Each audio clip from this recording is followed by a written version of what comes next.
Alright, ladies and gents, as ever, my name is Shane, that's Shane's Games, and today we're going to be playing Killer Frequency for the PC.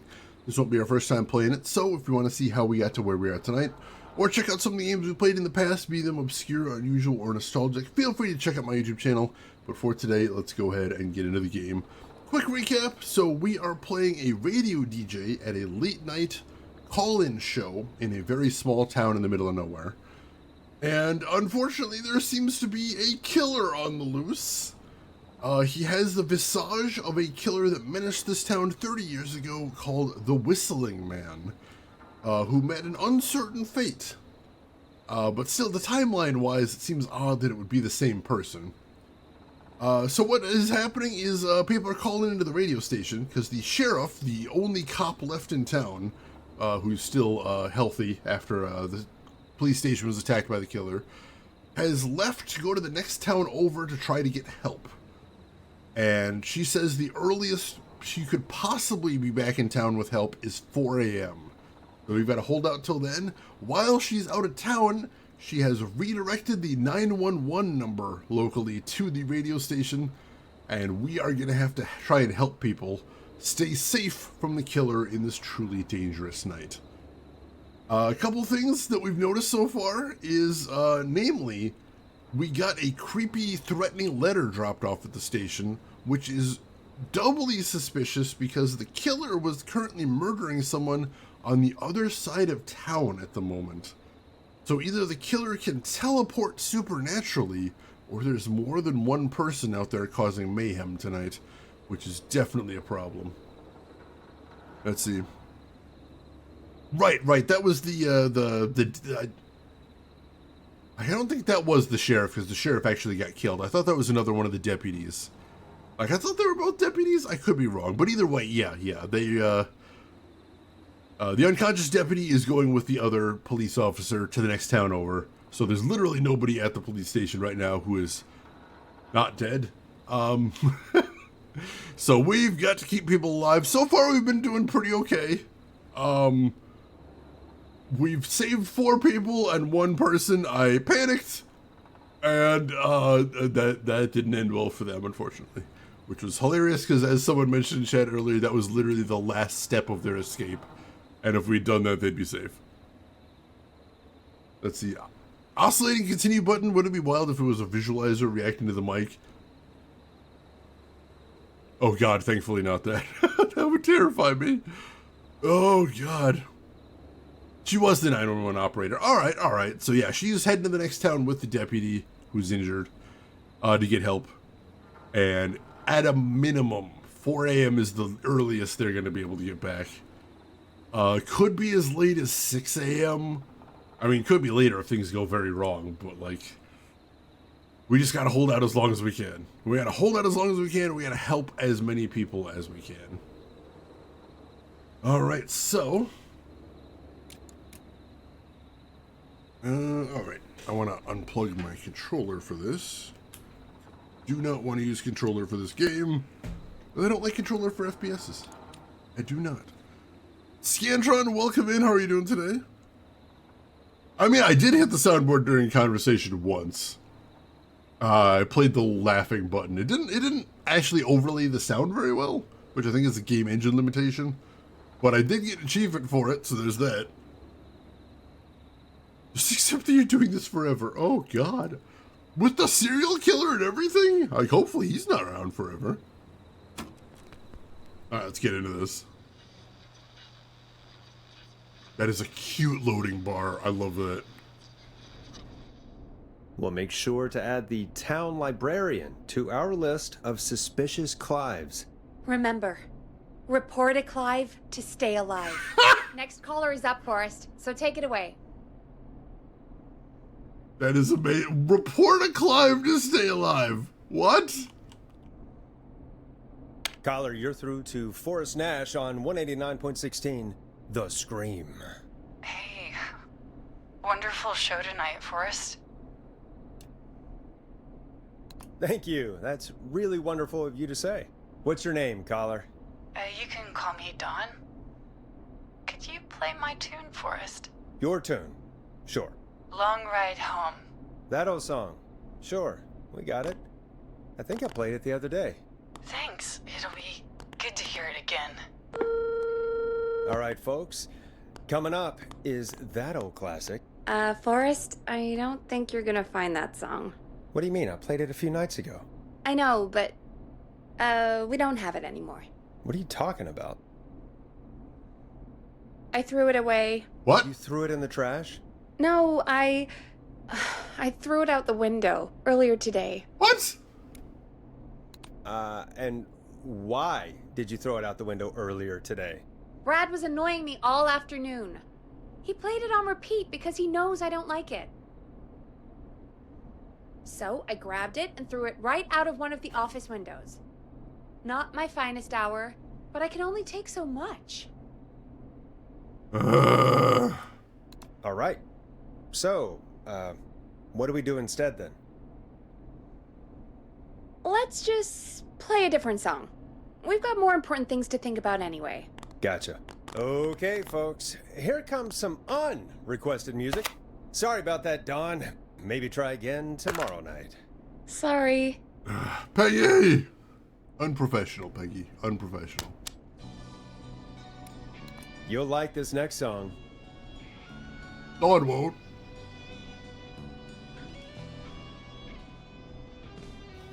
Alright. What do we do next? All the songs to request. Why'd it have to be that one? Gee, Peggy, what did the barn finds ever do to you? Wrote that song for one. It gets real old when you're forced to listen to it on repeat for years. Why couldn't they just request Roddy? Oh, Forrest, scrap the song. We have another caller. Oh, alright. Sorry to cut the music short, folks. Callers take priority tonight. Welcome to 189.16, The Scream. This is Forrest Nat. Forrest. Oh, thank God. It's me again. Murphy. Murphy! Talk to me, Murphy. What's wrong? Oh, the killer got me, man. Why did I ever trust a guy named Master Robin? What? I warned you not to. Hindsight is 20/20, okay? Forrest, we need to do something. Goddamn piece of... He came to the gallows waste disposal plant. Beat on me, man. Carried me inside and locked me in a dumpster. I got a flashlight, but... Oh, goddamn. I smell smoke. Shit! I think he started a fire. Hold on, Murphy. We'll call for help right now. You gotta hurry, man. I need someone here now or I'm gonna die. Peggy, get the fire department on the line. On it. All right. Now just... Come on, pick up. Hi. Yes, I'd like to report a fire over at the Gallows Waste Disposal Plant. It's an emergency. What do you mean it's not operational? What? Why is there no backup vehicle? Oh, god damn it! Forrest, that evil son of a bitch slashed the tires on the town's only fire engine. They can't do anything. But I have a few friends who live nearby. Maybe one of them can save Murphy. Where do they live? My friend Alex lives on the corner of Haddonfield and Romero Street, and Catherine lives on the west end of Myers Lane. And there's Jericho on the east end of Myers Lane. But he's old. Really old. Okay, I'll check the map, see who would be best to do this. Oh god, I don't remember. Shit. Oh god, alright. I don't remember any of the addresses she just mentioned. We got a bunch of shit right here. The bird is the word. Bird. The bird is the word.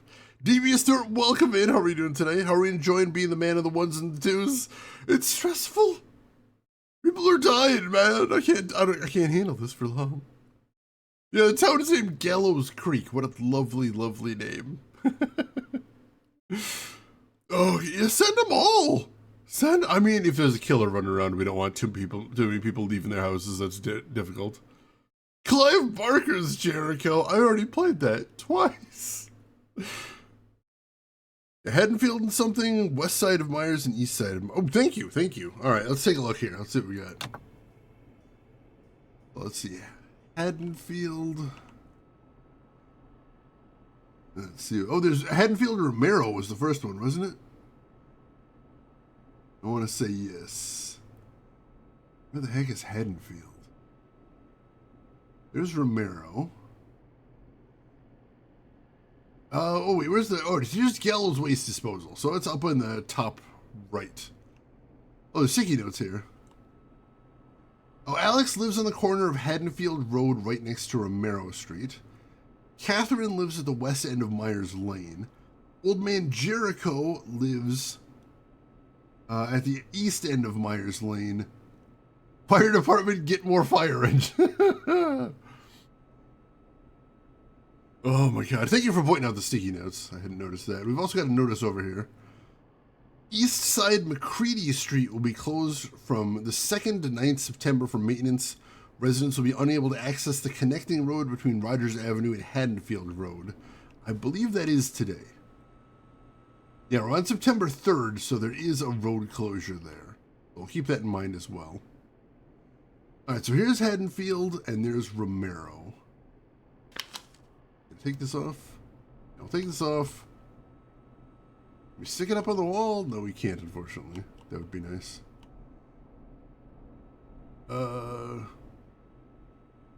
Really? I can stick it up on the map, but like I don't really necessarily want to do that. Stick it up there.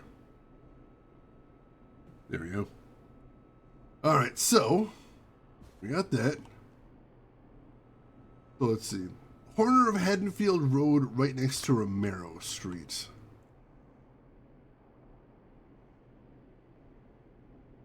Alright, that's right over by the sheriff's office. That's right about where Alex lives, right there. Catherine lives at the west end of Myers Lane. Alright, there's Myers Lane right there. The west end is over by the drive-in theater. That's a little bit of a ways away. And Old Man Jericho lives at the east end of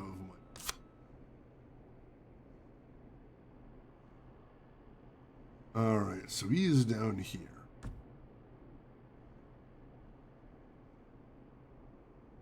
Let's send people at the killer one at a time, or we'll do the, what's his name from Futurama? Wave after wave of civilians. Let's see. Why is the thing you always want in the last box you check? You know? Does seem like that. Alright, so let's find this road closure as well. Let's see. East side McCready Street will be closed. Where's McCready Street? Alright, here's McCready Street right there. Residents will be unable to access the connecting road between Rogers and Haddonfield. Let's see. Where's Rogers? Oh, there's Rogers.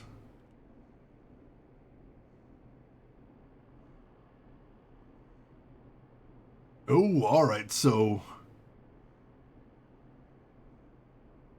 Interesting. So, a bunch of McCready's closed down.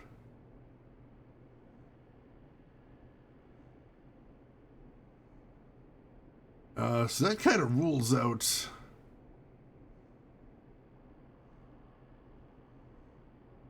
Yeah, it kind of rules out Old Man Jericho, because he's really got no way of getting over there. Well, no, I suppose he could just go north. The Gallows Waste Disposal, that is a thing, I assume.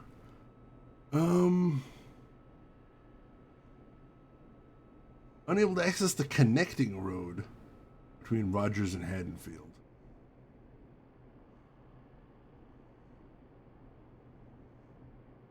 Alright, so does that mean that, like, if Alex goes, they're not going to be able to get across Haddonfield because it's closed down? Seems kind of crazy, but, like, that seems possible, actually.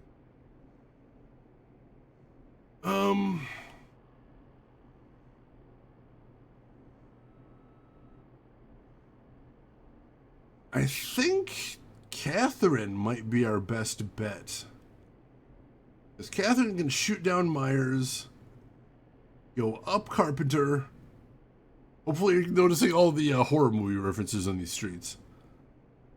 And then she'll be at Gallows Waste Disposal. Alex is physically closest, but this street right here is closed. So I feel like Alex might need to route all the way around to get there, possibly. Worst case scenario. And also, Old Man Jericho is very old. So even though he is very close, I don't know, he's significantly closer.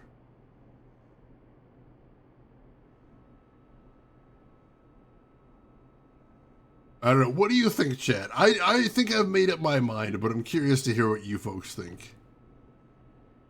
What do you think would be the best person to pick here? Old Man Jericho is so old his name is out of style. Nobody really is naming babies Jericho. Can you imagine looking at a newborn infant and going, oh yeah, that's a Jericho right there? That's kind of wild. In other words, when you found your electronics toolkit in the last box you checked, oh man. Especially after a move, that's always the case. Sacrifice the old man to the killer. Oh, God. Now, the street names are a very cute detail. You've got, like, Peel Street, named after Jordan Peele. You got Myers Lane, presumably after Michael Myers. McCready, after McCready from the movie The Thing. Let's see. Romero, after John Romero, horror movie director. Let's see. What else? I don't recognize all of them. I recognize a lot of them, actually. Nancy, after the final girl from several of the Friday the 13th movies. Or, sorry, Nightmare on Elm Street. Axedown Lane, I think that one's obvious. Craven Street, after Wes Craven. Let's see. Yeah, Axedown, jeez. Oh, there's a whole bunch of... sticky notes and pins at the bottom, just for generic usage. Also, there is our arch nemesis, Ponte's Pizza. I didn't mention them earlier, but yeah, if you were here last stream, we are now at war with Ponte's Pizza. The war has begun against Ponte's Pizza, and we will win. That's it. I'd have to go with the lady. Old man might break a hip and the other guy's cut off. Yeah. Is the fire already claimed its victim? I don't think this is a timed event, thankfully. Like, the game is usually pretty good at giving you time to think, so I appreciate that. I mean, I jest. It is an incredible gimmick, but yeah, we're at war with Ponte's. Oh, they got Wayland Road after Wayland-Yutani from the Alien movies. Carpenter Avenue after John Carpenter. Haddonfield after the Asylum from the Halloween movies. I think that's all the ones I could definitively name off the top of my head. If anybody else spots any other ones that are obvious, let me know.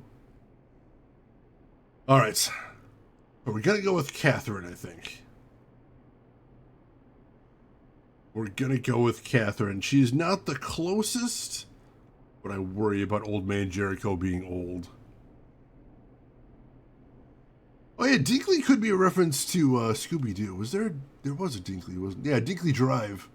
That's true, that could be Velma Dinkley. Good thinking, good thinking. Yeah, I have questions about what connecting road is closed too, but I think that corner is closed down right there. Jinkies, Big Maximus, welcome in. How are you doing today? Alright, let's do this. So, once again, so I don't forget, it is Catherine. We're doing Catherine. All right, Forrest, who should I call? Who can help Murphy? Call Catherine. All right, give me a second. Come on, Catherine, you got this?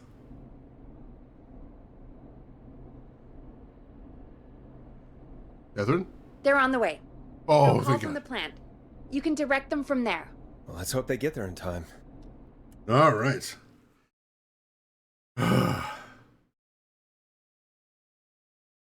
Call coming in.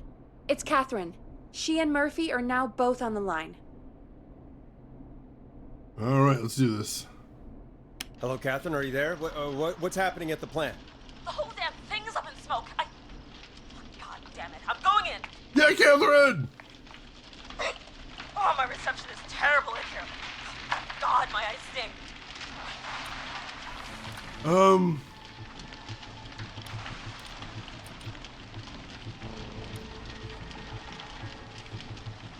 Murphy, tell me what you can smell. What do you think, genius? I told you earlier. Fire! I smell fire! This isn't helping. Sorry, Murphy, can you see anything at all? Yeah, I got a little flashlight. Looks like old cans, bottles, and newspaper. we can work with that. What does it say on the newspaper? It's, the Henderson headline. What was that? My reception is terrible in here. Please, Forrest, tell me where to go. Go to recycling. Recycling. Got it. Come on, Catherine. Come on, Catherine! The plant smells up again. I can go shredding or crushing. Which way? Murphy, do you know what part of the plant you're in? I'm in a dumpster, man. What do you want from me?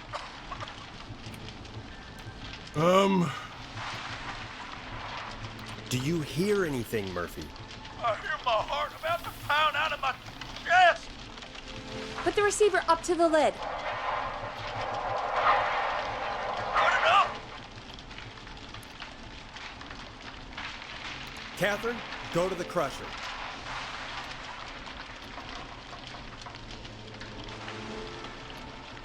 Okay, it's super loud. We're almost out of time. There are 3 dumpsters here. Oh, God! Gallows Creek Council, Henderson Disposal, and Quiet Ridge Municipal. Open the Henderson container.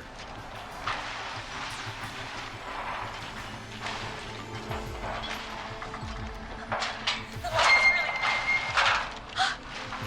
I found him! Thank God. Let's hold ass. It's coming down! Oh, shit! Murphy? Murphy? Catherine? Hello? We made it! Woo! Oh, man. You saved my life. Thank you. Thank you. And I swear to you, now, I'm gonna raise Fernando to be like you. And I'm getting my money back from Mr. Robbie.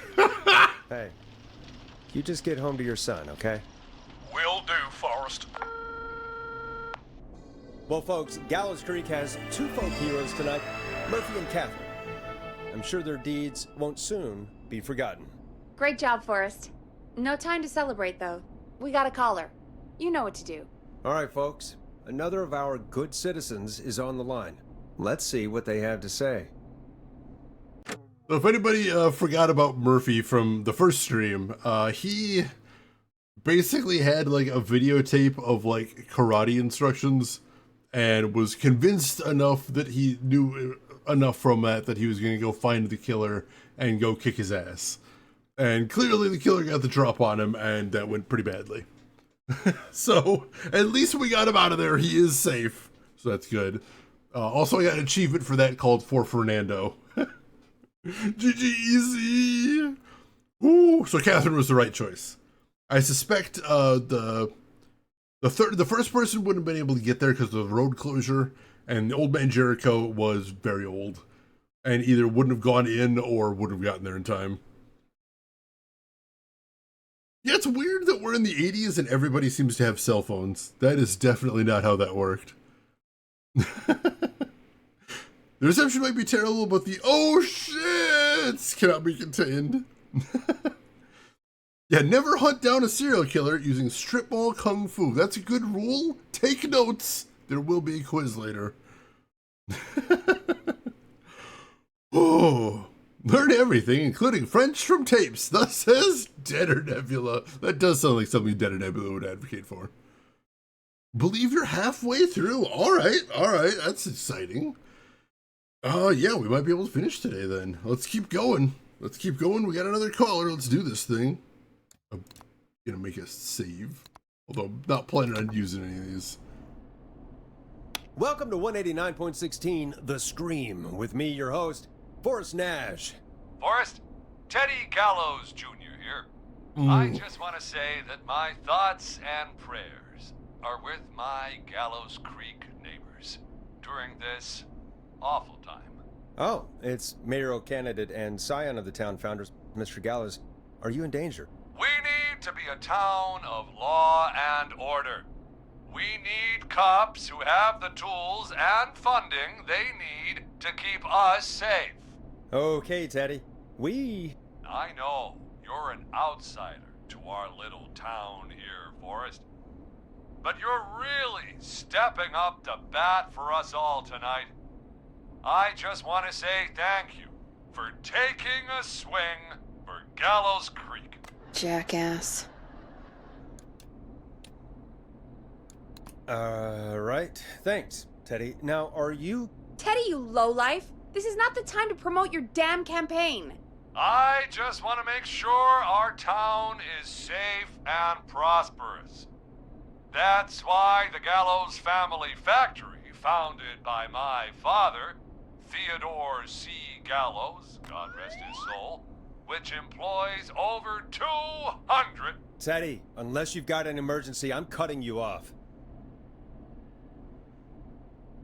You know what? I do have a problem. Oh no. A problem that's ruining our town. Peggy! You know what it is? Peggy, cut him off.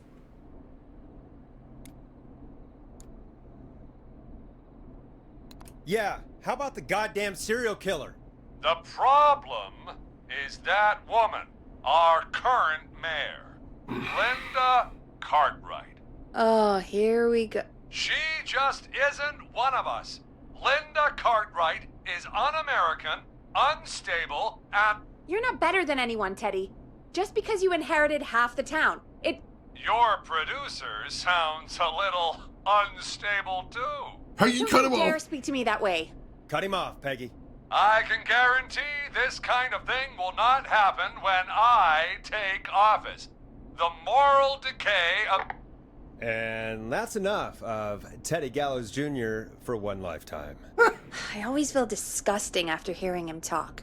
Just play an ad, Forrest? I need a minute. We'll be right back after these messages. Alright, let's see what we got here.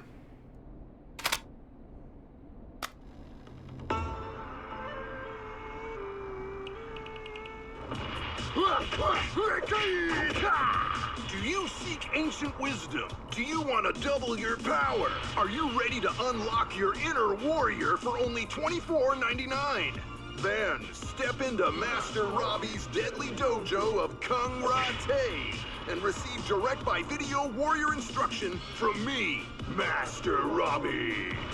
You will learn the 4 qualities of an ultimate conqueror. The power of the alligator, the discipline of the tarantula, the speed of the tuna, the poise of the scorpion, and the wisdom of the bullfrog. Using classified techniques, I'll unlock your inner chi after only 5 30-minute video sessions. Ultimate power and wisdom can be yours now for the low price of only $24.99. Just call 555-7861 USA to take your first step to becoming a champion. Kung Rate! Never forget the element of surprise! Today, you'll receive 2 additional VHS tips. The tornado technique and karate lovemaking. Oh no! Call today.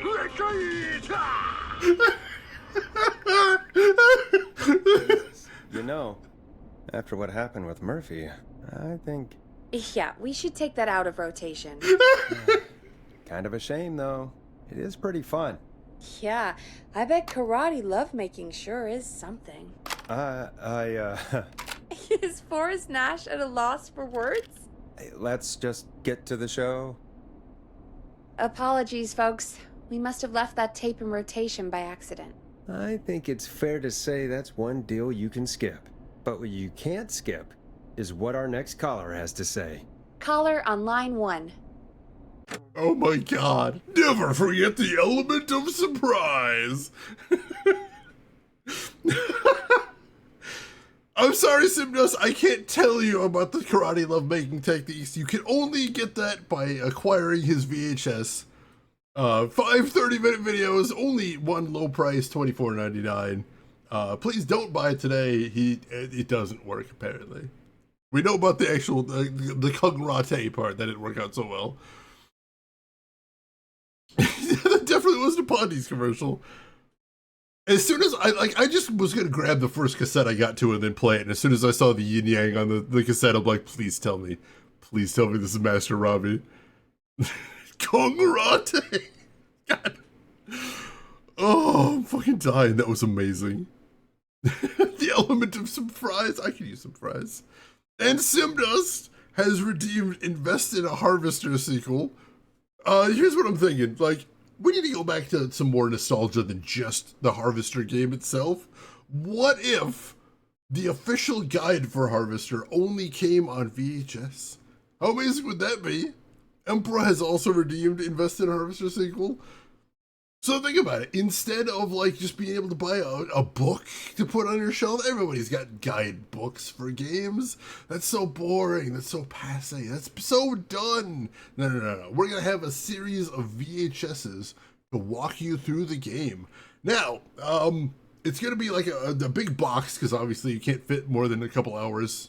Usually 2 hours if it's good quality on a VHS. So you're going to need a lot of them, which means they're going to be very heavy. And very expensive. This is not going to be cheap. Also, all of them are going to be blank except the first one, because I presume most people aren't actually going to have VCRs, so they'll never actually be able to check.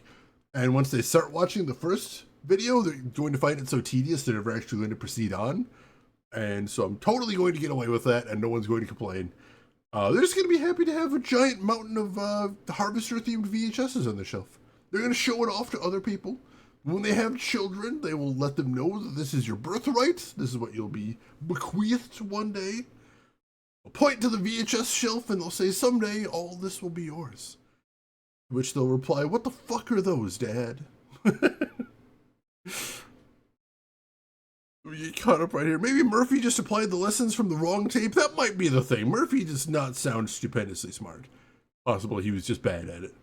Should have invoked the wisdom of the bullfrog. Oh god, Betamax. Betamax would be so much harder to get a player for. I have very rarely ever seen a Betamax player in the wild, even back in the day.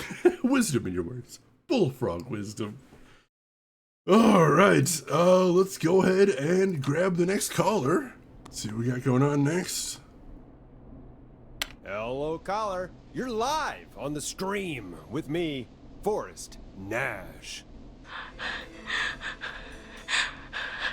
Oh, shoot. Hello, caller. Who is this? I need the police. I'm Forrest Nash. I'm standing in for 911 tonight. What's wrong? There's a guy hunting me and my friends. I think he's killed some of them already. That's him. He's just outside. I can see him from up here. God damn it. She's just a kid. Where are you? Are you somewhere safe? Oh my god. Oh my god. Stay with me, kid. Focus. I can't do this.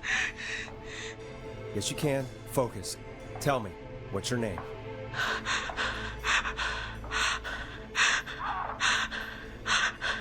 Sweetie, you can do it. What's your name? Carrie.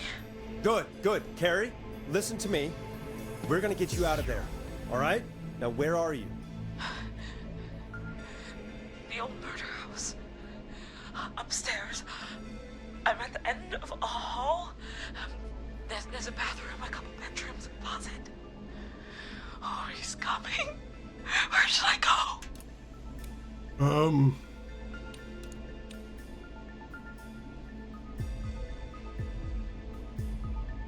Go to the bedroom. Okay, I'll... Harry? He's here. He's here. He's gonna kill me. Forrest, I don't think we can. Don't move!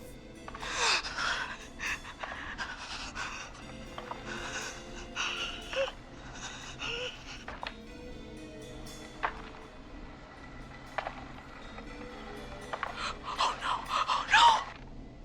Ah! Oh no!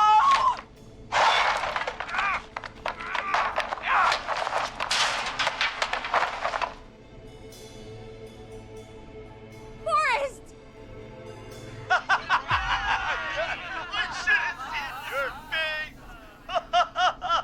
What? What? What? Are you kidding me? Okay, what the hell is going on here? Oh, who's on the phone, Carrie? The cops? It's just a joke, jeez. Wait, isn't that. Jimmy, that wasn't funny, you sicko! Of course I called the cops, but some guy just answered instead. What guy? Forrest Nash, what the hell are you all doing? It's prank night, old man.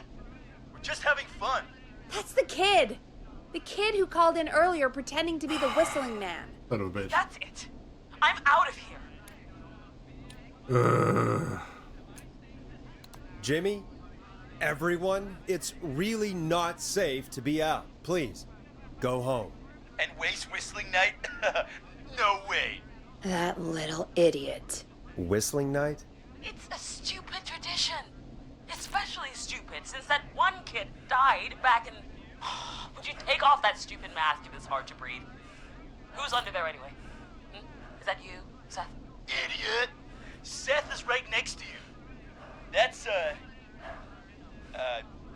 wait. Oh no. Oh no. Who are you? Oh no, man.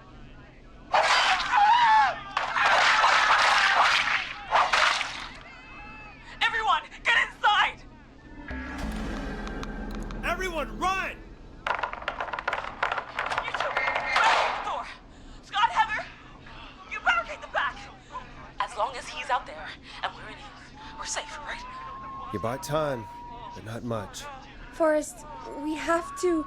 Heather, I already called the cops. Forrest picked up. He's the best we're gonna get. Who is with you, Carrie? My friend, we drove out to the old murder house and... Oh, of course! The van! Who's got the keys? Jimmy had them. Jimmy. Oh.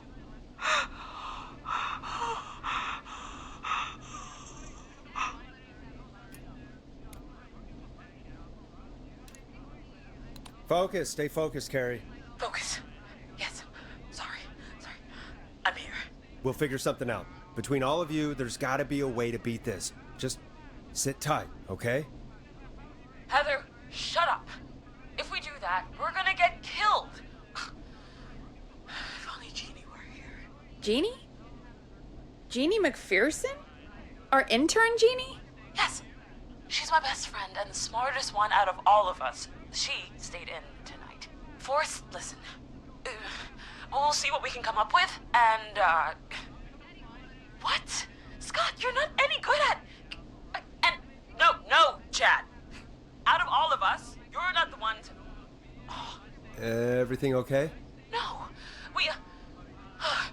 We're figuring out a plan, but everyone's volunteering to do things they're just bad at. I think we can figure out what to do, but I don't think we can agree on who should do what. I think you'll have to be the tiebreaker, or else these idiots are gonna get us killed. But Shut up, you... Ugh. Forrest, I'll call you back. But I don't know anything about your friends.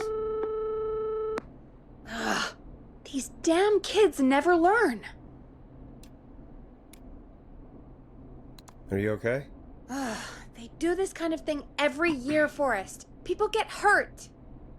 All right, folks. We're gonna work out a way to save Carrie and her friends. This next one goes out to all the trapped kids out there.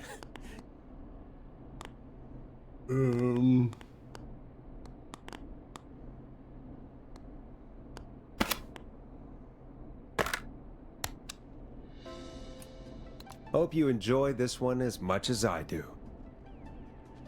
Peggy, you mentioned something about their friend working here? An intern? Yeah, Jeannie. Seems a nice enough girl, but a bit head in the clouds, you know? Not sure why we took on an intern. We really didn't have the office space for one. Poor thing got tucked away in a dark corner somewhere downstairs, I heard. All right, I'll go see if I can find her desk. Hopefully she has something we can use. Alright, I think we did see her desk before, so that might be something we can work with. Let me get caught up on chat real quick. They probably didn't know the murder was on the loose when they went to the murder house, if nothing else. That's a thing. Yeah, your name's Carrie? Yeah, you're in a horror movie. That's not gonna end well for you, unfortunately. It's just a prank, bro.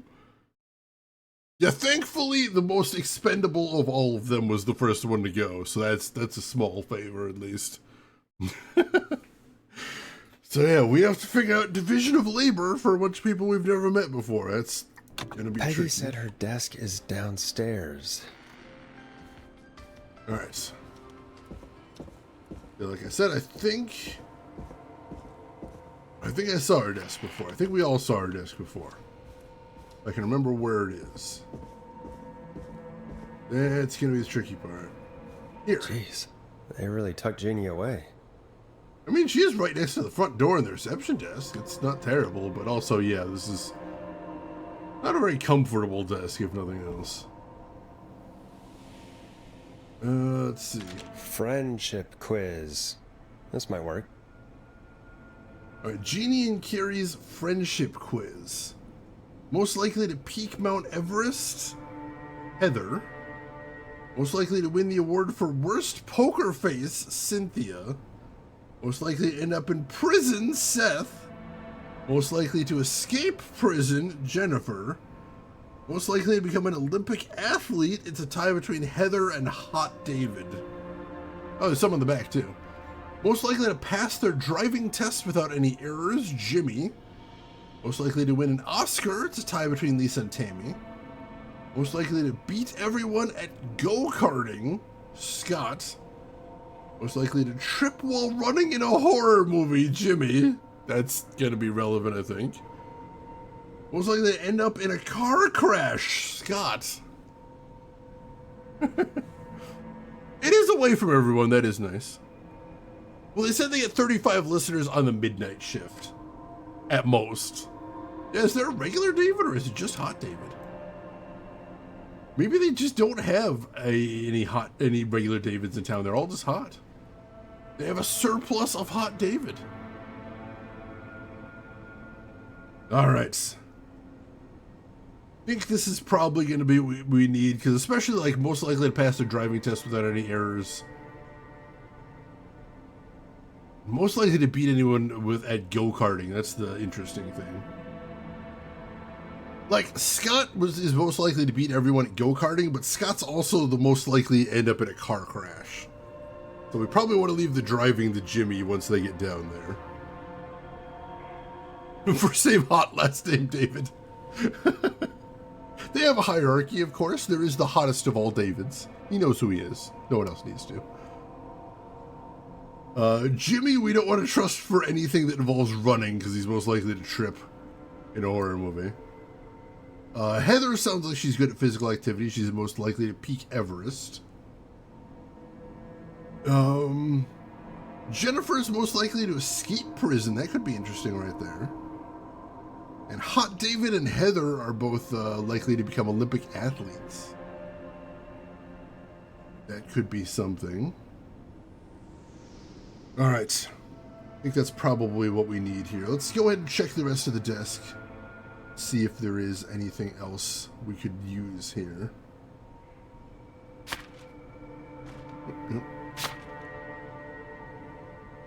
Rock on, Gallows for life!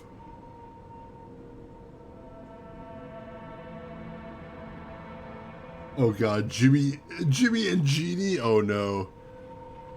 Jeannie, I'm sorry, your boyfriend's super dead. Very sorry to report. Oh, that's a bit different there. Alone. Oh no! Wait! Hang on. Did she draw a cool? She did draw a cool S on the desk. That's amazing. Wow. She did the thing. Also, don't mess it up. It looks like all the personal items. There's some VHSs there, but we've seen those before. I don't expect those to have anything unique to them. Alright, I think this friendship quiz is the thing we need, most likely. A hot dark horse! Jesus, that is a vivid description. Why does the door make that noise? I like that. I'm not a fan of that. I'd love to be the only person with a name in your friend group and get called the hot version. Yeah, it's hot. That would be a hell of a flex. Is there a non-hot Simdos? No, there's not. Was there a Carl? Not every friend group has a Carl, but some do. Some do. All right. I think we're about ready. Okay. Save again. I don't know why I keep saving when I'm not planning to use these saves, but it's the vibe right now. Alright, let's do this. Hey, you find anything that'll help us out? Yeah, I found a friendship quiz with all these kids on it. If you think that'll help, then good enough. Carrie's on line 1, whenever you're ready. Alright, let's do this. Time to turn the music off. Oh, right, sorry. This is Forrest Nash, back again with an unlucky caller on this unlucky night. Carrie, are you there? Yes, we've got a plan, but we can't agree on who should do what. You want me to be the tiebreaker? Exactly. I'm ready. What's the first step? Okay, first things first, we'll need a spotter. Someone who can keep an eye on the killer. We'll need someone on the roof. It's gonna be a hard climb. We're deciding between Heather, Kyle, and Hot David. Oh, Heather. Heather's got this. Yes, Heather, he picked you. Now please, stop talking about all your cheerleading trophies. Part 2. The Whistling Man padlocked the gate back to the road. Before we drive out of here, we need someone to pick the lock. Seth, Jennifer, and Scott all want to do it. Jennifer.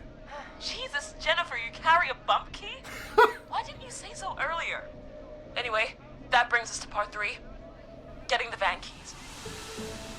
I'll volunteer for this.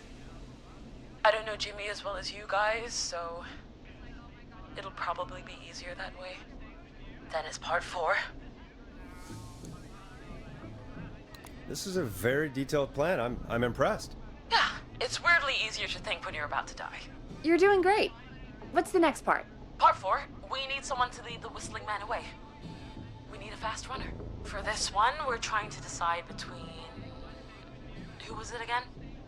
Hot David, Cynthia, and Scott. Let's see.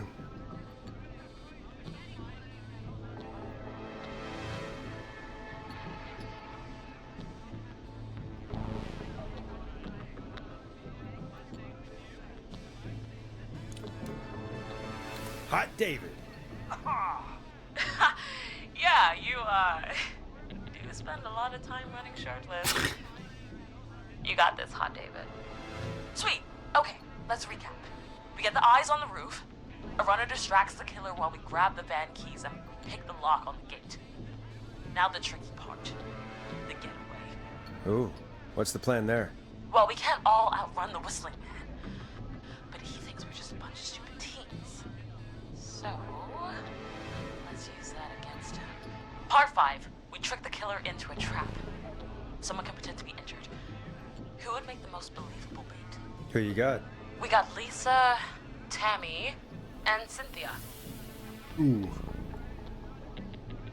So Lisa and Tammy are both on most likely to win an Oscar.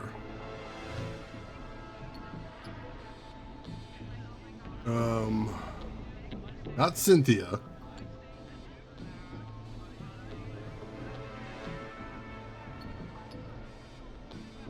I think we might go with Tammy.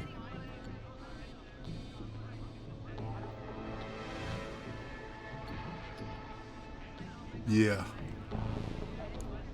Tammy. Tammy, if you survive this, never do that British accent again. That should take care of the killer. And then it's time to get out of here. Finally, part 6. We need someone who can drive us through the woods and back to Gallows Creek alive. Who's our getaway driver? Should it be... Who have we got? Chad? Scott?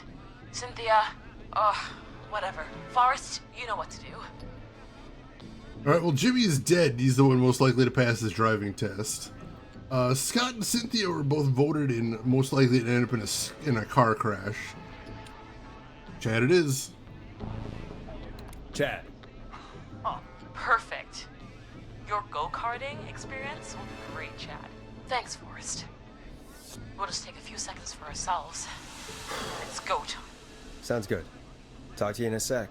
Good luck, Carrie. That actually sounded like a pretty good plan.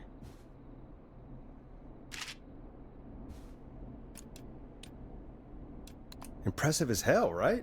Damn straight. Alright. What are we doing? Just waiting for it to call back, or? Oh, the kids are back already. Line 1 again. Oh, there we go. If you're just tuning in, we're coming to you live with a bunch of teens about to flee a madman. Listener discretion is advised. Are you ready, Carrie? We're good to go, Forrest.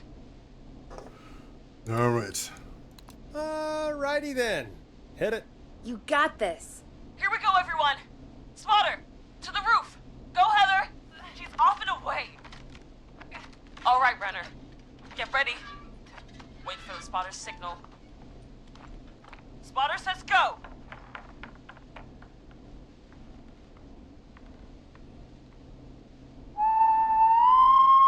Wait. Lockpicker, go. I'll get the keys off Jimmy.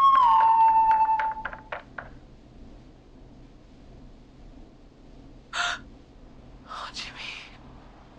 Oh, his face is... The keys, Carrie. You need to get the van keys. His face is lying next to him, Forrest. He got caught. Oh, God. Focus. Breathe. Right. The van keys. Got him. It's... Jennifer got the gate unlocked. And Hot David should be back any second. Perfect. It's working. I can't believe it's actually working. You're doing great.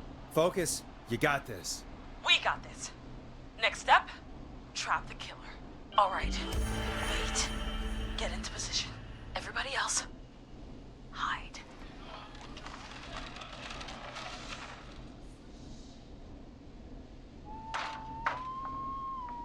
Okay, performer.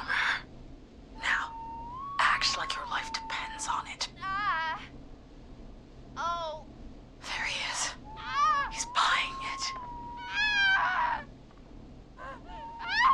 Oh no. He knows.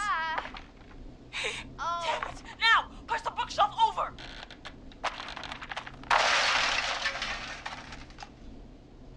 Oh my God, they both went through the floor. Oh, God. Spotter! You need to climb down now. We gotta go. She's coming down. And yes! Heather! Quick, everyone to the van. Driver, take the keys.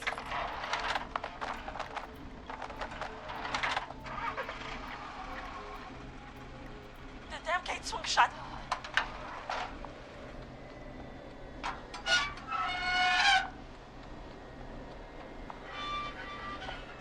Huh? What? It won't stay open. I'll hold it.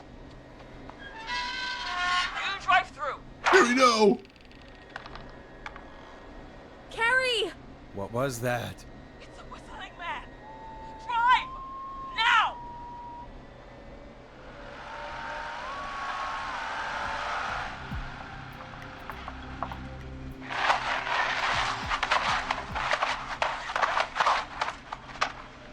Let me go! Just go! Just drive! Oh my god. Please, no! No!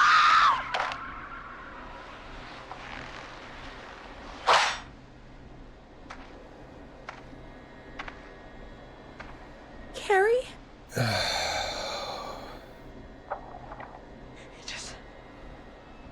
He just stared at me. What? Carrie! Carrie? Just stared at me. And walked into the woods.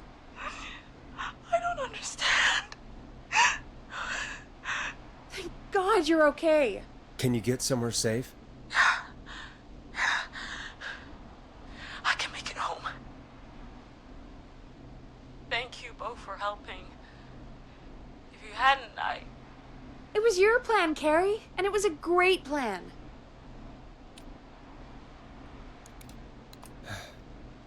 You get home now, Carrie, before he changes his mind. Right. I need to get home. Breathe, Carrie. You're okay now. I'll call you when I'm somewhere safe. Talk to you then. Folks, that was a lot. It was a lot. Our thoughts go out to the parents whose kids won't make it home tonight. For any kids listening in, please stay inside and stay safe. And parents, hug your kids extra tight tonight. Here's a song for the girl walking home in the dark.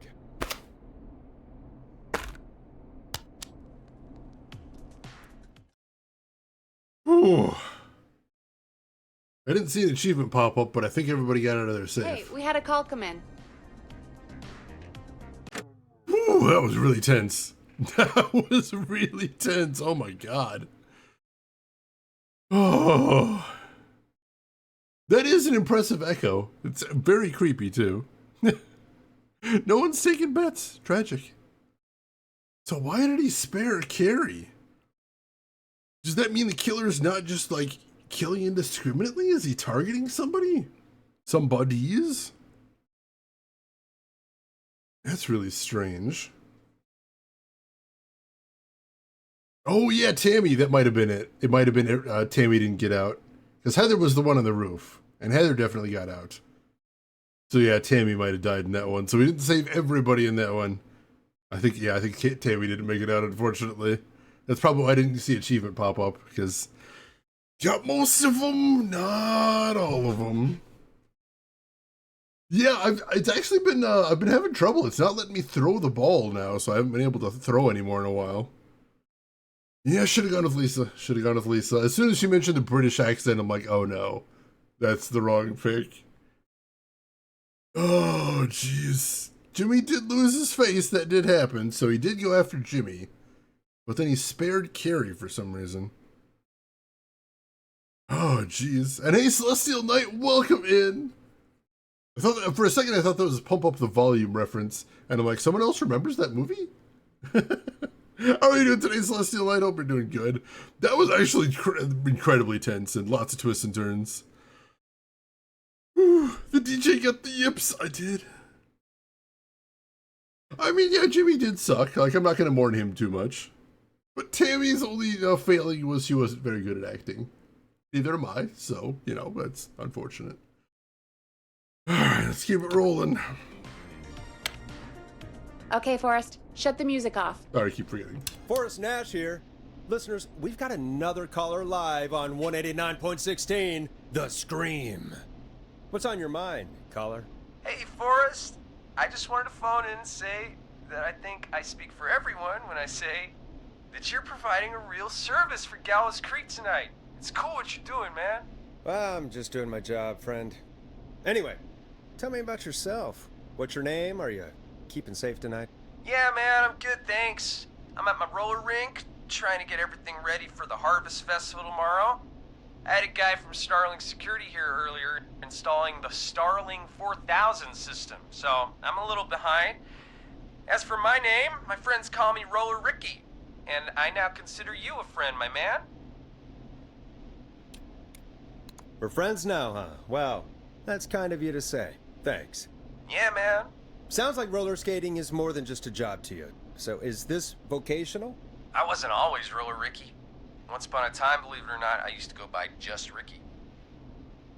Yeah, back then, things were pretty rough. I used to roll with a bad crowd. Not all bad, but there was this one guy. Anyway, some bad stuff went down. I harbored a lot of guilt for a long time and turned to the bottle. I didn't really talk about it or even know how to talk. It's just how it was. That bottle took the best years of my life. Or so I thought. It's never too late, Roller Ricky. How did you turn things around? I joined a support group. I opened up about my problems, and sharing that burden just took so much weight off. Oh yeah. It's a long story from there, but I found roller disco. I learned how to have fun again, cutting loose and making shapes. Now whenever I get down, I get down. I'm finally free from it all, man. It's important just to talk to somebody. True. That's the first step. Ain't that right, Max? Aw. Aw, hello, Max. Yeah, welcome to the show, Max. Max is my emotional support dog. Aw. He's a rescue dog, but I always say he's the one that rescued me. He's the best dog a guy could ask for. Of course, the first thing I did was teach him how to skate. He's better than me now, a real pro. Max can skate. Yeah, man. At first they said it couldn't be done, and then they said it shouldn't be done. But Maxie loves the rink, man. Is that another train, Maxie? Maxie loves trains, man. He's even got that special how to greet them. It sounds like you two make a great pair. Maxie appreciates all the positivity you're throwing out, my man. You know, I'm actually hosting free skating lessons tomorrow at the festival. I think it's a great opportunity to give back to the community. Man, all this talk of skating's got me itching for a boogie. Before I switch my radio off for the night, could I request a song for us? Something I can groove to, you know, something funky. It'll be me and Maxie's final boogie breakdown tonight. Then I think we'll take it down a level. I can do that. Thanks again for calling. You and Max, be safe now, okay? Bye, Maxie. You got it, man. Peace. Well, folks, this next one goes out to Roller Ricky and Max. Enjoy.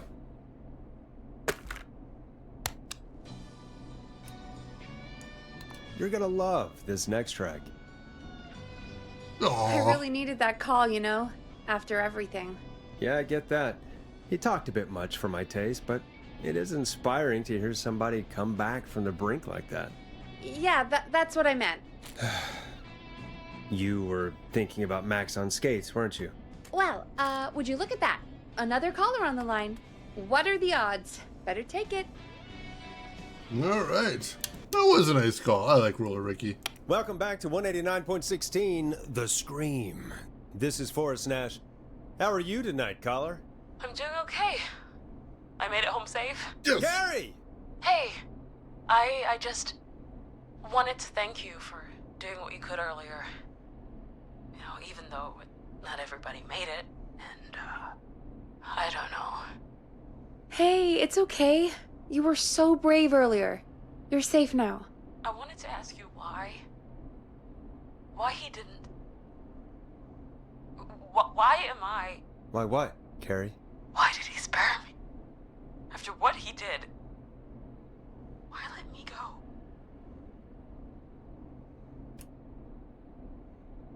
Maybe he only wanted to hurt the pranksters. Maybe. Did he just think everyone was making fun of him? Did he always hate these hazing rituals? I mean, if he did, why wait all these years to... Why do this now? These stupid hazing nights have to stop. Carrie, you did so well tonight. Stay safe and rest. Help is coming to Gallows Creek. We just need to hold on. Thanks, Peggy. Hey, Forrest? Could I request a song? Of course, Carrie. What song? Any song by Blast Processor. And thank you. This next one goes out to Carrie.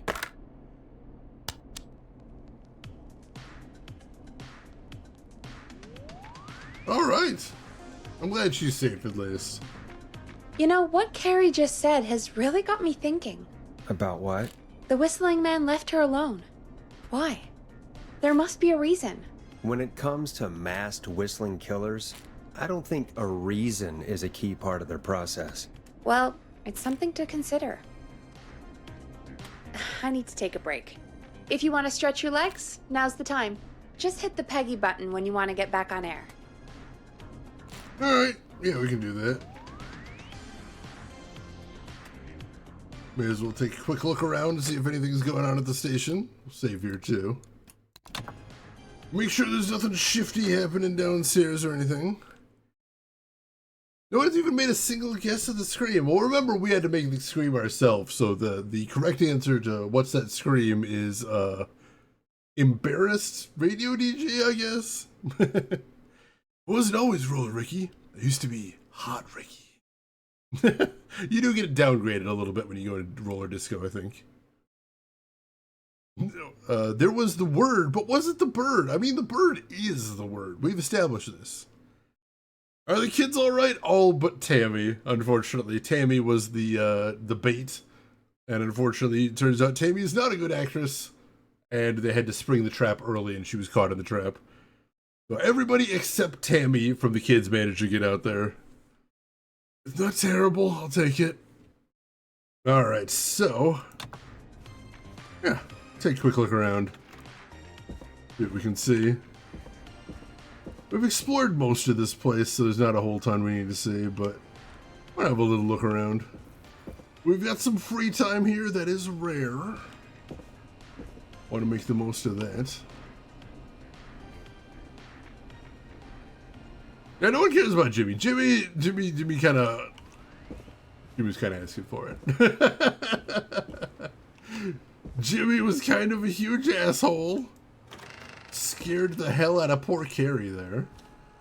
That was completely uncalled for. I got the photocopier right there. So very rude of him. How dare he? We already solved a puzzle in here. I don't know that we'll be coming back, but like I said, just want to take a quick look around. See what we can see. Yeah, I remember that puzzle. Got some tools here. Interesting. And there's little admit one tickets. We already searched the drawers. It's weird that I haven't found anything in any drawers, I don't think. It's usually a big thing in games like this. Yeah, this one, like, it seems like it's backwards lorem ipsum or something. Very weird.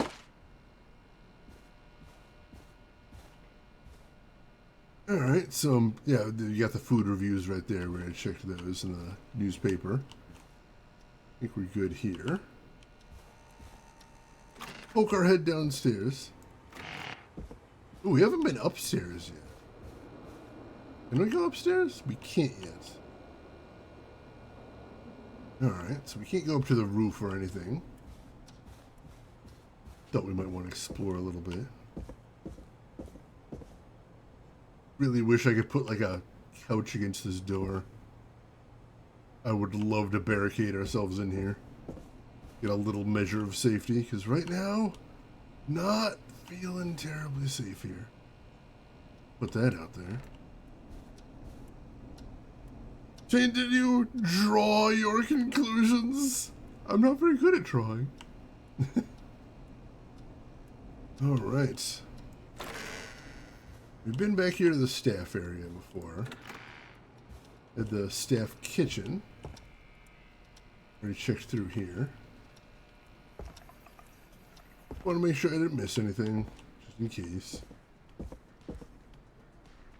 don't think we did. We've been pretty thorough. I've been pretty happy about that. Truck magazine. Alright. Very dark down here. Issues. Magazine right there. We checked over this. There's some VHS tapes on here, but it doesn't look like we can interact with the VCR. I don't think we can do anything with those, unfortunately. That'd be neat, but no, it doesn't look like it. There's an arcade machine, but it's got a sign on it saying it's busted. Also tragic. Yeah, I think we're good in here. Alright, there wasn't a ton else to see downstairs. Head. Alright, that's the front. I need a key to get in there. That one's locked. That's locked. Yeah, it's locked. Needs a key. That's locked. That's locked. I'm not getting in there tonight. Alright, so yeah, nothing else to see down here. Alright. Very clever lie to protect one's highest score. I mean, you can't really brag about a high score on a busted machine, can you? It feels a little bit sketchy to me. Alright, we got this janitor's closet too, but there really wasn't much to see in there. Alright. I think we're good then. We did get to stretch our legs a little bit. That's nice. It was all legit, I swear. Kissa, what have you done? Also, I saw somebody before saying there's visual novels and this feels more like an audio novel. It really does. I think that's what really grabbed me the first time I played this. The demo version, I mean, the Game Jam version. That's not opening. Was the fact that, like, there really isn't another game like this out there. It's very unique. I like it. Alright. But we gotta roll on. Let's get going, Peggy. Alrighty, we could run another segment or... Scratch that, Forrest. We have a caller. Alright, take care of yourself, nanotechnician. Thanks for hanging out with us. We will see you around. You have a good rest of your day. Alright. When you're ready, shut the music off. Alright. You're through to 189.16, The Scream. What's your emergency? Hello again, Forrest. Oh, that call with the teens was awful. Those poor kids. Still, I'm glad the girl didn't get hurt. Thanks for your concern. Are you in trouble? What's on your mind? I wanted to ask you again to play my song, Forrest. You said you were gonna play it, but you didn't. Your name was Dawn, right? What, Peggy? Yes. Oh, well remembered. My name is Dawn, and I wanted to ask you again to play my tune, Forrest. Long Ride Home? You know, the one that Peggy said she threw outside the window? But we don't have that song. As you just said, Peggy threw it out the window. But, Forrest, you do have it. It's just outside the window. There's a serial killer on the loose. I can't just go outside hunting for a record. I'm really sorry, Dawn, but we just can't get it right now. But wasn't the Whistling Man just at the old murder house? That's miles from the station. It won't take you a second to grab it. Call us back tomorrow when this is all over, Dawn, and I'll gladly play it for you then. No, that won't do. Don't worry. I think I can bring you around. Forrest? Peggy, I'm calling with more than a request. I know something. I think I know who's gonna be next. What? Are you serious? Play my song, Forrest, and you'll find out. What? Well, folks, here's some music for you while I think things over.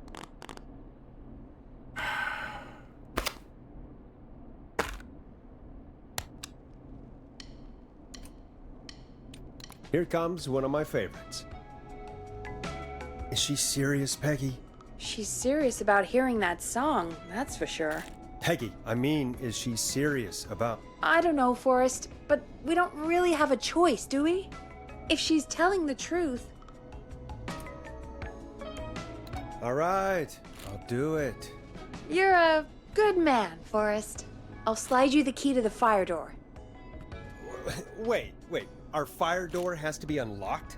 Yeah, I never thought about it, but yeah. We should talk to Reggie about that later. Anyway, I'll hold the fort down while you're out. Maybe I'll even get a collar. That could be exciting. 189.16, The Scream. With me, Peggy. Alright, is anybody else getting really bad vibes from Dawn? I'm getting really bad vibes from Dawn. Just a little outside is a treat. Oh, God. Yeah, go buy your own copy, Dawn. Jesus Christ. Just the tip, goddamn. Like how she confirmed what her name was, like it just dawned on her. Yeah, I mean, when she first said her name, she had to think for a second. So I'm pretty sure that's a fake name. I don't like it one bit.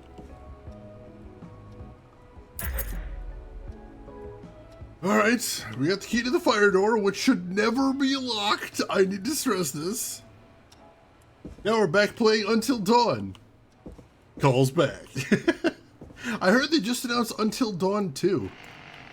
Curious if anybody's excited about that one. I have the first one, I still have not played it. I kind of wanted to play it on stream, but I don't have my PS4 set up in this room right now. So I was holding off. But I would like to play it someday. I've heard really good things about it. It sounds really fun. Is this the fire door? There we go. Oh God, are we going out to the creepy alley from the start of the game? Oh God, we are out in the creepy alley from the start of the game. You know, I hope she'll be happy when I'm brutally murdered by the Whistling Man. Out here, in the open, alone. Don't be like that, Forrest. Oh, is this it? On my way home. There we go. Here it is. Long ride home. All right, we got the record. Get the hell back in there. Yeah, devs do love their creepy alleys. I don't have a knife. I'm a radio DJ. Why would I have a knife? Of course. It locks behind me. And of course the key doesn't work on this side. Fantastic. Maybe there's another way back in through the basement. A door, elevator, or something. Not even a handle on the side. What the hell?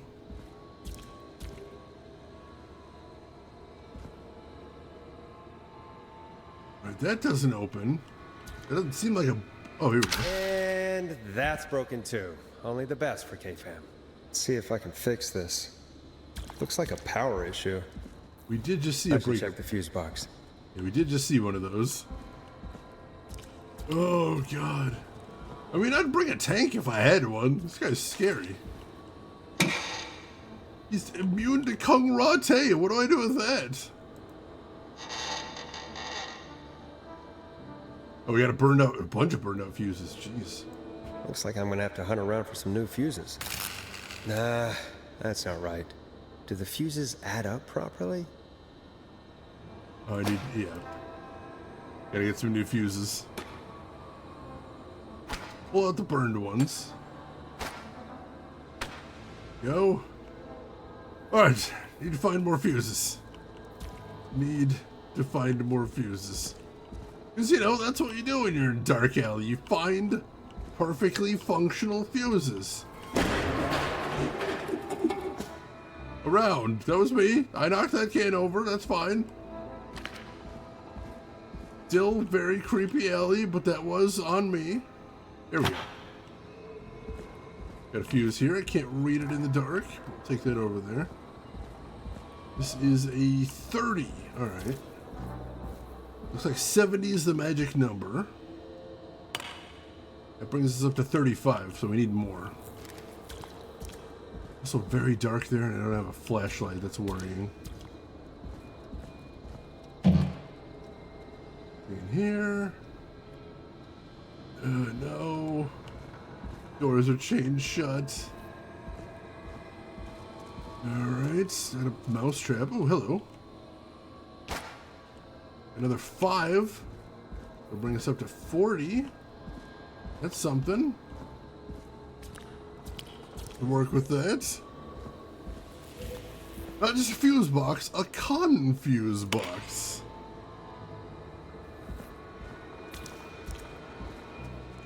Are we the whistling? I feel like I'd know if I was the whistling man. I feel like Peggy would have noticed if I was the whistling man. Especially because I'm pretty sure, like, Peggy would have noticed if I was out in the woods murdering people. Right? I think she would have seen if that was going down. Alright, we've got a 20. That does not add up to 70, though. That'll bring us up to, what, 60?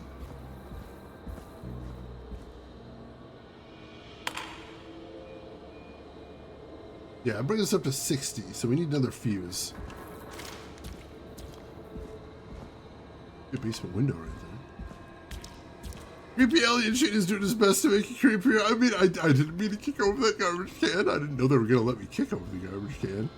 Wish they didn't let me kick over the garbage can, but here we are. Alright, I need another fuse. Need to find another fuse. Oh, here we go. What's this one? This one's another 5. Shoot, alright. That's not really all that helpful. I'm gonna go drop it down there just in case, though. Set it on this box. It's still not enough. It's like the opposite of it. How are there so many functional fuses in this alley? Who's just tossing perfectly good fuses around here? That's weird as hell. I'm just throwing that out there. Throwing away all these fuses. I mean, don't get me wrong, I'm thankful. Alright, knocked over some old newspapers. Alright, we got a 20. We got a 20. I think we might be able to make this work. What if all the callers are pre-recorded and you're playing the role of the hero? Well, I mean, if they're pre-recorded, Peggy would have to know, right? Because Peggy's talking to him too. She's the one taking the calls. Alright, so let that right there. Alright, so I need to pull out both of the 5s. Unless this needs to be full. That could be a problem.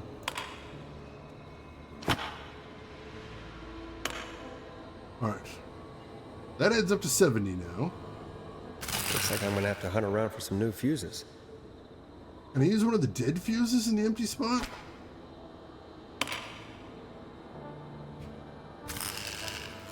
Shoot. No, it doesn't work. Alright, so we do need to fill all 4 spots. Shoot. Alright, so yeah, we're gonna need another fuse. Hey, Manna, welcome in. Alright, so we had a whole bunch of teens out in the woods, and we managed to save all of them but one, because she was the one acting as the bait, and turns out she was a terrible actress.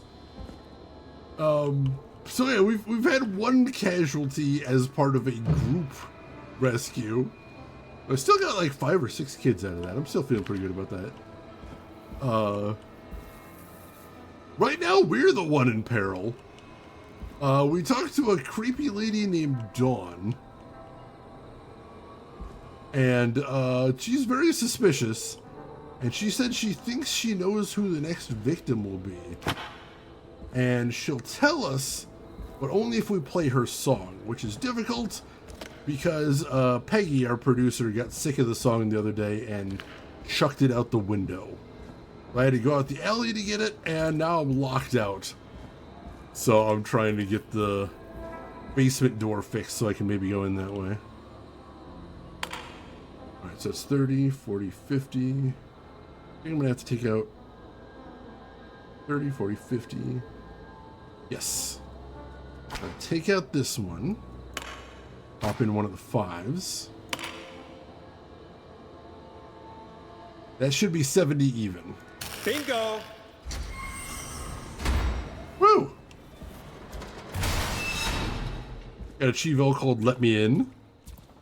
I like that. Gotta hit exactly 70. I don't want to hit 88, because once I do that, you'd see some serious shit. We're not trying to see serious shit. Are you implying something on Peggy? No, I'm saying Peggy's unimpeachable, so I'm not worried about that being a problem. Hope you're doing well, though, man. I hope you're having a good week so far.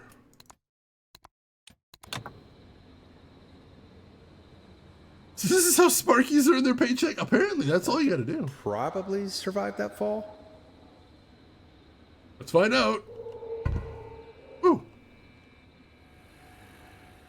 There we go. Not even an oof. Alright. We're in the basement. We just gotta get back upstairs now. In the closet? Not that I can see, but it is very dark down here. It looks like the janitor's closet. What did Peggy say his name was? Clive? I think so.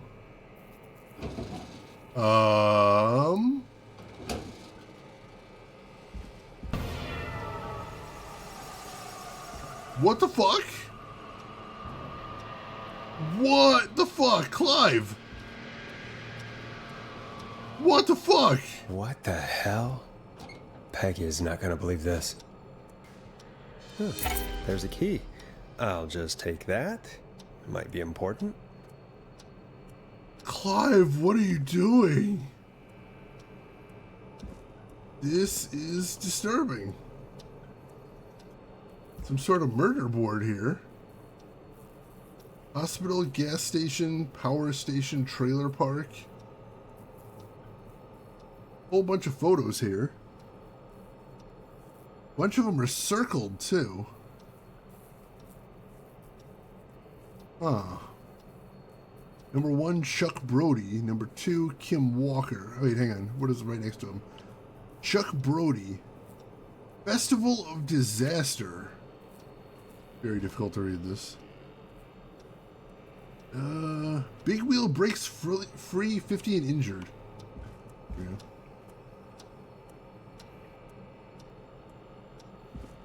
Did I drop it? Dang it, where is that?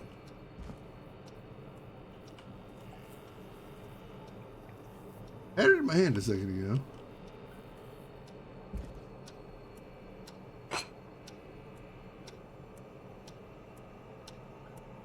Don't appear to have it in my hand now. That's weird. Okay. Still not a big wheel. Oh no, there it is. It's back on the wall. Try that again.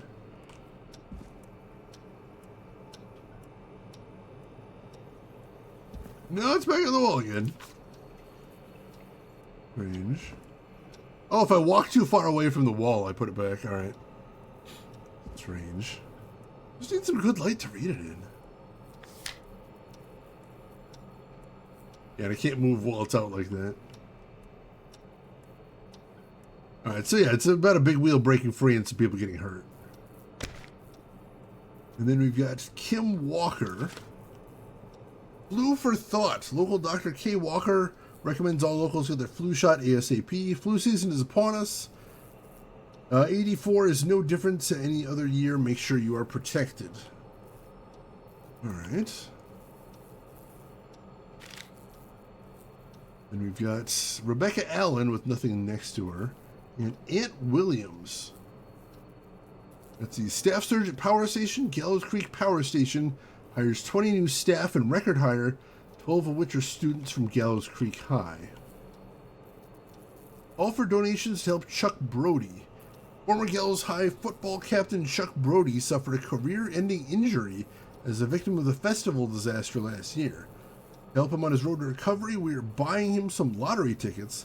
Hopefully he gets lucky and can get back on his feet, pun not intended. Drop tickets in the bucket below, thanks. Interesting.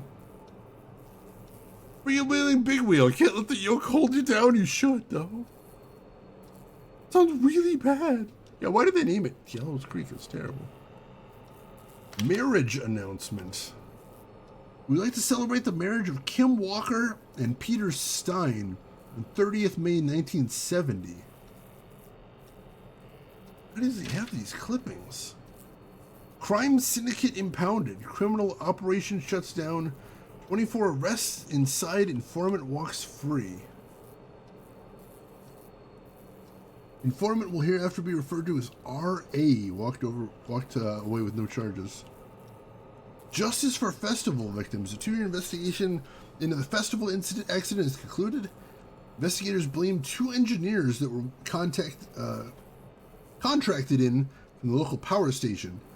Lead engineer Ed Williams and junior engineer Sean Everett were distracted talking about horror movies while assembling the big wheel, which led to various construction mistakes. They have been ordered to do community service for a total something. All right.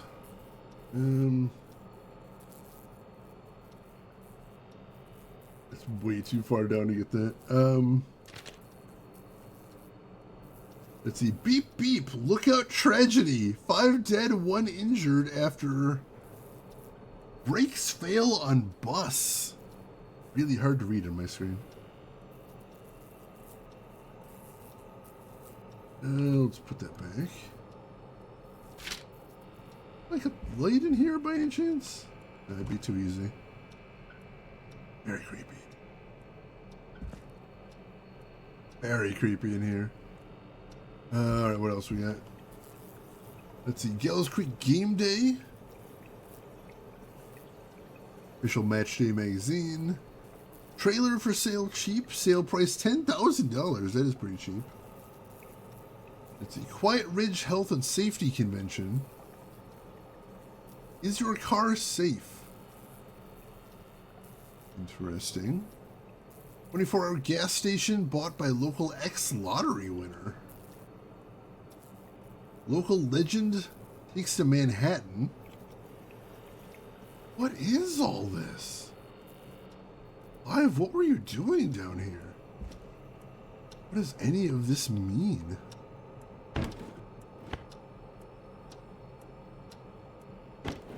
It's Clive the killer? We were just talking about suspicious Clives a little while ago.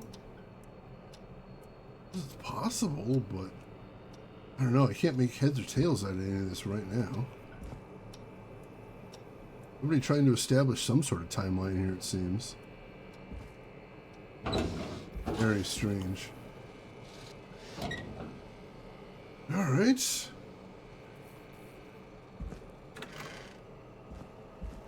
Creepy, creepy. Groshin, enjoy your lurk. We'll see you around. Yeah, how can you be an ex-lottery winner? Either you win or you don't. Yeah, I suppose unless they, like, revoked the winnings somehow, you'd never be an ex-lottery winner. 10K adjusted for inflation is almost 30K today. Whew, that is a lot. Although for a trailer, that's still pretty cheap, I guess. I would expect at least double that for a trailer. I don't see anything else down here, but we did get that key.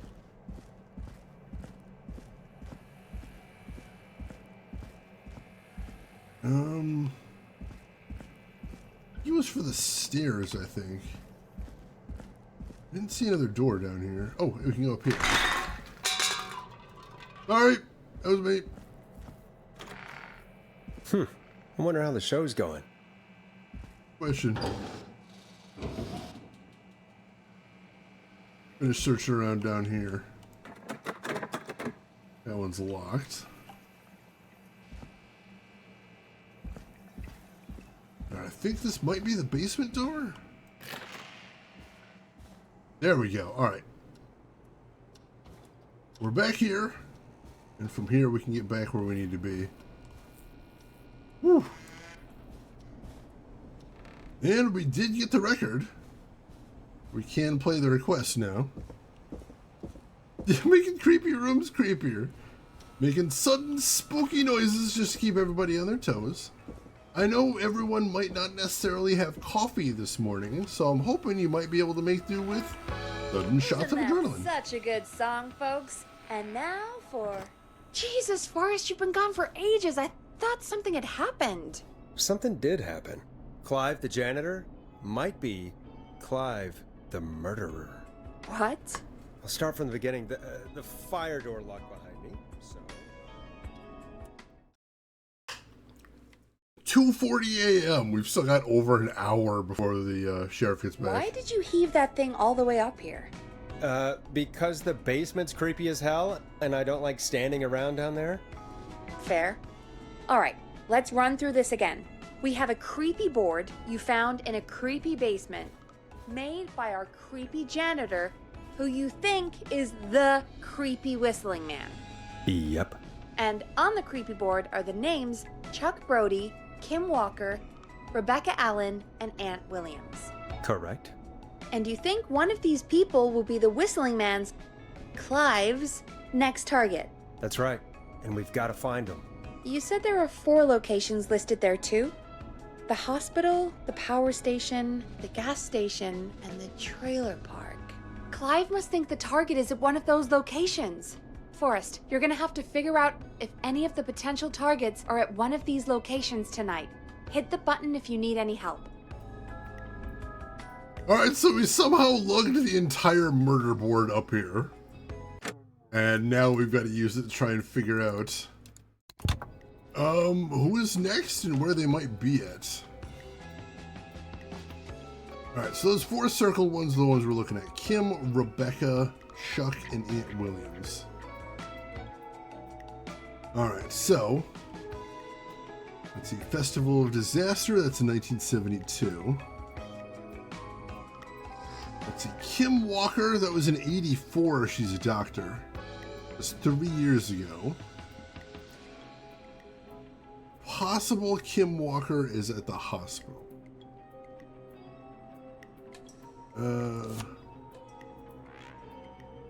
Put that for right now as a note to self. Let's see, Staff Sergeant Power Station. That's in 1969, so that was quite some time ago. Chuck Brody, we read about him. Let's see, marriage announcement. Kim Walker and Pete Stein. Well, Kim Walker now might be Kim Stein, possibly. Crime Syndicate impounded. Informant will hereafter be referred to as R.A. Could be Rebecca Allen. She could have been informed on a crime syndicate? That's spooky. Car thieving syndicate. Back with ice cream, choco, vanilla swirls. Oh, I love me some soft serve. That sounds amazing, EP. You enjoy that? Alright, so let's see. Aunt Williams and Sean Everett got community service. It says it was a 2-year investigation. And that happened in 72, so that happened in 74. They got some community service. Oops. Got this thing about the bus tragedy. I'll get a little better light on this. Let's see. Bus failed to stop and crashed into a fuel tanker. Deceased has been identified as Gallows Creek locals Mr. D. Rudd, Mr. M. Houghton, Mr. P. Stein, Mrs. K. Stein, and Mrs. J. Mildred. Ooh. This is in 77? Oh no. So it's possible Kim's already dead. Oh geez, alright,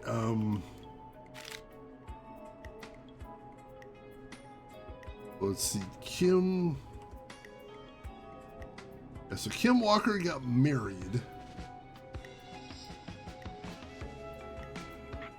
1970, might be Kim Stein, but also, Dr. K. Walker in 1984. That's weird. Maybe she didn't take his name? Maybe that's somebody different? Seems odd. There's a divorce? I'm not sure. Alright, we got Gallows Creek Game Day right here. I don't see any names on there, so I'll have to see what that's all about. Trailer for sale cheap. It's in 86. That's very recent. Contact estate agent Tyler Wallace for more info. I'm sick of being a local celebrity. People are so mean to me. I only stole a few cars. Who cares? Buy a new one. I'm selling my trailer and leaving town ASAP. I just want to get out of here. Please buy it. So it's possible that whoever owned that trailer isn't in town anymore. Remember they got nabbed for stealing cars. Let's see, 1987 Quiet Ridge Health Convention. Let's see. Featuring a special mystery guest, the lead engineer responsible for the Gallows Creek Harvest Festival disaster in 1972. They say you learn from your mistakes, and I turned mine into a career. Well, that's an 87, so that's very recent. Yeah, we're in September 87 right now. Oh, Tuesday the 1st through Sunday the 6th September. So yeah, that would be where is it?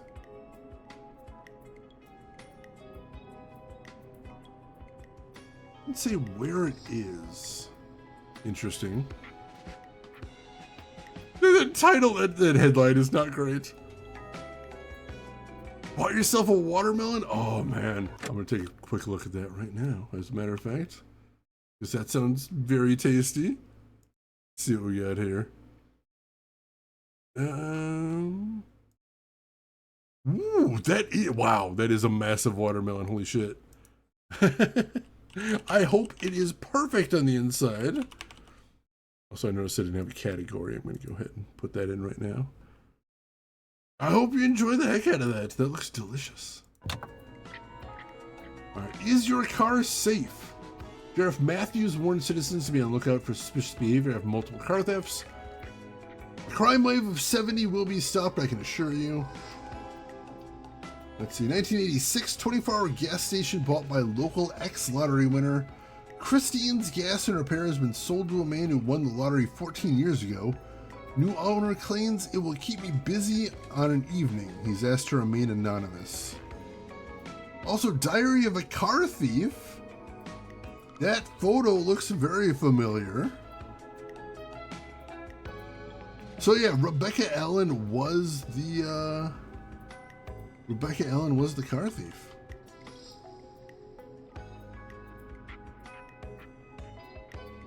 So Rebecca Allen is planning on leaving town. So I don't think Rebecca is necessarily going to be in the area.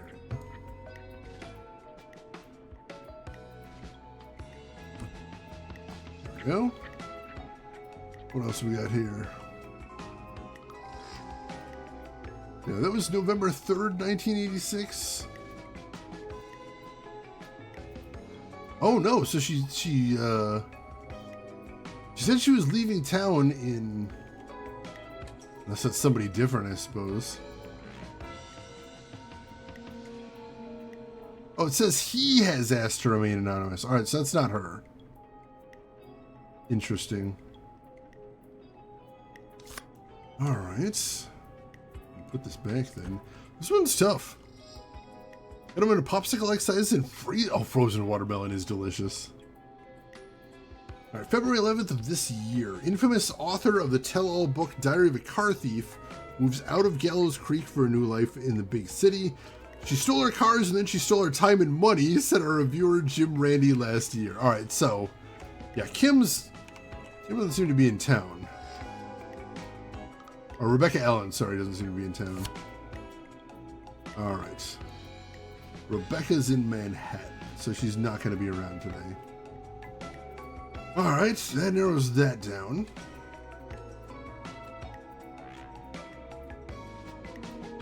Alright, so Chuck Brody is the one that may have won the lottery. And it said that the gas station was bought by the ex-lottery winner. That was in 86. And the lottery thing was in late last year.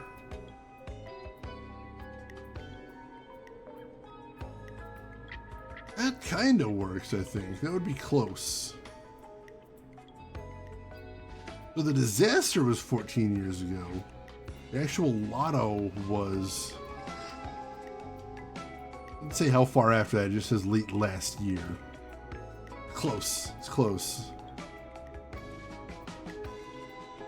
Chuck may be at the gas station, possibly. It's a 24-hour gas station. So yeah, that's possible.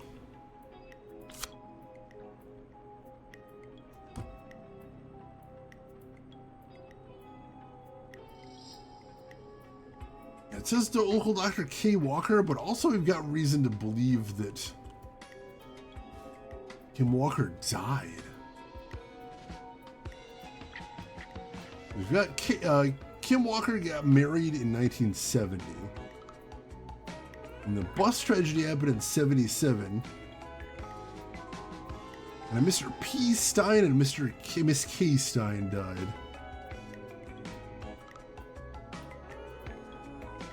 That sounds like it would be her. So I'm still thinking that... I don't know who K. Walker is as the local doctor, but... I'm thinking Kim Walker might be dead.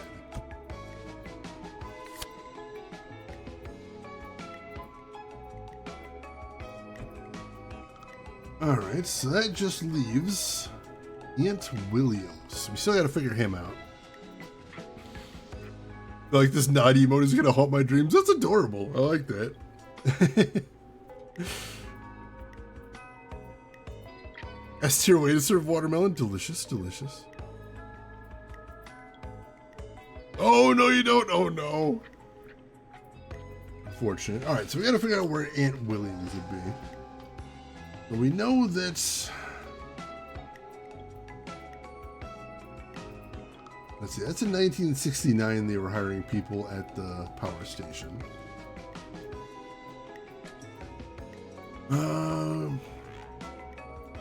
That's 2 years after the festival disaster, so 74... Aunt Williams gets community service, but we don't see for how long.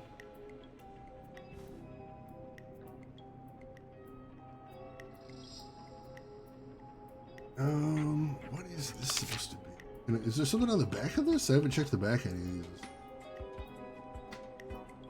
There's nothing on the back of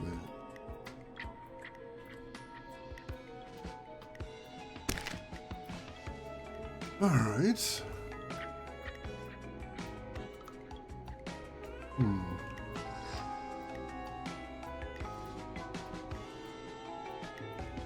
Interesting. Alright.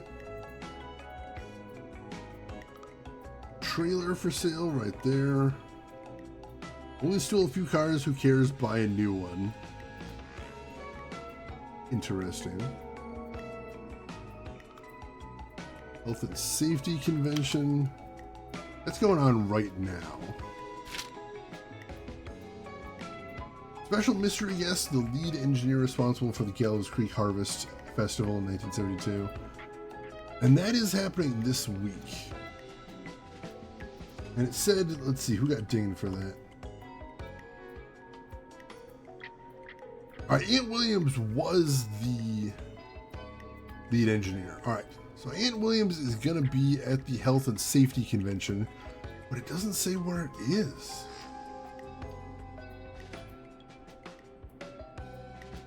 It doesn't say where the Health and Safety Convention is, so that doesn't really help much. Unless we've got a convention center for some reason. I don't see why we would. Little Shop of Flowers. I didn't notice that before. St. Jason's Church. Oh, here's the radio station. That's where we're at. Right next to the arcade. Badass. Right down the street from the video rental store. And there's Chalupacabras. Hell yes. Very nice. Christine's Gas and Repair. Alright, so we just heard about that. It was Grilling Spree. We saw that last time. St. Gabriel's Hospital. I suppose that's the most likely place for that.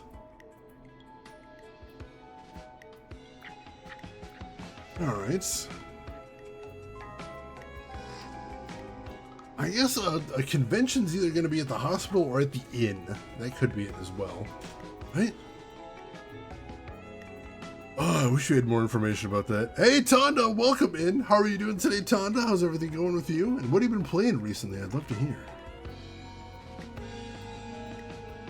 Chuck may be at the gas station.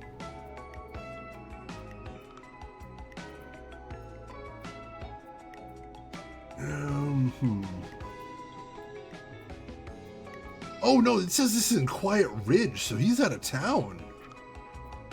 Alright, so Aunt Williams is out of town. That's actually really good to know. There we go. So Chuck Brody might be at the gas station. Aunt Williams is out of town, we know that. Kim Walker might be dead. And Rebecca Allen appears to have left town. So the only one who might be in town. I don't know, this local doctor, Dr. K. Walker, that makes me a little suspicious. You got the marriage announcement right there, Kim Walker and Peter Stein. And that's after the crash announcement.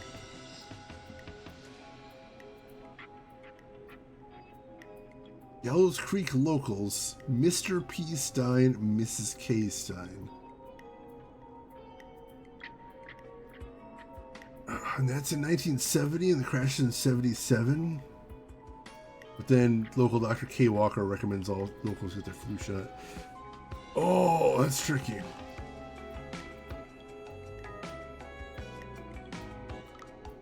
I do think I'd feel pretty comfortable about Chuck being at the gas station. I think that does sound like a thing. It says 24-hour gas station bought by local ex-lottery winner. Keep me busy on an evening, he has asked to remain anonymous. That was last year, but like it's possible it still has it. Oh, that's tricky. This one's tricky. It's possible there's more than one person who could be out tonight. I'm not really sure how they want to play this. Daytona. I mean, that was Little Shop of Horrors. I don't remember what the flower shop was called, but I think that's supposed to be a reference to Little Shop of Horrors, most definitely. Let's see, just been doing game requests lately. Finished DS9, The Fallen, and Darkwing Duck. What did you think of both of them? I'm very curious. Because DS9 I've never played before, but it looked interesting.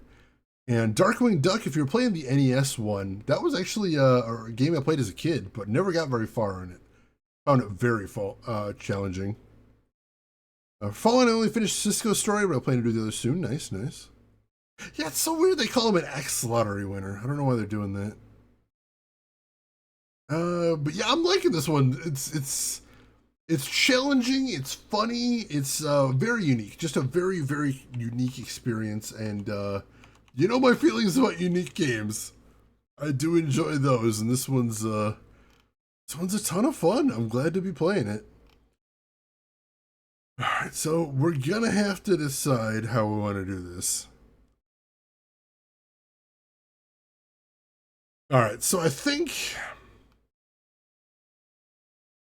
I'm going to go with my gut here. Ex-lottery winner in the X-Parent series? Oh god. How are they selling gas stations as dead people?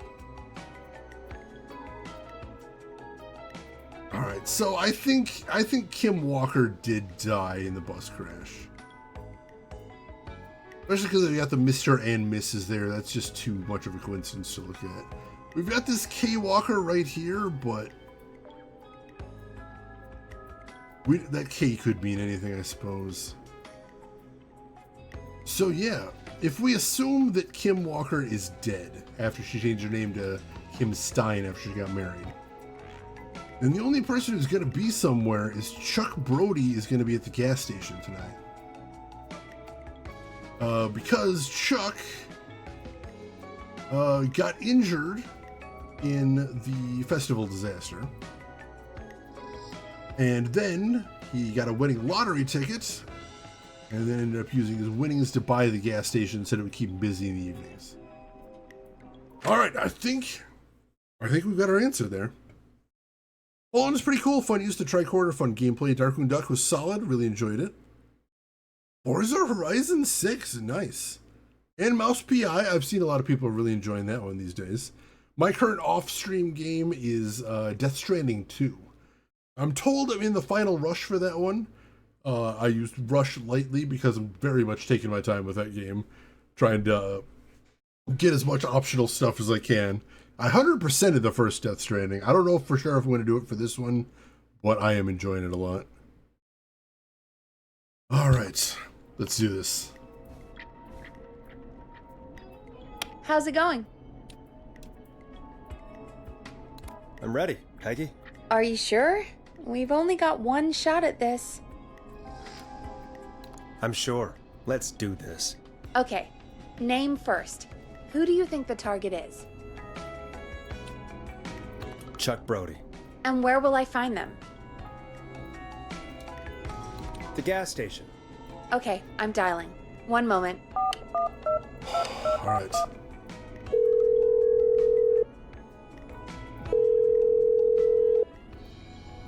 Hello? Chuck Brody! Listen, I know this sounds crazy, but we have reason to believe the Whistling Man is coming for you. You need to get yourself and everyone else out right now. The Whistling Man? Who the hell are you? Who is this? This is Forrest Nash. Listen, the Whistling Man's back. We found a list with your name on it, and Oh God. It's today. The year I finally let myself forget. quit talking and run! I think he ran off. Well, fingers crossed that Chuck... Jesus! It sounds like something blew up. He's using bombs now? Is Chuck? I don't know. Hang on, we're getting a call. Hello? Chuck? Chuck! Forrest, the whole goddamn gas station's gone up. Is anyone hurt? I don't think so. I got everyone to follow me out. The town's only ambulance was blown to hell, though. Damn it. Yeah. Damn it, that firebolt threw me. I've got to get to the hospital. I'm not feeling great. Forrest, man, I can't thank you enough, but... Damn. I gotta go. Wait, Damn it. We lost him. What was that about today? Oh, Forrest, the call board is lighting up. Get us into some music while I deal with this.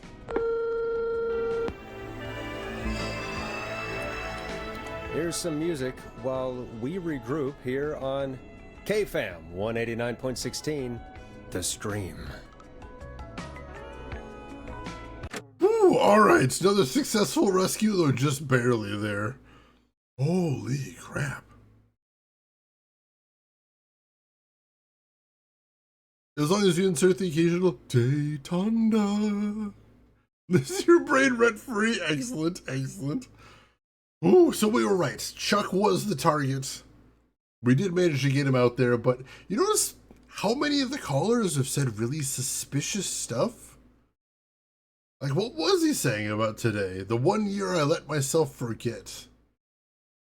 I think the people we've been talking to tonight know more than they're letting on. There's something much bigger going on here than a guy running around town with a knife.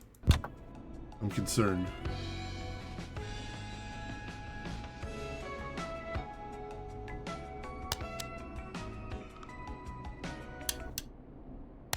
There's gotta be more in the basement to show us who Clive is targeting. And if that's the case, we can get ahead of him. Stop the killings before they can happen. Forrest, we need to go back down. By we, you mean me, right? Yep. Like I said, I need to handle all these calls. Maybe start with that creepy mannequin room you mentioned before. I still have a lot of questions about those, by the way. Me too. Alright, guess we gotta go back down there. See what we can see. I'm glad he somehow dragged the entire murder board up here. That was very convenient of him. Whew. Alright. Yet another person rescued. Can't even be mad to do the same thing. I mean, it is her job. That's the producer. You're the first line of defense right there. A lot of producers will actually screen the calls on the way in. But she doesn't seem to be strictly doing that for all of them. Alright. Back down we go. It's playing creepy music all of a sudden. I'm just going down to the creepy basement, that's all. Why it's gotta be playing creepy music on me too? That seems uncalled for. No basement for me! No, I would not want to go in the creepy basement when there's a killer on the loose. That seems like a goddamn terrible idea. Right, that's the actual one. It's locked. I mean, yeah, that was the actual closet. It's a real closet, not a creepy murder closet. Here is Clive's creepy murder room. What else? A key? Was this always here? I must have missed it when I brought everything upstairs. Where's our key? What key is he talking about? You guys see a key? Oh, God. Oh. Key.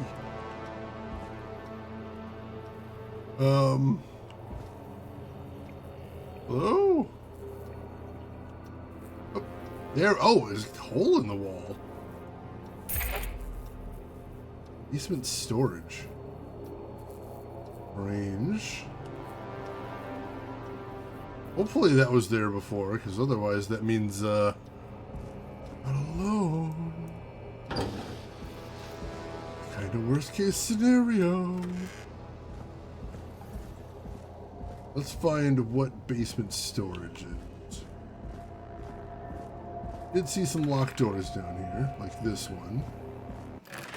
There we go. Hey, Forrest! Peggy, give me some warning before yelling down the intercom. Sorry. Buzz the intercom when you find something and want to discuss it. Alright! Thanks, Peggy! Jesus Christ. Peggy, I've found a tape and a map down here. A map of what? Looks like it might be to somewhere in this storage area. Weird. Well, maybe the tape will give us more information. Give it a play. Alright, if I can find a cassette player down here. Is this a cassette player? There we go.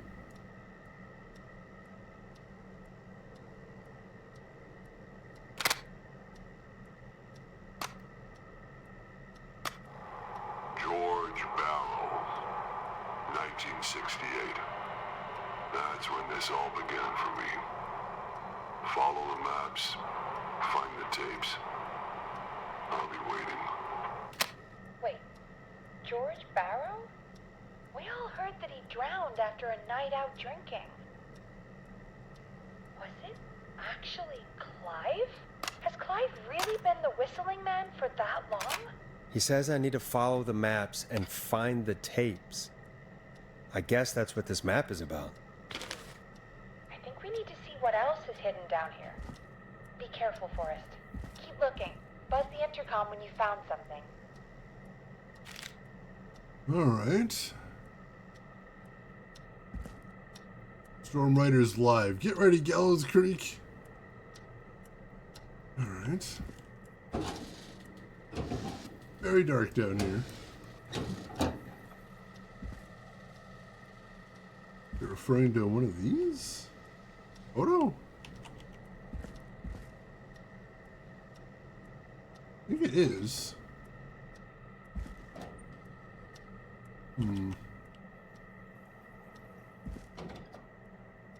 Don't see anything I can interact with on there.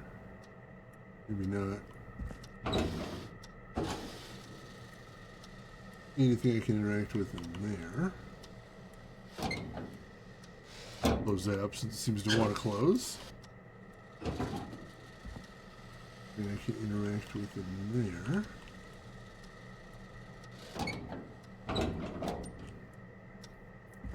Alright, was that the little photo of the map he was talking about, or was it this map?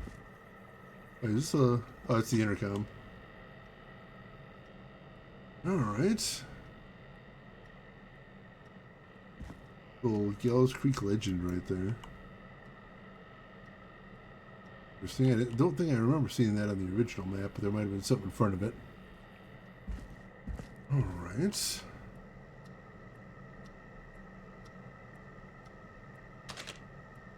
What is that trying to say? Is that a picture of the cassette player? Oh, looks like it. What does that mean? It's so dark down here. So dark down here.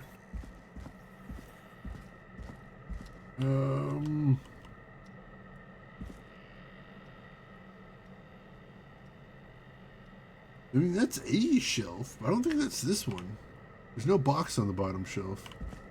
Alright, so maybe it's not in this room specifically? Maybe it's somewhere else. Ah, here we go. This might be it. Probably. Hello. Time of autopsy is 7 a.m.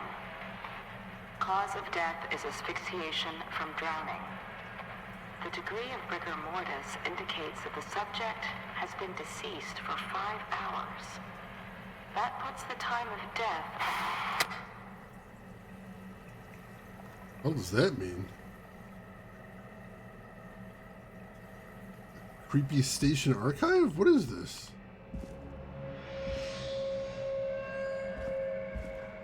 Like a big maze or something down here. It's disturbing. Small lacerations to arms, legs, and face, typically obtained by running through foliage. Severe blistering to the feet, as though the deceased had been running without stopping. Creepy.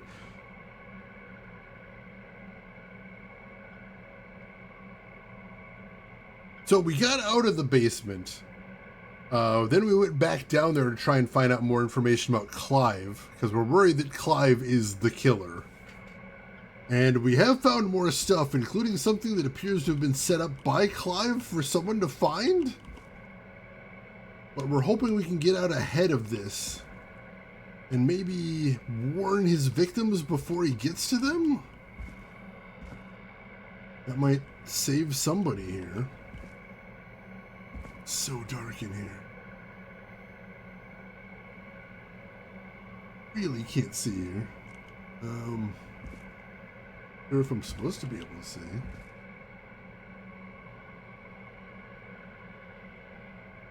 As usual, I know the gamma's messed up on my monitor.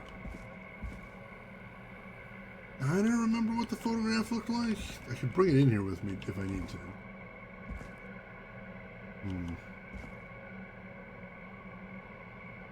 Alright, we're looking for a cassette tape, I think. It's something about finding the tapes. It's likely our mission.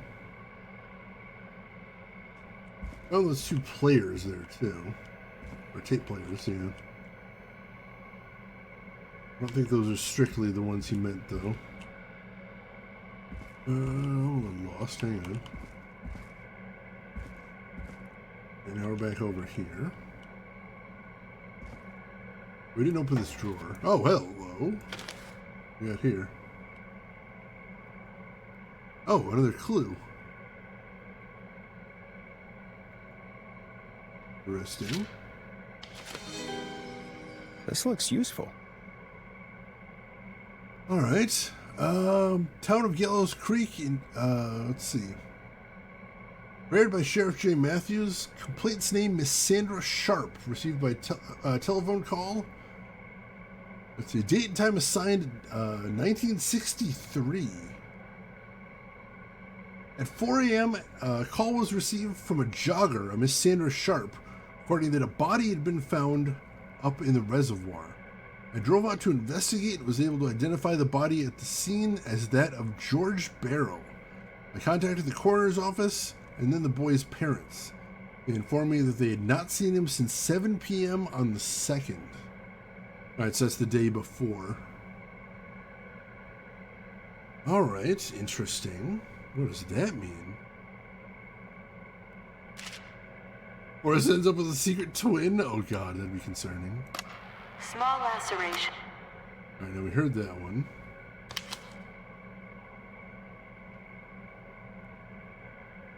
Alright, so I see something on the bottom there. On that shelf with all the radio equipment. So that might be the next thing we're looking for. Possibly. But again, it is very dark. Kinda wish I had a flashlight. It'd be really nice. Let's keep looking around. See if we can find that shelf. And hopefully not have creepy noises happening at us. Delivery note.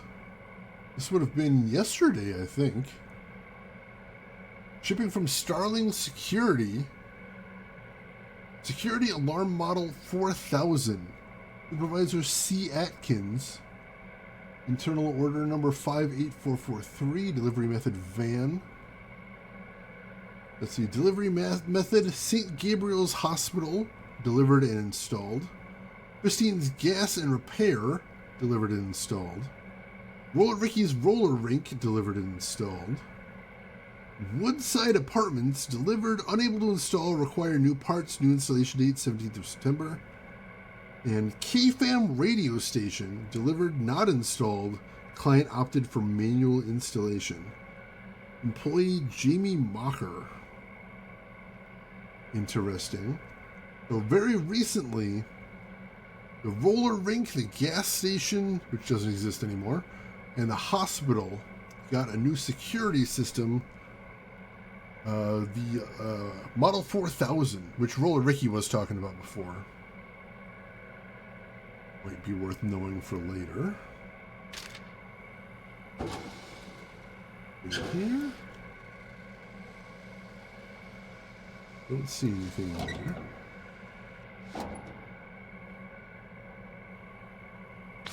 You got a book right here.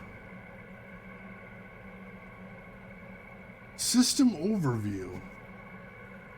Warning, when entering codes and commands, sequential key depressions must be made within 4 to 5 seconds of another.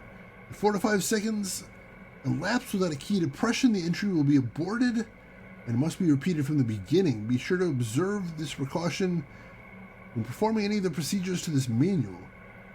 If you make a mistake while entering a security code, stop, press the star key, then start over.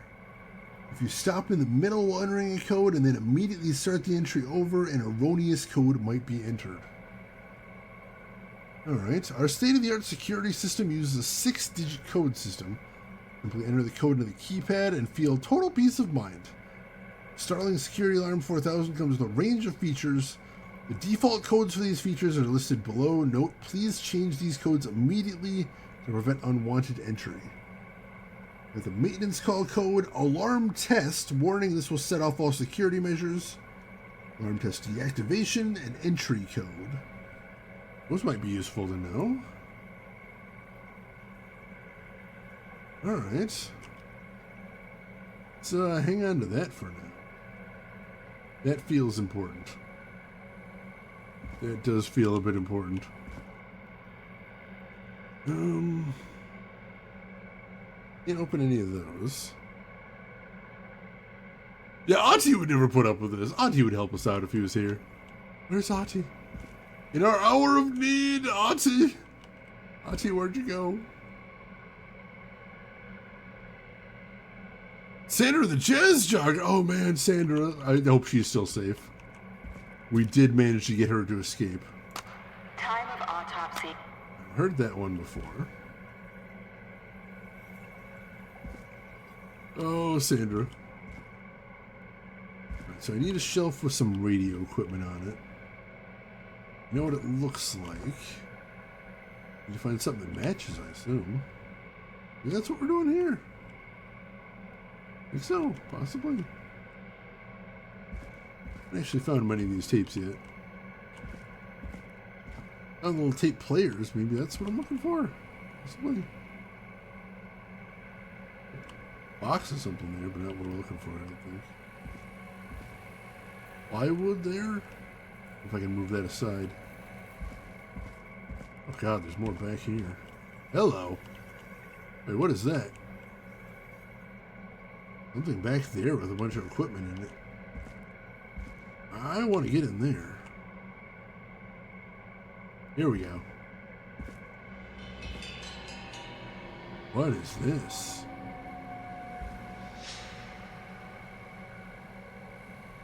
Alright, so that might be the fancy new security system. Possibly. The mousetrap down there.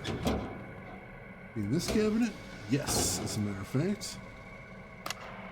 It is the coroner's opinion that the subject likely feared for his life and was chased, resulting in a fall from a height into a body of water, where he hit his head, was knocked out, and drowned.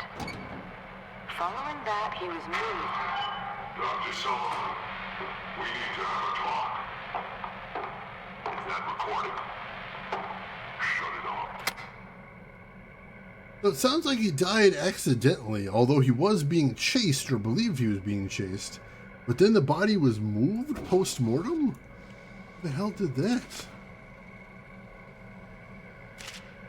We got another photo here. I mean, that desk, that one should be easy to find at least. This has to be important. It's a report of investigation by county medical examiner. Found dead. The deceased is a Caucasian male, age 18. The cause of death is established to be drowning, as shown by the signs of asphyxiation.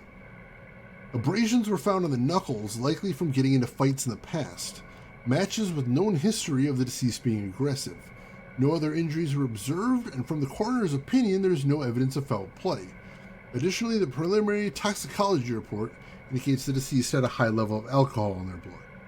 It is the coroner's opinion that the deceased went swimming while intoxicated, resulting in drowning. I'm sorry I made you do this, Virginia. So basically, we know that's a lie, because she just said in the recording that he fell from a great height and hit his head on the water. And then whoever walked in there, like they were gonna bully her into doing something.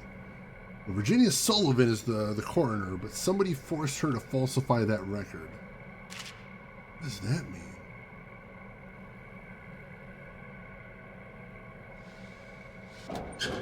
Close that up. And just keep moving. Ah, here's the desk right here. What do you know? If you're listening to this, then I'm probably dead. What the? I'm a man who likes to stay informed. I've got subscriptions to newspapers all over the country. A few weeks ago, I noticed headlines cropping up in those papers, one after the other. Each headline about a murder. Each murder, the death of someone I knew almost 20 years ago. Oh no. And each one drawing closer to Gallows Creek. Drawing closer to the anniversary. None of us are innocent, but I don't think we deserve killing. All I hope now is that I can save some folk from the worst. That I can, I don't know, do something to make up for what I did back then, I guess. I didn't kill anyone, mind you, but that's past mattering. Now, there's more I could say, that I should say, but my employer made it clear that my family would pay a high price if I ever spoke out. So, hopefully I've said enough for you, listener, whoever the hell you are, to start putting the truth together. What the hell? Peggy is not gonna believe this. Yeah, so Clive's saying he's not the killer. What we got here? Let's get some better light. Gallows Creek High presents Humpty Dumpty, a story of love, tragedy, and betrayal, starring Maisie Cartwright as Dawn, George Barrow as Henry, also with Marie Campbell as Anne. We just heard about George Barrow, and that mysterious caller referred to herself as Dawn, and that's interesting. Humpty Dumpty, weird.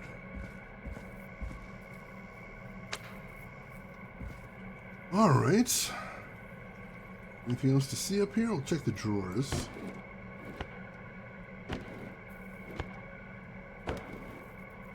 Aha. Ooh, a new vinyl for my collection. Alright, new record. I'll take that. Other than that, I think we may have seen everything we need to see down here. We didn't find any clues by that very first cassette recorder. I feel like we might want to take a peek there again. No idea what's going on with this. Looks very high tech though. Alright. We did kind of leap to a presumption. I mean, like, if you have a creepy murder room full of creepy mannequins in the basement, I'm going to jump to conclusions. It's just going to happen. Might not be a murder board, might be an evidence board. I mean, if it was an evidence board, what were the creepy mannequins doing? What was the red light doing? Never killed anyone, but got people killed as an oopsie? He might have, possibly. Or maybe he helped cover up a killing. Yeah, you gotta subscribe to many newspapers. It's important. The Aussie Connection American branch? Oh, God. Atmosphere? That's a weird atmosphere. I'm just gonna go ahead and say that. It's a really weird atmosphere to have. Alright, we gotta get upstairs and get to Peggy. Plus, I just don't want to be down here any longer. That is also a thing. It's freaking creepy down here. Yeah, the first tape recorder was right here. Oh, there was something. Or that was just the photo for the next one, right? Yeah, it was just the photo that leads to the next one, so I don't think there was any other papers here. Alright. Had a double check there. Make sure there wasn't anything else. Yeah, let's get the hell out of here and get up to Peggy. Let her know everything that we found. Let's see. Make sure there's anything else to see down here, because I'd rather not come back down here again. Creepy as hell. Sunshine and Lollipops is for garden shows and adultery. Oh my God. Alright, it says there's more to do down here. Was that not the last tape, or did I miss a tape? Bet I missed a tape somewhere. Honestly, I didn't recognize most of these locations. Guessing I missed one at some point. We got to the end, but it looks like we probably missed one for that. Additionally, there appears to be a post-mortem injury to the arm. It looks like it was trapped in a car door.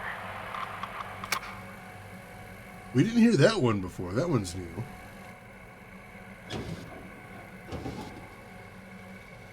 Post-mortem was trapped in a car door. What does that mean? How would it be trapped post-mortem? What would cause his arm to get trapped in the car door? Range. Alright, so it still says there's more to find. Oh, hello. Take them up. Weird. Alright, we'll check back in this room. Room did seem very important. I feel like we found everything on this desk. On the Humpty Dumpty thing, that seems important. Be up there? No. Interact with there? I don't think so. No, it does seem like we got everything in here. Alright. Just so we don't keep wandering all day, especially with things being as illegible as they are on my screen. I'm going to take a very quick peek at the guide. See if that'll help me figure out what I missed and what I still need to find. Let's see. We found the first one.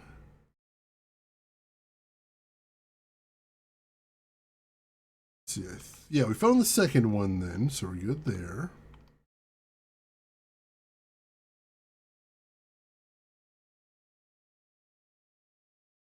I think might have missed the third one. Quite possibly. That's number 4 that we're looking at right now. Just to make a note of that electrical panel, that's fair. I think we found number 5, that's a thing. Played the last recorder.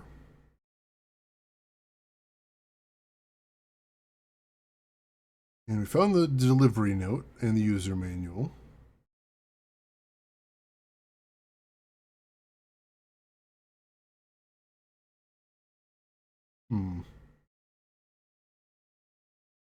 Alright, so yeah, I think we missed one of the recorders.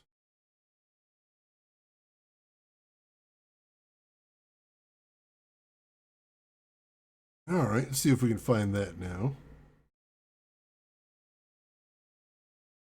Hard to get away from a car when you're dead, just facts is true. Very difficult. Don't you hate it when you try and drive your new corpse to your favorite drop-off point and notice mid-drive the limbs got stuck in a door? Yeah, it's unfortunate. You really got to be cautious with those things. It's important. Cannot be too careful when it comes to these things. Alright. Get out of here. Let me see something actually while I'm over here. Because while I'm over here, there's one other thing I wanted to look into if we can find anything. Not here, I don't think. Very hard to navigate here.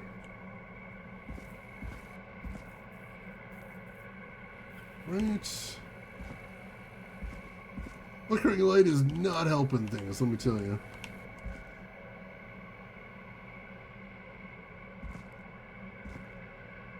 Right. Here. There's a cassette there, but I think we listened to that one already. Double check in a second. Yeah, this delivery report was right next to the other thing. I'm going to hang on to this for right now, too. In case that's important. It's 7 a.m. Yeah, we already heard that one. That was one of the very first ones. Still missing something. Been back here? Possibly? Yeah, I found that one. That was number 4, I think. Yeah, and there's the way back there. Alright. I think there's still one we're missing. Find that somewhere.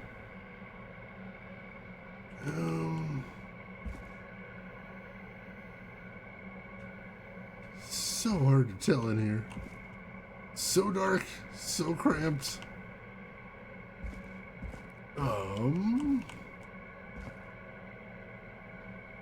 Something over here? No, we're just here, I think.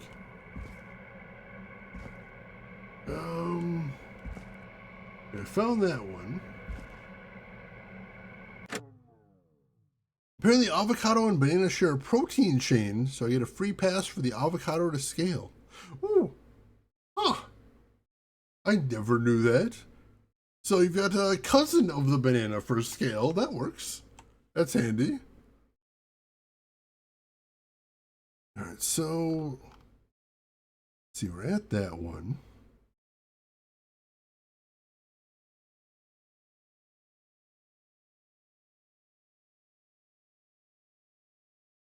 Alright, yeah, this one's tough.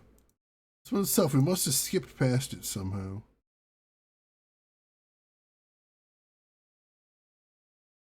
Alright.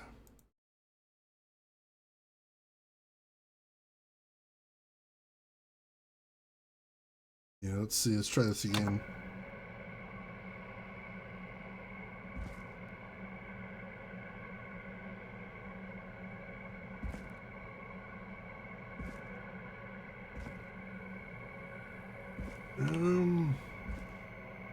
Oh. Something here? Is there a cabinet? Jeez, I can't see anything. It is just complete darkness on my screen. Hopefully there's nothing in there. Can't see jack shit there.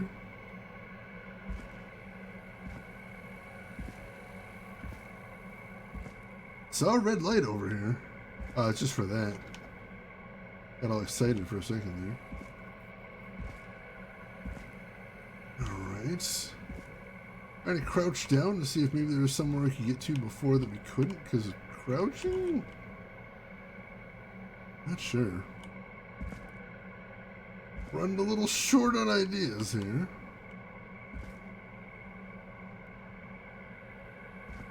Got that. Box right there.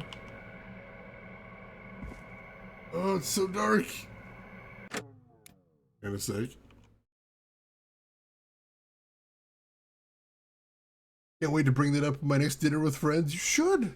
I love sharing fun stuff like that with friends. It's wonderful. Alright, so...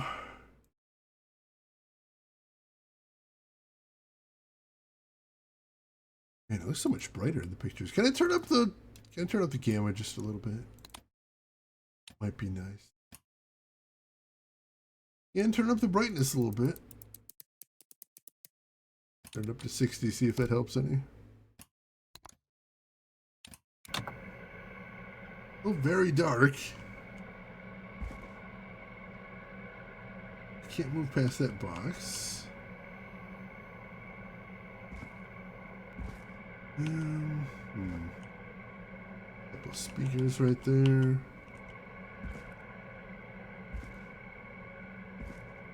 Now it just looks different. It's not helping things. What do we got? I can kind of see this cabinet now. Yeah, I don't think there's anything in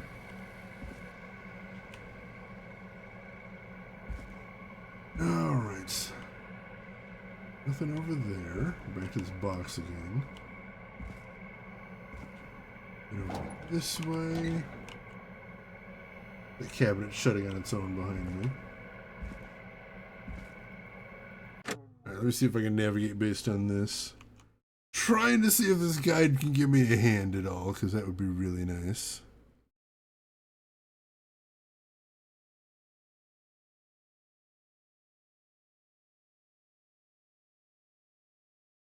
Let's see.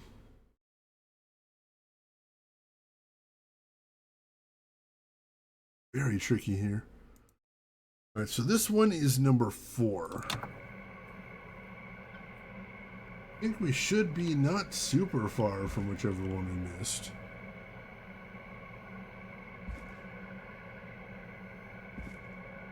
We can just find it.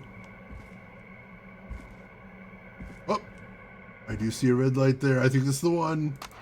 Preliminary toxicology results shows no signs of inebriation. However, a high amount of cortisol was found.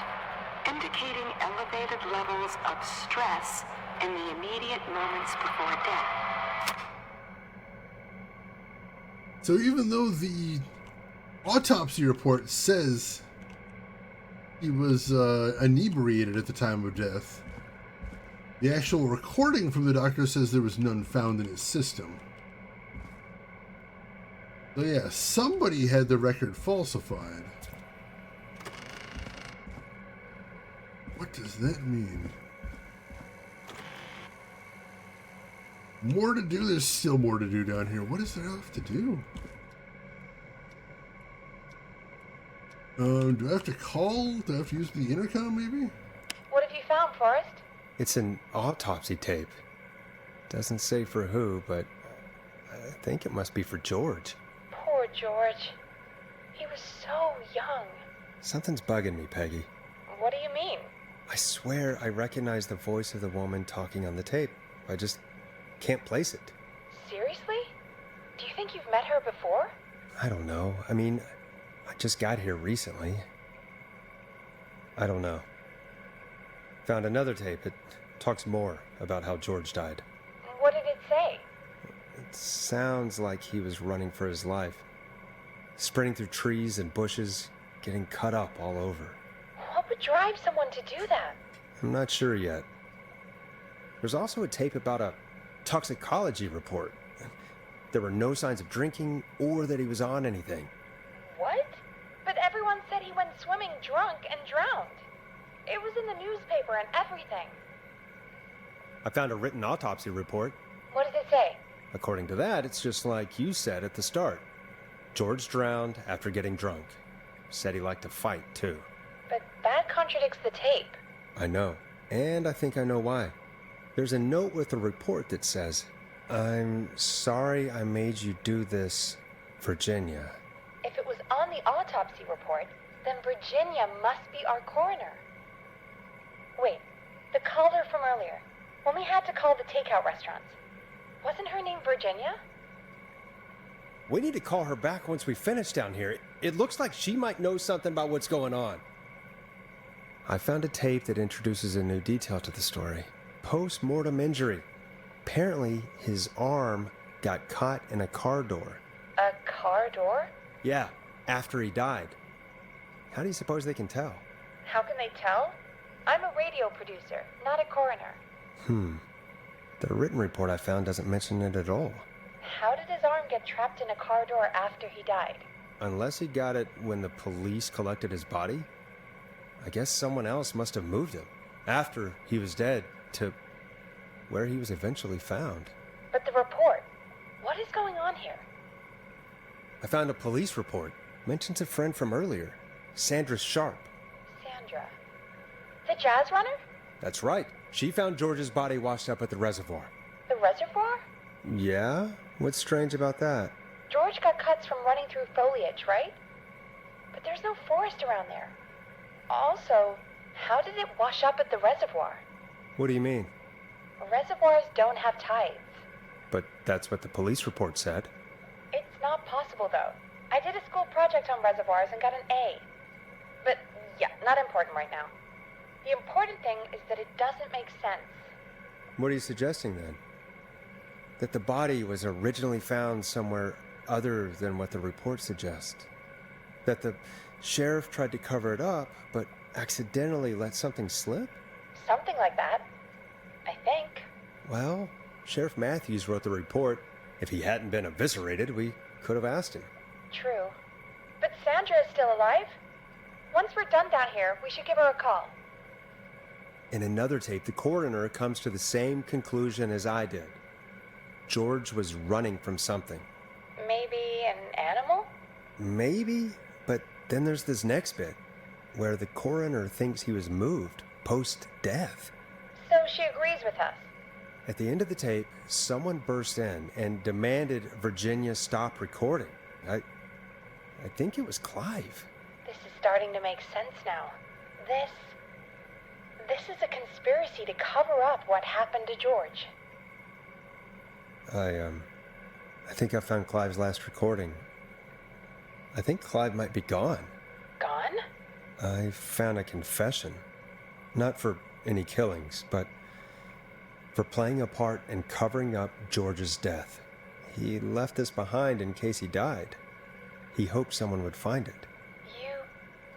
Do you think the Whistling Man already got him? Possibly. We've had a lot of callers tonight, but maybe not every victim made it to the phone, you know? We don't know how many there really are. Christ, Forrest, that's dark. I know, but Clive said he had read about other murders in other towns, and that the murders were all folks who knew about the incident. And the killings were getting closer to Gallows Creek. He said he wanted to do something good for once. The board in his office. He wasn't tracking people down to kill them. He was tracking them down to save them. Ugh, why didn't he just come out with all of this? He said his employer threatened his family if he spoke out about any of it. His employer? The one who orchestrated the cover-up? Oh, Clive. I'm sorry for thinking you'd killed all those people. Do you think you found everything? I think so. Forrest, what's going on here? Someone wanted that boy's death to seem like an accident. And they hired Clive to make it look that way. Come back upstairs when you're ready. We need to figure out our next step. Ooh, 3 o'clock a.m. 1 hour at least to go. Thank God you're back, Forrest. I've been... Let me catch up on chat real quick. See what we got here. I don't think I approve of Shane's new hobby of listening to autopsy tapes. It's a little creepy. I thought I'd try it on for size. I'm not a fan. Yeah, trust me, I got an A. Did she peak in high school too? Yeah, if only Clive hadn't covered things up. But like they said, they threatened his family, so there wasn't a ton he could do. Have we actually seen Peggy at all? You can see her silhouette inside the producer's booth, and she's stood up and gestured before, so we know that's her in there. And like, theoretically, we're keeping an eye on her at all times. That's about it. Only after the last 3 more hours, I'm finally getting you. Oh God. Very different game, and I'm glad I'm not playing that one. That game is stressful. running out of stuff to pad our airtime with. I can imagine. Thank you, Peggy, for keeping the radio show going while we were down there investigating murder stuff. Oh, jeez. All right. So, all right, let's continue. That was a tough one, but could be a dull. I mean, for that maybe, but like the gesturing and the standing up, that would be weird. And we know she's been reacting to things in real time, and also she's tossed keys under the door when we've needed to get in places. So somebody's in there, it would seem. All right. Peggy, you work in radio. Forrest, I'm stressed. I mean, really, how are we supposed to keep a show going with all this happening? Yeah, it's Peggy there.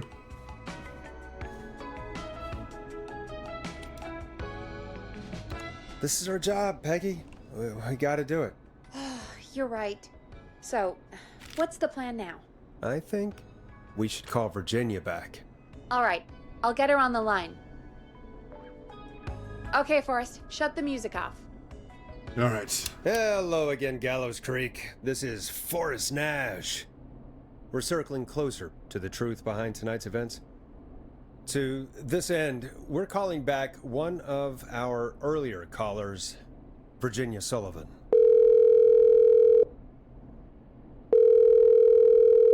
Fredman Plunker here? Who's this? Is it you? Goose? Plunker, hey, it's the Radio Man, Forrest Nash. Radio Man? What's up? Solving mysteries, saving lives. The huge. Right on. Plunker, what are you doing at Virginia's house? She asked if we could stay to keep an eye out for that whistling turd. So we're hanging out, bro. Well, that's big of you, Plunker. No, it's nothing. Can I speak to Virginia? Sure thing, Radio Man. I'll just go get her. Who is this? Alright, so the frat boys are keeping Virginia safe, so that's a good thing. Also very cool of them. I'll give her credit for that. I love Shane's technique in organizing files. That's basically how I do when I'm sorting CCG cards. Is I'll just make separate piles in front of me, but I'll keep making new piles until I have like a giant semicircle that completely surrounds me. And I have to like lean around in different places. Poe the Raven, welcome in. How are you doing today? Hey, Virginia, it's Forrest. I'm glad you're still okay. Oh, Forrest. Sorry, I'm still jumpy.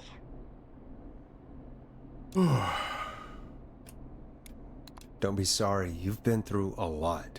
I'm so sorry this happened to you, Virginia. I thought I was.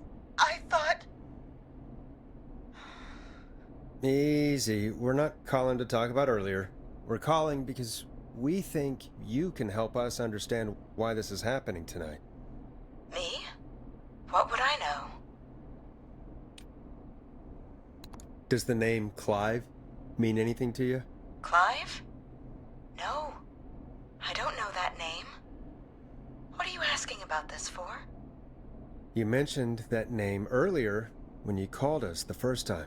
I don't know what I said then. I was petrified, Forrest. Clive's the janitor at our station, and we know you spoke to him in the past. Forrest, please. You don't know what you're doing. He'll come for me. Virginia, it's okay. Clive won't be coming after you. We think Clive's dead. Dead? But isn't he? He's the whistling man, Forrest. Why are you so certain Clive's the whistling man? Because all those years ago, It's okay, Virginia. He's gone. We found evidence to suggest well... And we found your autopsy reports for George Barrow. How? I saw him destroy them. Well, he didn't. I don't know if he kept them or made copies or what, but we found them, and we know it's related to what's happening tonight, which is why we called you. Why did you write a false report? All right. One day, I came into work to find a boy on my slab. And as I finished the autopsy, this man, Clive, he just burst in. And he started making demands to give over the reports, to falsify what I found. Of course I said no. But, well, when someone wants to make you do something, they can use the carrot or the stick. For me, he used both. You see, my sister is sick. She has a chronic condition that's never going away. It's expensive to treat, and it was getting to where I couldn't afford it. And Clive promised me that his employer would pay for my sister's treatment if I did what he said, and that if I ever spoke about this, he'd beat me to within an inch of my life. Ooh. I don't know why he had me do it, but my sister needed me. You have to understand, she needed me. We understand.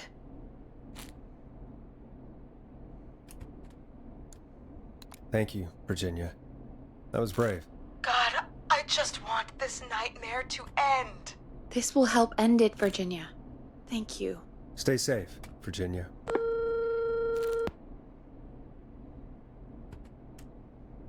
Okay. So, Virginia's tied up in all of this. Clive threatened her to keep quiet about George's death. But for who? Why cover up these details?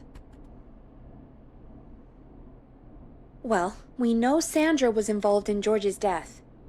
Do you want to call her? I do. Alright, but before we go asking questions, I think we should know what we want to ask. Is that fair? Yeah, we need to ask her about finding the body. She was the one who discovered it, but something just doesn't add up. 100%. She knows more than she's saying. I wonder what she's hiding. We'll hopefully find out soon. Anyway, just be careful when you're talking to her. Don't push too hard. We don't want her to hang up. I'll be careful. All right, calling her now. Hopefully she's at her jazz studio. All right, so we gotta be careful. Don't push too hard for this. Simdust, I too would feel rather safe surrounded by a bunch of idiot frat boys. She's got safety in numbers, I suppose. Frat boy funk keeping the bad juju out. It's working. I suppose she's still safe. So come up to the lab and see what's on the slab, so to speak. Let's see. How long would you have to practice to bring it down to one precise measurement? Plot twist, the frat boys are the killers. We do have reason to believe there's more than one person out there causing mischief tonight. Because we got that creepy, threatening note at the time the killer was across town. We know that. That is suspicious. We don't really know much about that. Alright, let's go ahead and save game here. Aha! Forrest, you're through. Hello, this is Sandra at Jazz Pizzazz Jazz Studio. Who's this? Hello again, Sandra! It's Forrest Nash of 189.16, The Scream. And you're live on air. Oh, I always thought folks called into a radio show, not the other way around. How jazzy. What can I do for you? Well, we're trying to understand what's behind the attacks tonight. We had a few questions. Why, Forrest, of course. Heck, after the way you saved my life, I'd say yes to just about anything you asked.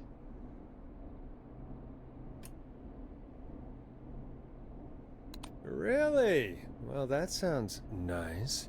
I might just call you back tomorrow then, too. You got my number. But what about tonight? Is there anything you want to talk about right now? Remember why we called, Forrest. Of course. Do you know why the Whistling Man might have targeted you? Ha! As far as I could tell, he was just a knife-wielding psycho with superhuman cardio. He'd have chased after anybody. Right. Well, we think he might be chasing specific people. People who know about the death of a boy named George. Oh, I don't know anything about that. Sorry.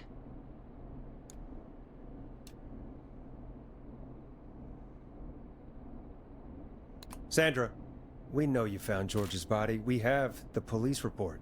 I don't know what you mean. It's okay, Sandra. We know. You do? You know about? Yes. Of course. This studio is my life. After I found the body in the river, I couldn't lose my studio. Do you understand? Sure. I understand.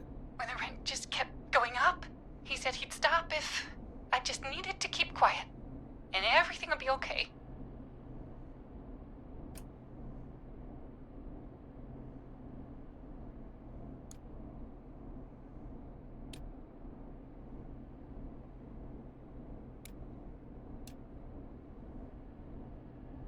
Sandra?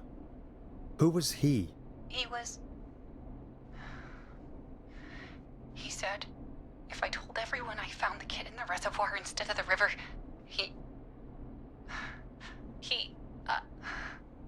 I'm sorry. No! I can't do this. Yes! And she's gone. I don't think that could have gone any better. You truly did great, Forrest. Well, folks, if anyone out there has any thoughts on what's going on tonight, please call in. That's good timing. We've got a call waiting just this second. Alright, so we know she was involved in a cover-up now. She confirmed that much. We still didn't get the name, but at least we confirmed that, and that is something. Just stumbled upon a body and kept kicking it down the trail a bit. Sure. She's very animated for 3 a.m. I mean, it was the 80s. There was a lot of cocaine going around. Jimmy the Cannon, welcome in. How are you doing today? Hope you're doing good. Genius understatement. Oh God, Sim, thank you for that clip. And dude, for the face shirt. There was a lot going on there. I don't have much of a poker face. That's a thing. If only we knew someone who's been introduced as owning a lot of the town. I mean, if we want someone that we know is in a position of power, we do know somebody like that. That's true. Yeah, that's true, Jimmy. Like, you're never having a good weekend when somebody cuts your face off. It just kind of spoils the mood there. Live interrogations about life-ending secrets. I can understand why she wouldn't want to confess to too much on live radio. Alright, who do we got next? Welcome to 189.16 The Scream, with me, your host, Forrest Nash. Hi, Forrest. I know this is really out of the blue with everything happening tonight, but I wondered if you could send a special birthday message to my uncle.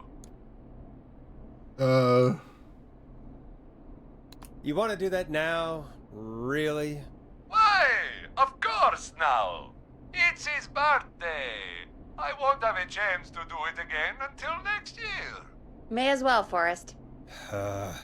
Fine. What's his name? Thank you, Forrest. He's my Uncle Ronnie. His first name's Peter, but he never liked his name. But since he always had salt and pepper hair, even as a kid, can you believe it? Folks always called him Pepper. Thanks for the history lesson. Is there anything besides happy birthday you would like to say to Mr. Pepper? Oh my god damn it! Yes! Tell him he can get the best birthday deals and party packages here at Putney's Pizza, starting at just... You son of a bitch! Stop calling us! God damn it, Peggy, this is your fault! My fault?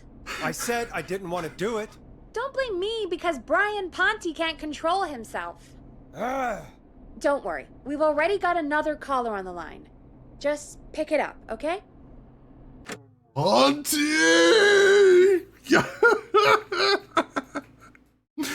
Oh my god. Our arch nemesis. The guy at Ponte's Pizza again. I was worried. I'm like, that accent seems a little suspicious, and he's in surprisingly high spirits tonight. Oh, Ponte. For anybody just joining us, that guy has been calling in repeatedly all night, trying to get free promo on air. And, like, he keeps resorting to increasingly elaborate pranks to get the airtime to talk about his pizza place.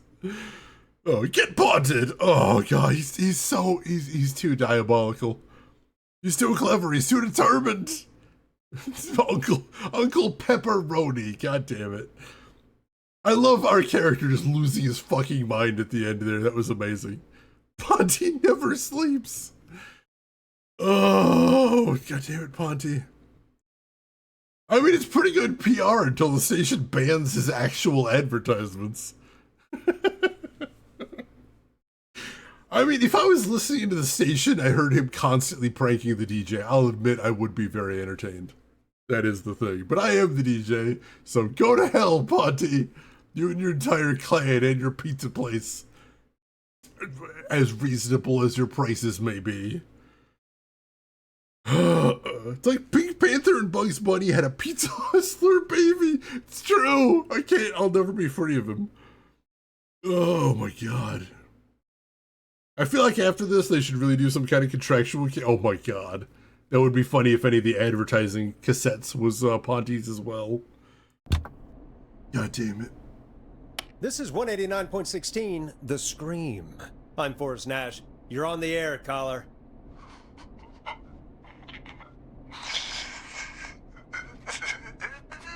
Caller.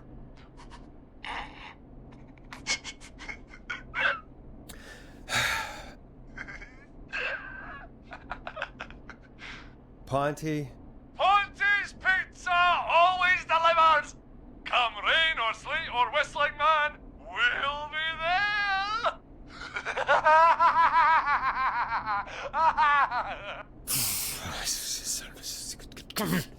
Forrest? Forrest? Are you okay?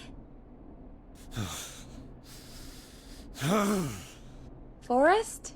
I hope the Whistling Man gets in with his own pizza slicer. Jesus, Forrest? Sorry, that was too much. It's okay. It's been a high-stress night. Don't worry about him anymore, okay? Not for tonight, anyway. I think he's spent for now. We've got another call, whenever you're ready. I sure hope he doesn't have any more in the chamber. I can't take any more of this. God damn it. I'll never be free. I'll never be free. I expect whatever game we play next, I'm going to get a prank call from Pontes. He's just going to follow me through the rest of my streaming career. It will always be Pontes. Do they not have caller ID? They don't. This is 1987. So unfortunately, no, they don't have caller ID. Sadly. No Star 69 in 1987 either, although I don't know if that's even a thing that works anymore. Yeah, Ponte's going to call in. Or it's just going to be like, nah, live with your consequences. Alright, Ponte, you're actively fleeing from the Whistling Man right now. I'll tell you what. I'll help you get out of it, but first I need you to reiterate all of your dinner specials. I'm giving you free on-air time, and you're going to need to make the best use of it. Read me your entire menu, and then once you're done with that, we'll talk about helping you escape the killer. How does that sound? Oh, you're not interested in doing commercials now, are you, Ponte? We'll get him. We'll get him. To be fair, if Ponte ended up sending a couple of free pizzas, I'd feel if it was alright. Yeah, that would be nice. But he hasn't. He hasn't done anything. He did help us out that one time with saving Sandra, but like, I'm pretty sure we were charged for that. We did have to pay for that, I think. Yeah, this is the equivalent of prank calling emergency lines. Don't prank call 911. Holy shit. Don't do that. That is insanely rude. This is technically an emergency line because the police station is currently empty because our only deputy went to the next town over to get help. They rerouted 911 to the station. So right now, if you are in Gallows Falls and you dial 911, you will get the station. They get us. Which is why everyone that calls tonight is in mortal peril, is because that's on us. That is actually on us tonight. Let's see, if he gets killed with a pizza slicer, can you sue for copyright infringement? I would like to sue his corpse one way or another. That would be a thing. To be fair, Ponte's garlic bread did help save lives. It's true. He wrote the note just like we asked. Go ahead with your dinner deal. Fine. I think he deserves one prank as a treat. Does he? I mean, yeah, I guess if he helps save a life. All right, that'll be the deal. You save one life from mortal peril, you can do one prank. But he's already done 3 or 4. That's too much. Ponte, stop. Stop, Ponte. Stop. Folks, don't spend your money at Ponte's Pizza. That's all I'm gonna say about that. Moving along, I'd like to welcome another caller to 189.16 The Scream. With me, Forrest Nash. Who, may I say, is calling? Well, hello again, Forrest. Don. I bet I know why you're calling. I'm sorry I didn't play your song. There's a lot going on. But please? Never mind that now. First, I'm calling because I need your help. Are you in danger? I sure am. Do you mean... Yes, he's after me now. You? I think so. He must have heard me on the radio helping you. Helping? You didn't exactly help. Maybe I've been helping more than you know. I was out following a lead, trying to work out who would be next, after Chuck. And what happened? And I started to feel like I was being followed. I came back to my apartment building, but this newfangled security system has me locked out. I need you to help me get inside.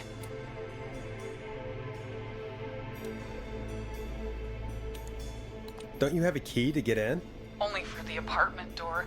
The front gate requires an entry code. The future is electronic, I guess. I need that code to get inside. Which apartment block do you live in?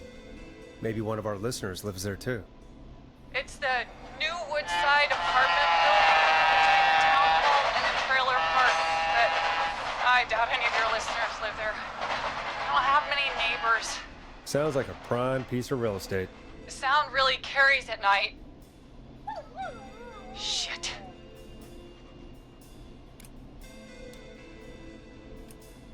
Is that a neighbor's dog? Yes, it is. Boy, I wish he'd muscle that thing in. Oh. And now he's blasting David Scopo out of his window. This night can't get any. The whistling man. It's coming down the street. I don't think he's seen me yet. Forrest, please. I need your help. I need the code for that security system, or I'm gonna die.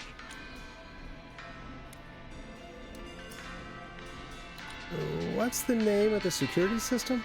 There's a sticker on the box. It says Starling Security 4000. There's a keypad, and it looks like it wants a 6-digit number. We'll see what we can do. Thank you, Forrest. Yeah, of course. Don't worry, Don. Thank you, Forrest. I knew I could count on you. I'll sit out of sight. Call me back soon. All right, folks. Here's a little tune for you all to enjoy while I try to break Dawn into her apartment. Coming up for your listening pleasure, it's Caged Tiger with their single, One Last Goodbye. You were pretty quiet there, Peggy. Forrest, was it just me, or was there something... Yeah, it wasn't just you. Something was weird about that. Yeah. Well, tell you what, we have a Starling 4000 or whatever here at KFAM. Clive bought one for the station. Maybe we can find something to help. Well, I'm not sure who, but to help someone. Yeah, I'm thinking about something here. Okay, so she's locked out of the Woodside Apartments, and somewhere Clive probably has the papers for the Starling 4000. Alright, so I've got something I want to look into now that I'm over here. Alright, so there's old man. Let's move him. Alright, so there's the Woodside Apartments. Here's the thing.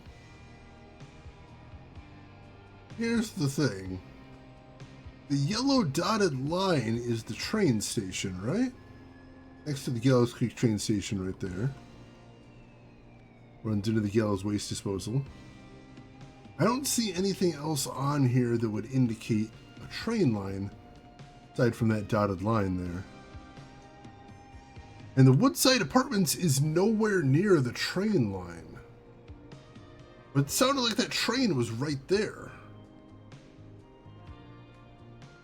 And when I heard the dog, I was like, wait, haven't we heard a dog earlier tonight? And yes, we have. Roller Ricky mentioned that he has a dog. And his dog likes barking at trains. While we were on the phone with him, he heard a train in the background and the dog barked at it. Makes sense because Roller Ricky's is right by the train line. She's definitely not by the Woodside Apartments. She might be near Roller Ricky's. And I think everyone in chat here agrees she can't be trusted. Something about her doesn't add up.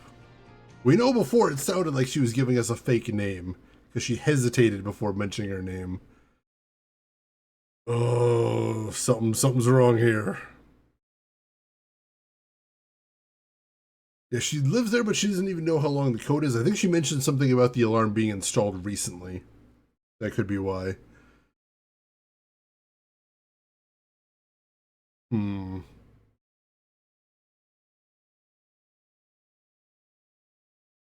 that's on Pride Month. Yes, happy Pride Month, everyone, if I haven't said it before. She's lying. Why does she want the code to that other apartment building? Or maybe she doesn't want the code to the apartment building. Maybe she wants the code for somewhere else. Alright, let's take a look at that documentation we grabbed out of the basement, because we did grab some stuff about the security system. Order delivery form. Starling must have left this by accident. This system's not even installed at Woodside. There we go. There is no security system at Woodside Apartments. It says they delivered the security system, but they were unable to install. And this is dated yesterday. literally yesterday. Where did they manage to install the security systems? The hospital, the gas station, which is now blown up, and Roller Ricky's.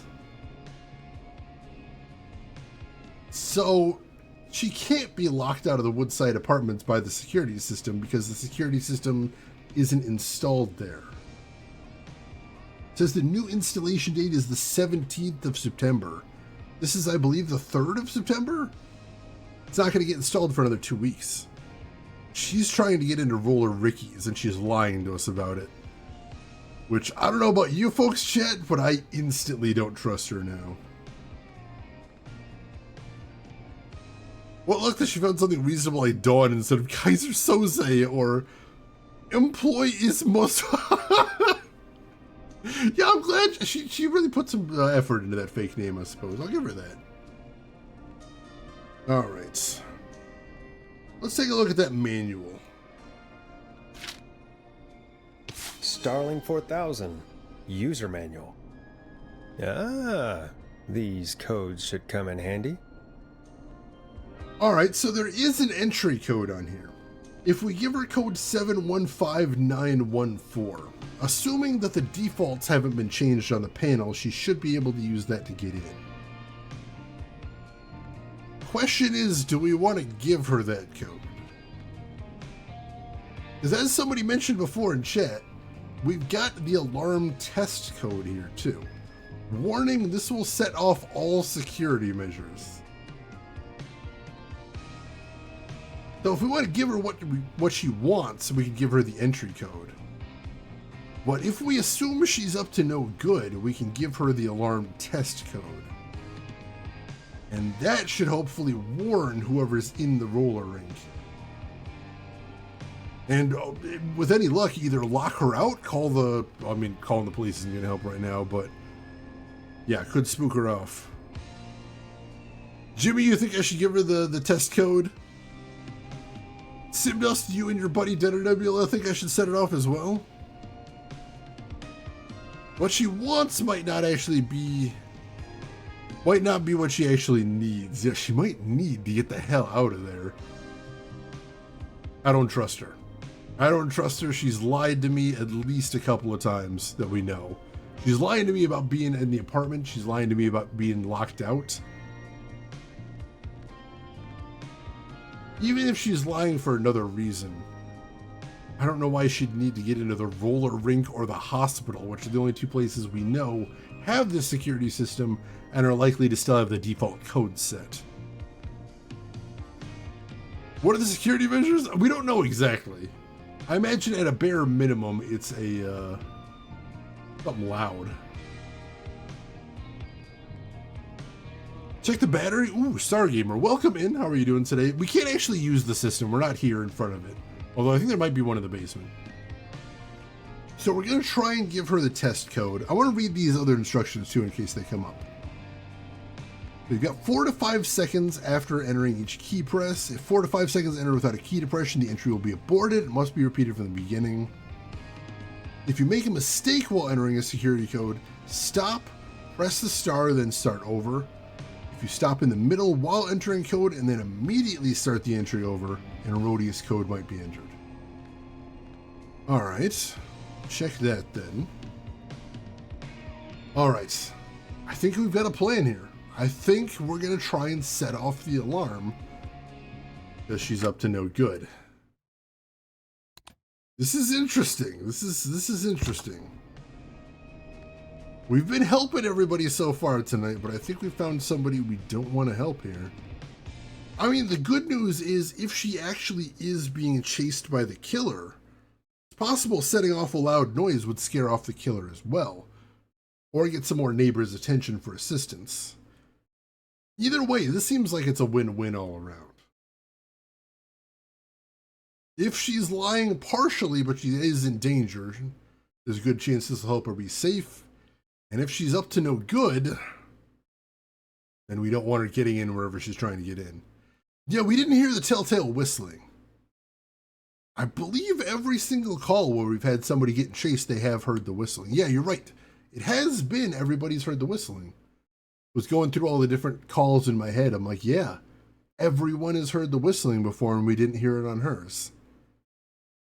Yeah, we're scaring her off. We're doing this. This is happening. This is too suspicious. Welcome back, Forrest. Find anything?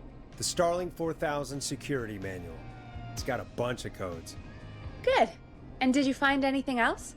I saw a list of everyone else who bought the Starling 4000. Know who was on there? Oh my god. Roller Ricky! Do you think we should give him a call? Is that crazy? I don't know what you'd say, but... Ooh, do we try and call Roller Ricky? Good question.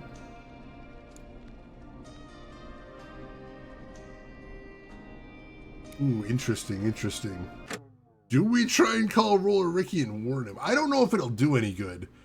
Because last time we talked to Roller Ricky, he did say he was going to go out skating. So...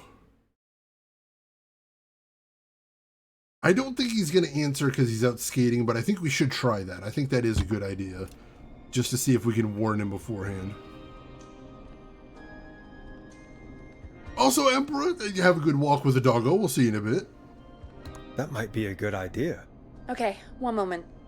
I got the number here. Patching you through.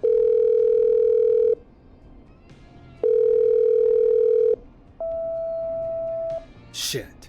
He probably can't hear it over the music. Forrest, I don't know about this. This is super weird.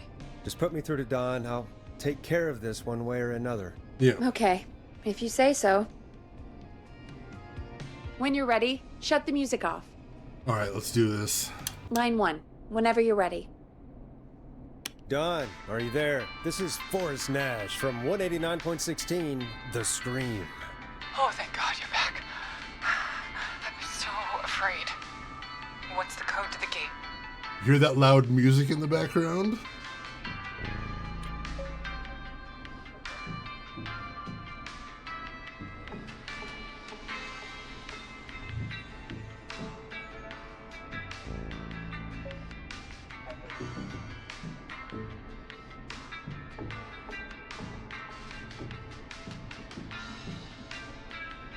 The code is 191519.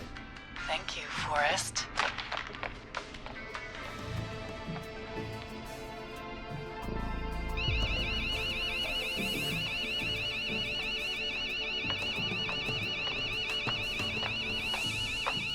Son of a bitch. Ah!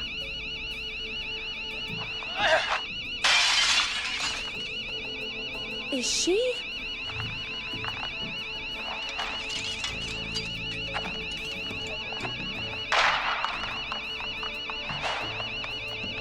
Yeah, stay out! Nobody disrespects the sanctity of the ring! Don't ever come back here again! I'm calling the cops! Thank God. Hello? Is someone there? Ricky, get back inside and turn on the radio. Whoever that was, she was trying to break into the ring. She? Forrest, man, you got no idea. That was him! That was the Whistling Man! The alarm gave me just enough time to get my rifle. I don't like hurting folk, but I can't let anything happen to Maxie. He's my best friend, you know? Listen, man, I'm heading back inside. Gonna barricade that window. My man, thank you. You and Peggy can skate for free, whenever you want, forever. That's a done deal. Thanks, Ricky. Can't wait. You got it. Talk to you soon. Okay, Gallows Creek, here's some music while we process what just happened.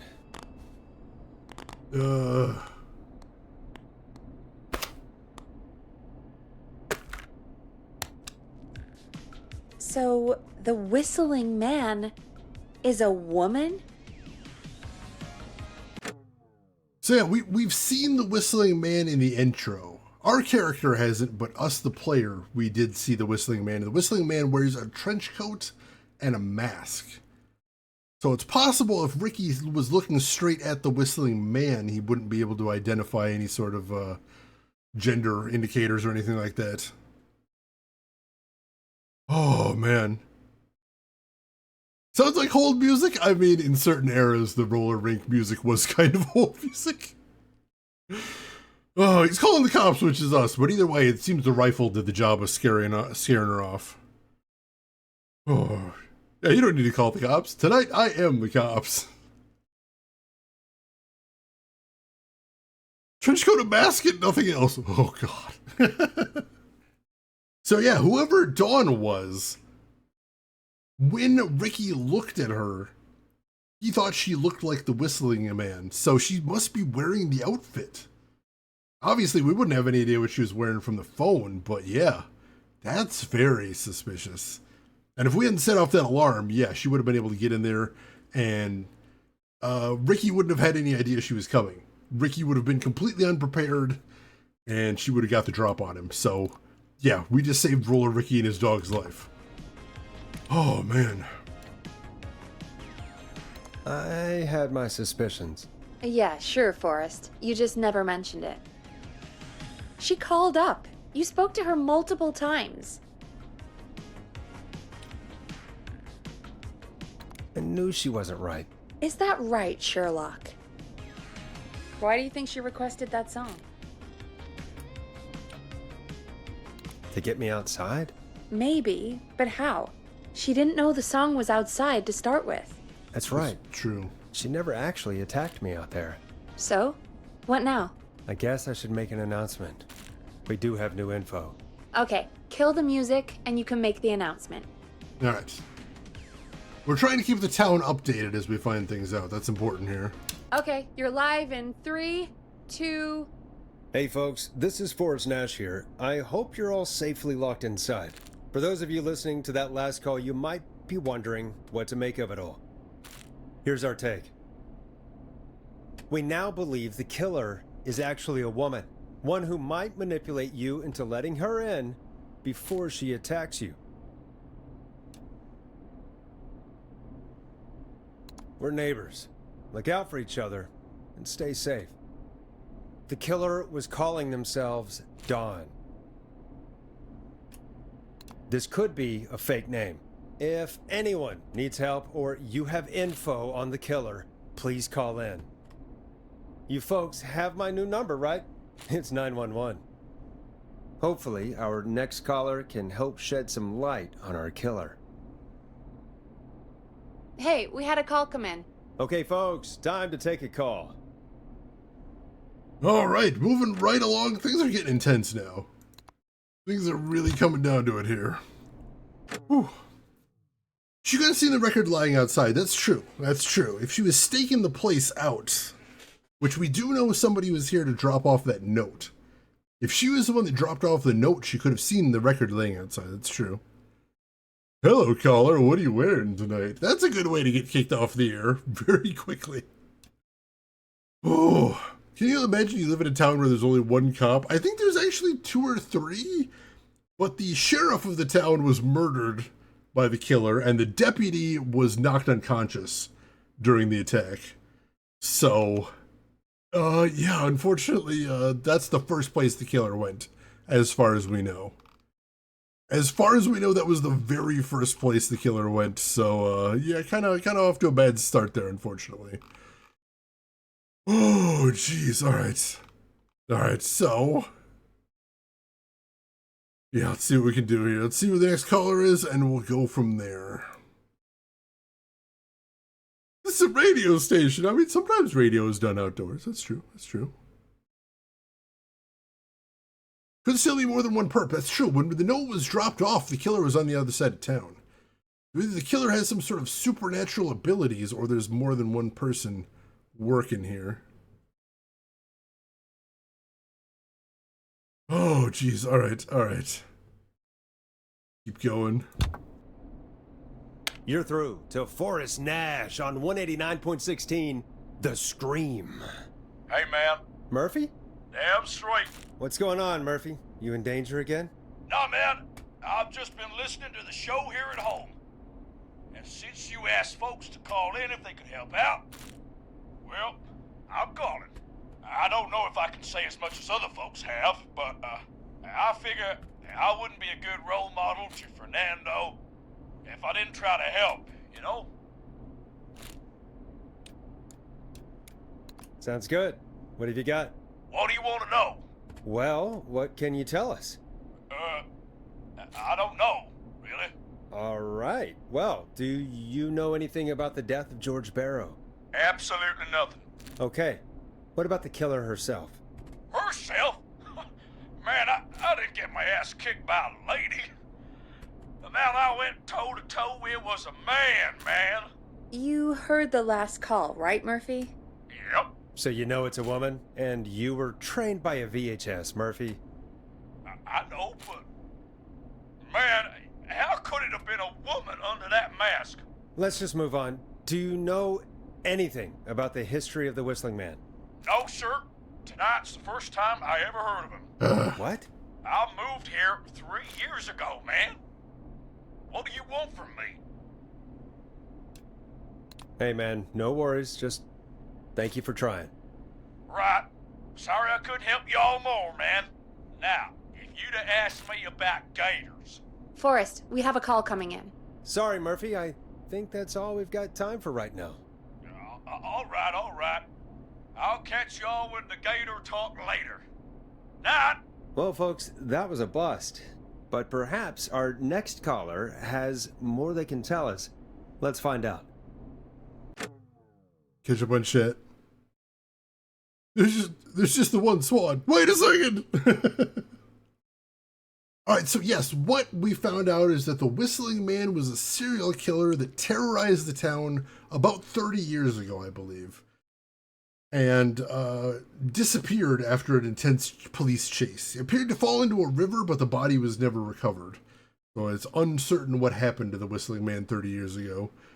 And it's been sort of a big event with the town. The teenagers often use the identity of the Whistling Man as a prank. And Whistling Night is sort of like a Halloween for the town, where people try and stay indoors because of they remember the danger all those years ago. And a lot of the people we've been talking to seem to have some connection to what happened 30 years ago. Let's see, copycat, same person, child of previous?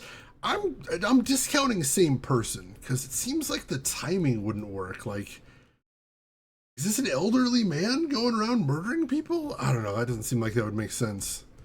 Could be copycat. Be a child, I guess, if he survived. Hard to say. Would be a tall order for the average woman to toss a whole ass Murphy in the trash. She did get him inside a dumpster. Somebody got him inside that dumpster. Maybe jazzercising? I mean, if her core is strong enough, anything's possible. Franchising. Oh god, the Hobgoblin. Alright, let's see what we got next. This is Forrest Nash, and you're listening. Please help me. My name is Casey Moore. I'm at 25 Nancy Drive. My best friend's been stabbed. He's bleeding everywhere. I don't know what to do. Please help me.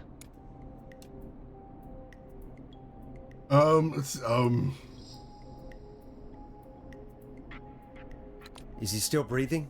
Yeah, but he's bleeding out fast. I really need help. Please. Take a breath. We'd been out at the reservoir. We were heading back to his place when we heard this whistling all of a sudden. He just started freaking out. He screamed at me, told me to hide. I'd never seen him like that, and I just panicked and ran and hid in a bush. Oh no. Forrest. Then what happened? He went up the road and talked to someone. I couldn't really hear or see anything. It sounded like he might have known the person, and they just stabbed him.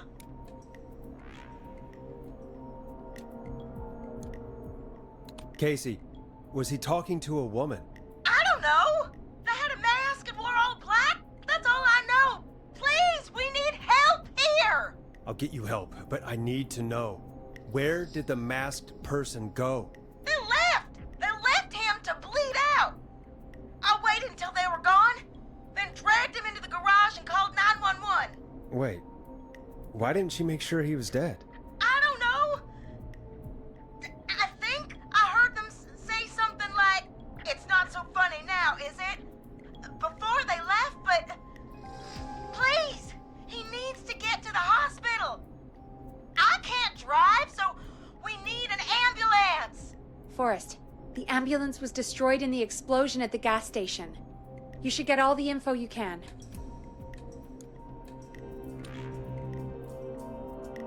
Can you tell us where your friend was stabbed? They stabbed him in the stomach, and then stabbed him again in his leg when he was on the ground, and it's... Oh, the knife is still there in his leg! What's your friend's name, Casey? It's Jason Parker! We'll be right back.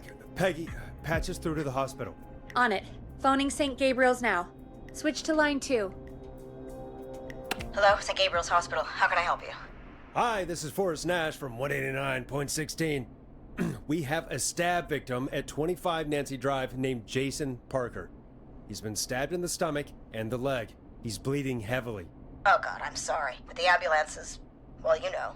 I know, but please, we need something, or he's going to die. Forrest, Listen, you're going to have to get him here. We need to see him, and we can't get there ourselves right now. We don't have any way to drive him right now. And even if we did, he's bleeding out fast. All right, listen. We need to buy him time to get here. That means stopping the blood first, and then finding someone to stabilize him. To stabilize him, you really need someone with first aid training. Do either of you have any? No. Me neither. Damn it. I'm really sorry about this, but I have other patients who can't wait. All I can do is talk you through the procedure as quick as I can, and then leave the rest to you. You think you can handle that? We don't really have much choice. Hit me. Okay, from the top. If he's bleeding out, then you need to get him comfortable and try to stem the bleeding. Lay him down. Apply continuous pressure directly to the affected areas. When the bleeding slows, get a clean cloth of some kind and hold it over the wounds. Get them comfortable. Apply pressure. Clean cloths when slowed. Got it, I think. You said he was stabbed, right? If the object he was stabbed with is still in him, don't take it out. It's stopping the worst of the bleeding right now. If anything, you should secure it so it stays where it is. I wouldn't have thought of that. It makes sense, though. God, that was a lot of info. But I think we can handle this. Glad you got it so far, because there's more to go. Oh, God. I'm still with you, Doc. What else do we need to know? If he's lost a lot of blood, he may enter shock. If he does, act fast. If you applied a cloth and it's bleeding through, don't remove it. Just apply another on top of it. If it's safe, elevate his legs to get blood circulating to his vital organs. Try to keep him warm. Get him to rest and reassure him. We need the patient to stay calm. All right, don't replace bandages, elevate his legs, keep him warm and calm. This is a lot. I'm really sorry. That's as much as I can give you right now. Try to stop the bleeding, find someone to get him stabilized, and get him here as quick as you can. Good luck. All right, Forrest. Casey's still on line 1. All right, we gotta go right into this. Shit. That is a lot. I love how he can't help but give the radio intro. Old habits die hard. Plus, he is still on the clock, you know. Oh, man. Oh, War of the Worlds game like this would be amazing. I hadn't even thought of that, Celestial Knight. I was saying before, I'm like, what else could he do with this concept? That's perfect. That is perfect. Okay, all right. 54 baskets, though. I'm happy about that. All right, let's go. Hello? Hello? Forrest, are you there? I'm here. How is Jason doing? Badly. He's still bleeding. I need help. I've been putting pressure on his stomach wound since you left, but he's still bleeding. I don't know what to do. That's good, Casey. The nurse said to do that. What about the knife in his leg? It's gotta be hell. Should I pull it out? No, don't touch the knife. The bleeding will get worse if you pull it out. Are you sure? I'm sorry. I'm gonna stop making suggestions. No, don't worry, Casey. We're a team here. We're all going to get Jason through this. Casey, is his leg wound bleeding right now? I hate looking at that knife. Yeah. It's bleeding. His stomach is worse, though. I think we need to secure the knife so it doesn't move around. Do you have anything you can tie around it? Yeah. There's some laundry piled up on top of the dryer, some cloths on the hood of the car, and What else? I guess I've got my jacket. Oh, jeez.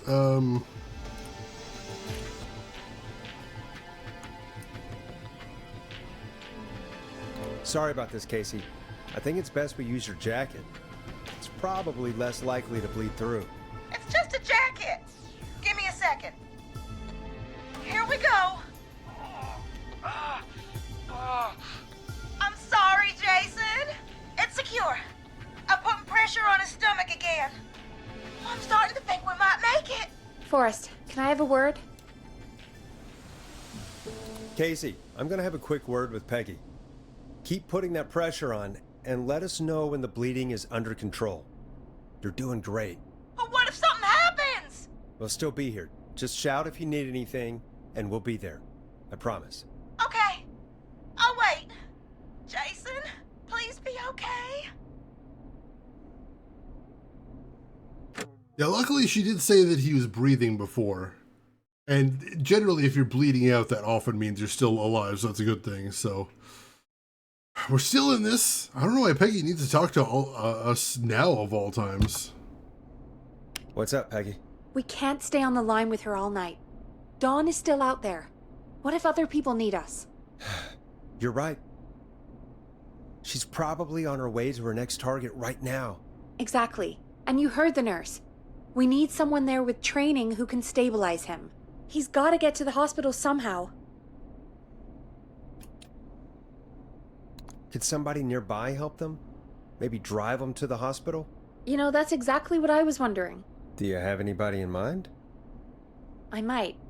A little before you started working here, KFAM did a mandatory first aid training course. Me and Karen missed it because we were away on a producer getaway. You skipped it, didn't you? Never mind. So, how does KFAM's first aid course help us? Casey said they're at 25 Nancy Drive, right? Yeah? Why? They put up a bunch of cheap houses around there about 10 years ago. So a bunch of people here at the station live around there. Do you think any of them could help Casey and Jason? Probably, but I don't know who lives there. And since I missed the training day, I don't know who knows first aid. Could you call them and ask? I don't know everybody's numbers. I've only ever called Karen. Everybody's personnel info is probably in Reggie's office. Got it. I'll look through their files in Reggie's office. It's a life or death situation. I'm sure they won't mind. Right. But there are a couple of problems with that. Naturally. It's sensitive information, so Reggie probably locked it in his safe. Great. Great. Do you have any idea what the combo for the safe could be? Not a clue. Reggie's a serial note-taker, though. Maybe something in his office will give it away. Right. There is something else. I'm not gonna like this, am I? Have you ever heard, "The future is floppy"? Peggy, what the hell are you talking about? I'm talking about floppy disks. Floppy disks are like these futuristic things that have information on them. You put them in a computer and they do something. Peggy, I know what a floppy disk is. Anyway, Reggie decided that the future is floppy and started phasing out our physical records and replacing them with these floppy disks. I imagine it's the same for our personnel files. That's good to know. Since we haven't heard anything from Casey, I'm guessing Jason's okay for now. I'll check out Reggie's office and see what I can find. You'll need a key for that. I'll just slide it under my door now. Thanks, Peggy. I'll just have to look around. All right. Get caught up with the chat right here. Why not transfer her to the hospital and they can talk her through?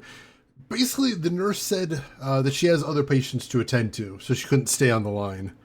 Otherwise, she would stay on the line with us and probably help us talk through, or we could transfer her. But, like, you know, there's a serial killer tearing a swath through town, so I imagine the hospital is pretty busy tonight, unfortunately. And that's basically the theme of the whole game, is everybody's swamped and just trying to do what they can, unfortunately. Oh, jeez. Yeah, it's unfortunate. So yeah, no HIPAA yet, so that's a good thing. Although, as I always mention to people, I'm like, HIPAA is not as strong of a law as people make it out to be. HIPAA does surprisingly little, unfortunately. Hey, Damage Plushie, welcome in. How are you doing today? Hope you're doing great. Glad to have you with us. Oh, jeez. All right. All right. Oh, jeez. All right. Good. I'll patch my mic down to the office, so you'll hear me over the intercom. Sounds good. All right. Out here. Grab the key she dropped for us to Reggie's office. All right. I just got an achievement called Master of Unlocking as well. All right, so I don't know which door is Reggie's office, but we've seen plenty of locked doors before. Let's just head down there and find it. It's all stuff that I dropped on the floor before, so that's on me. Not either of those doors. Not that one. This one must be it. One that says private right there. Aruka, welcome in. How are you doing today? Hope you're doing good. Yeah, it's about portability is the thing, basically. Had to say hi at floppy disk. The future is floppy, apparently. Want to hear more about those Nab That Cat and Run? They sound fascinating. What an amazing technology. I am the master of unlocking. Hopefully I don't become a Jill sandwich, though. I've heard that's bad. I ended up mandating certain privacy protections merely because it was also making everyone make the data more portable. True, true. Like, it's better than nothing, but, like, it's not nearly as strong protection as there ought to be. Alright. Got into the boss's office. There's another map here. I'm glad there's maps in so many rooms. We haven't actually read this before. Once a challenging hunting ground for the very best, now a fun and friendly stop along your way.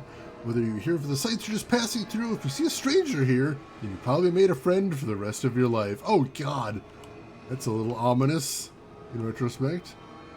This certificate is to certify that Reginald Scott has successfully completed the standard course in first aid to the injured. Alright, so if we can find somebody named Reginald Scott, we know for a fact he did the course. That's very helpful. Good, good. I think that's actually the boss. Scorpion. Laser Racer, I love it. He's got the I Wanna Believe poster. That's fucking amazing. I love it. Clive, if you're reading this, stop stealing my post-it notes.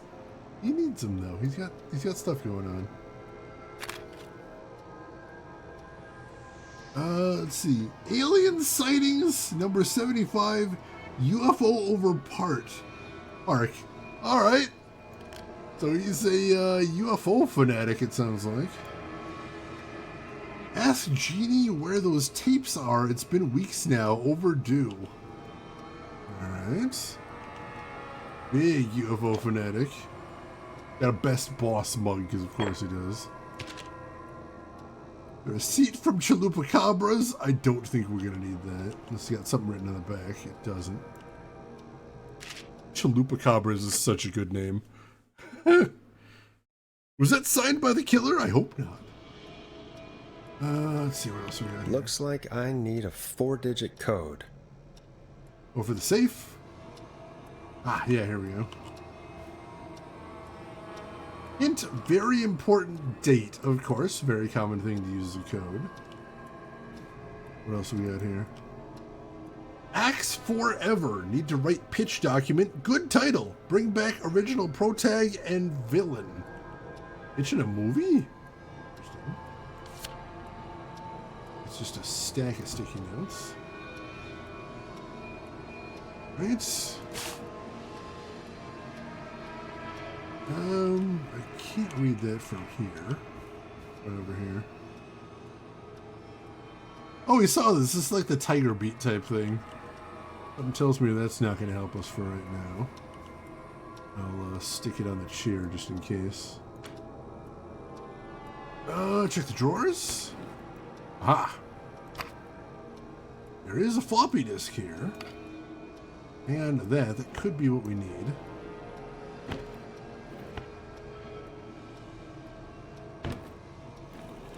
Actually, no, the floppy disk was supposed to be locked up in the safe. What is this then? Deep cuts, top where'd this be secret. at? Pizza delivery killer who kills with a pizza cutter. Free slice on me. Terrifyingly, there's never any pizza. What happened to the original delivery guy?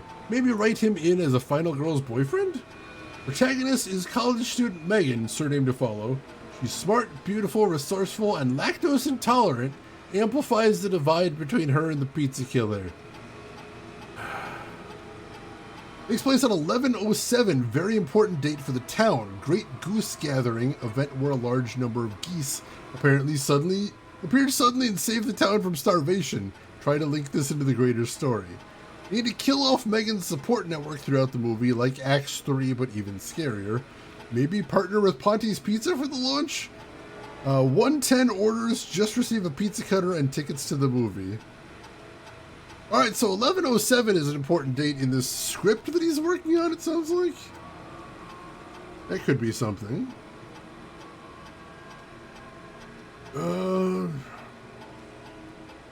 That's the only thing we found in here, so guess we'll give that a shot.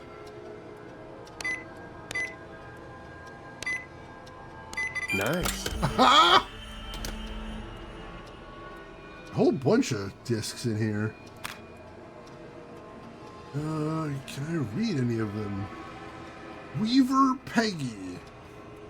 Probably want to read all these eventually, but let's start with Reggie's if we can find his. Barbara Albright. No, not that one.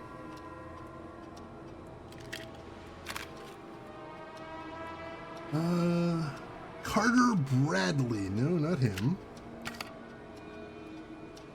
Let's see. Karen Lawson, not her. Forrest Nash. Hey, it's us. John Hedges. All right, shoot. So there isn't a Reggie in here. So, yeah, we are just going to have to check all of them. Let's start with ours for the lulz.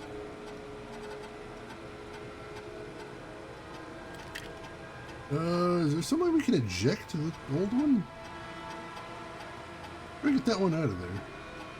Oh, there we go. Put that right there.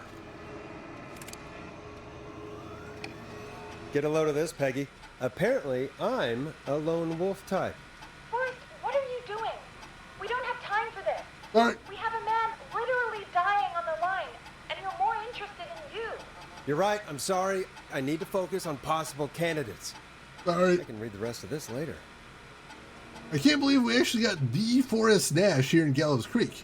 His motivation may be low, his demands are a bit beyond our means, he's currently blacklisted from any reputable station, but honestly, we don't have a reputation to lose. Forrest isn't really integrating with the team, seems to have this lone wolf thing going on.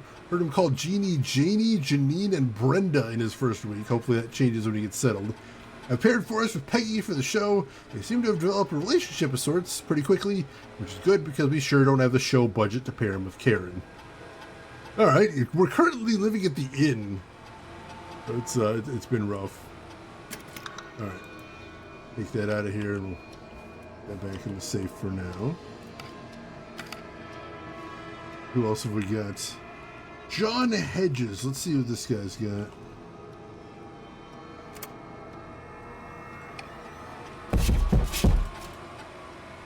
What was that?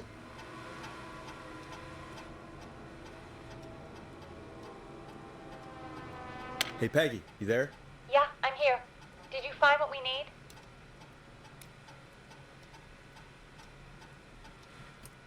I got the safe open, but I'm not sure what I'm supposed to be looking for in these files. We need to know who can do first aid, and we need them to be close to Nancy Drive. Anything further away than a street or two is probably too far. Anyone who ticks those two boxes is our best bet. Got it. I'll take another look at the files. I'll let you know when I find something, or don't. I forgot about that. Proximity is important too. I'm hoping I just knocked something over there. I'm not sure what that crash noise was. A little concerning. Alright, John Hedges does live on Nancy Drive. John refused to engage with a first aid trainer during the course. I knew he was a war medic, but it was station policy to send everyone regardless. John apparently has a bunch of medical equipment in his home that he procured from the military at the end of his service. Is that legal? Do I need to report him? Spoke to John again about eating the free samples that Brad gets sent to for his reviews. He said he'd stop, but he said the last 3 times too. Is it un-American to reprimand a war vet? All right, so John has medical training, has medical equipment, and lives on Nancy Drive. So he's a very strong candidate. I'm going to leave him right there. We're going to check the rest of these as well, just in case there's a better candidate. Karen Lawson. What do we got here? Karen has really stepped up her duties in recent months. She has fully taken on Hamish's show alongside the Timberline twins ever since Wes left us. Hopefully she'll get any ideas about getting paid double. Karen has started mentoring Peggy. I think this will be really good for Peggy. They're even doing team building training getaways to improve efficiency. Update, I'm starting to suspect that these producer training getaways are being strategically timed. They've now both missed Secret Santa first aid training and the Teddy Gallows Jr. station visit. Alright, so she did not attend the training. I guess we did hear that before. Gotcha. Alright, so not you. What else have we got in here? That one's Peggy. I mean, I do want to see her personnel file, but also we know that she did not get the training and can't really go over there right now. So let's check this one then.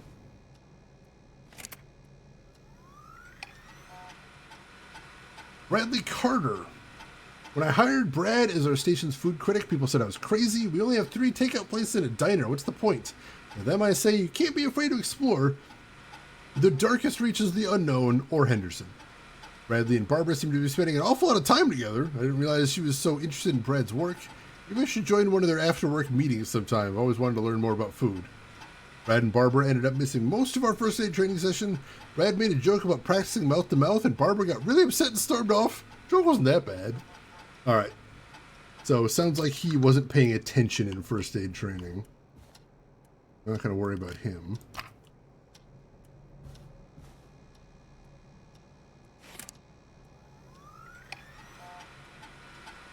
Barbara Albright. Barbara's really getting on well with all the staff here. Everybody gave her great feedback at her last review. It's feeling there's something going on with her and Brad. Call it a hunch. Barbara got another cat recently. She must have at least 5 now. Daisy, Murphy, Penelope, Freddie, and Lord Winston. I'll need to monitor productivity going forward. The cat photos are a big distraction for the rest of the team. Barbara laughed when I told her the concept for my new horror script. I don't care what she thinks. A story about an alien egg at the center of the Earth set to hatch on February 30th is a great idea. Why else would we avoid having a February 30th?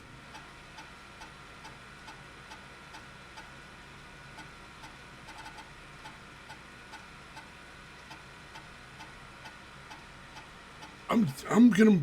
Okay, I don't think... Oh, God. Alright, she does not live nearby, and also did mention it didn't really engage much with the training. Let me double check what she said here. There? Yeah, I'm here. Did you find what we need? I think I know who our best bet is to help Casey and Jason. All right, good work.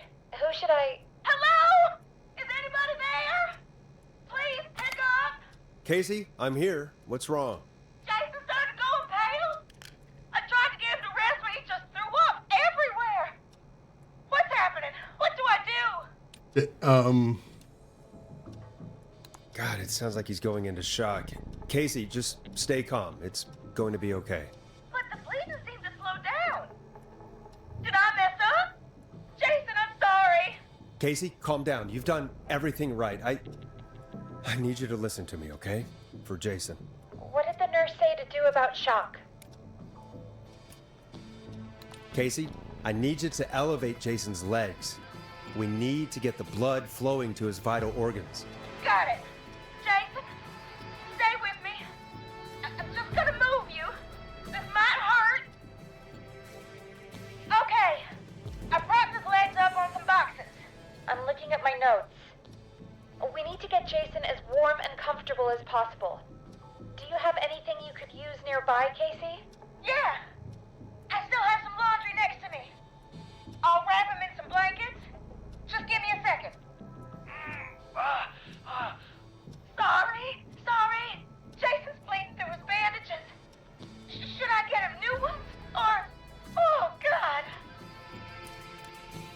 Don't remove the bandage. Apply another one on top of it. Do you still have something you can use? I'm using the laundry to keep him warm, so I'll use the cleaning rags on the car. They don't look dirty. I'll fix his bandage and get him warm. Hold on, please.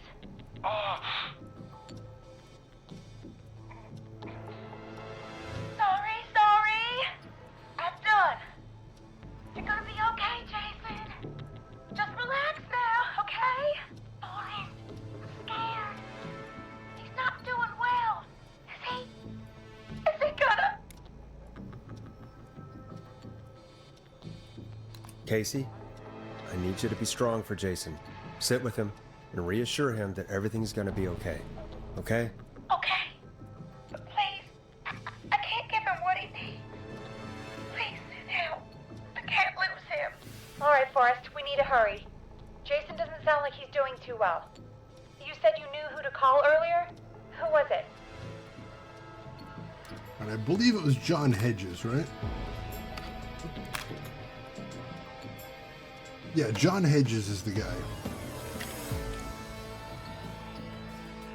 We need to call John Hedges. He lives on Nancy Drive. He didn't really participate in the first aid training, but he's a former war medic. He's probably the most trained person we have.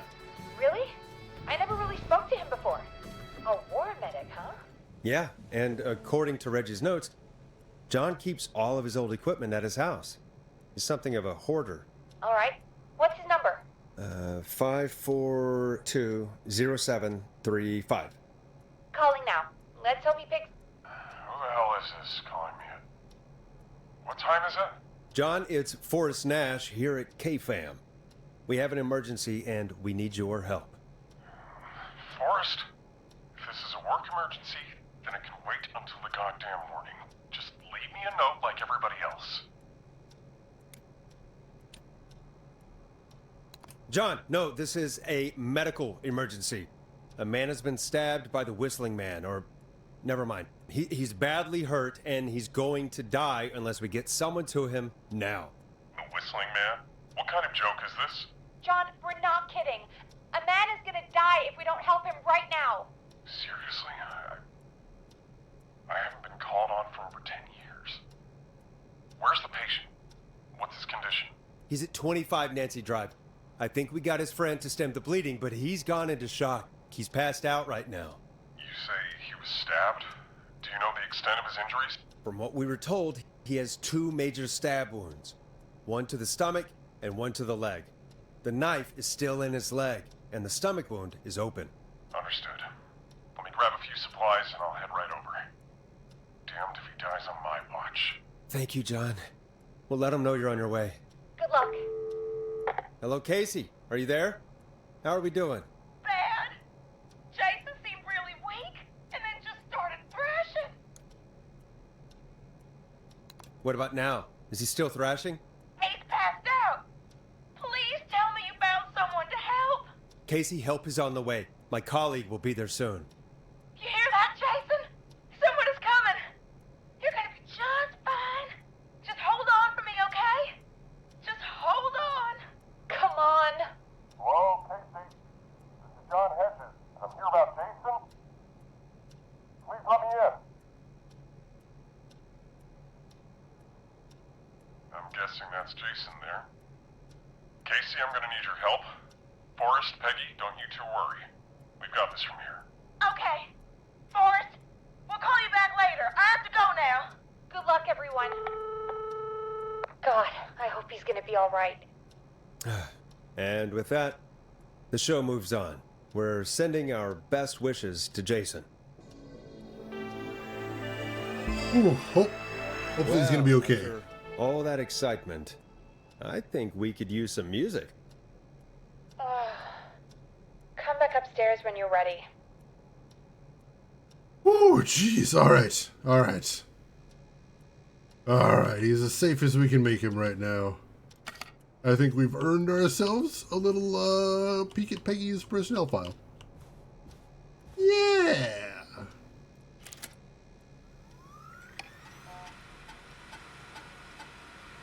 I've never seen somebody gel with everybody as quickly as Peggy has. Her, Karen, and Barbara have really become a little family already.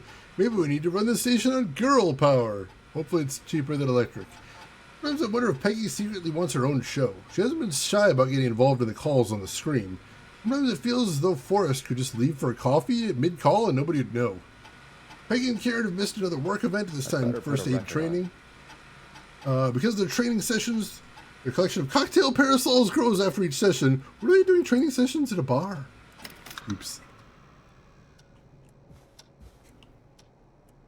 We should put a record on, though. Just got dead air on right now. Yep, that's the basement. I know. It's fixed. Oh, we're getting back upstairs as quickly as we can. And the boss is so innocent, he has no idea what's going on there. Oh my god. Alright. Come on, Forrest. Put some music on already. I'm working on it. Storm Riders.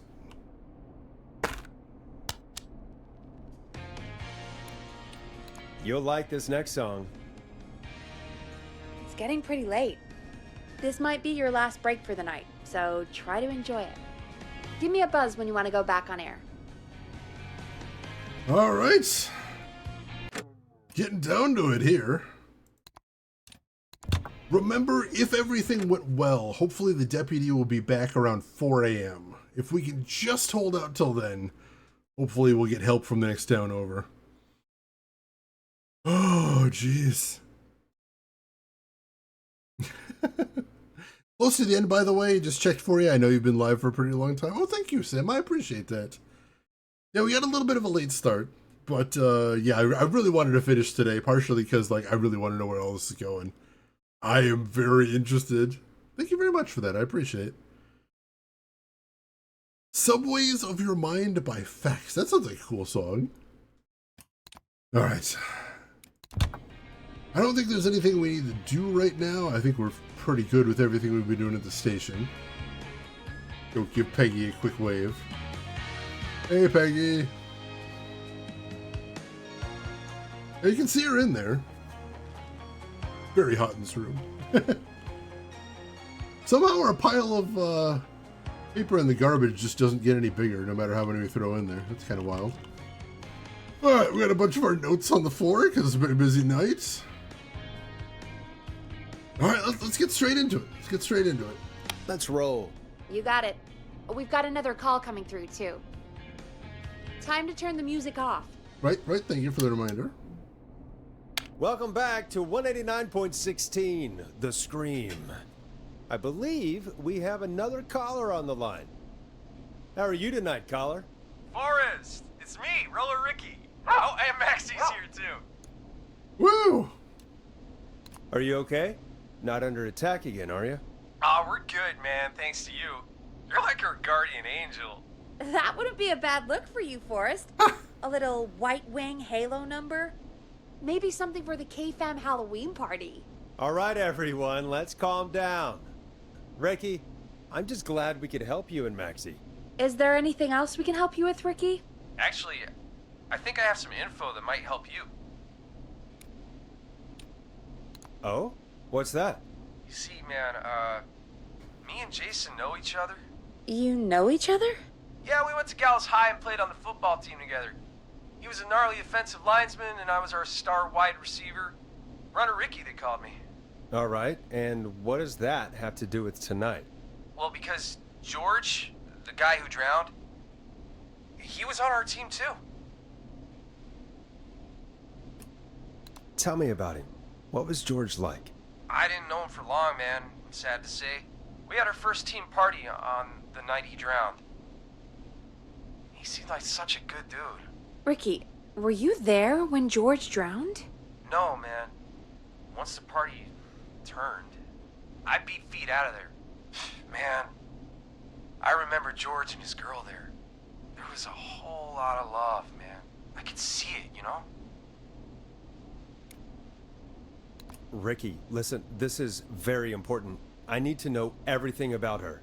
I didn't really know her before, or see her after that. I never even got her name, man. I just remember he called her Bean. Then what did she look like? Please, tell us anything you remember. I just remember a pretty girl, man. I'm sorry. Ricky, you said the party didn't last long. What happened?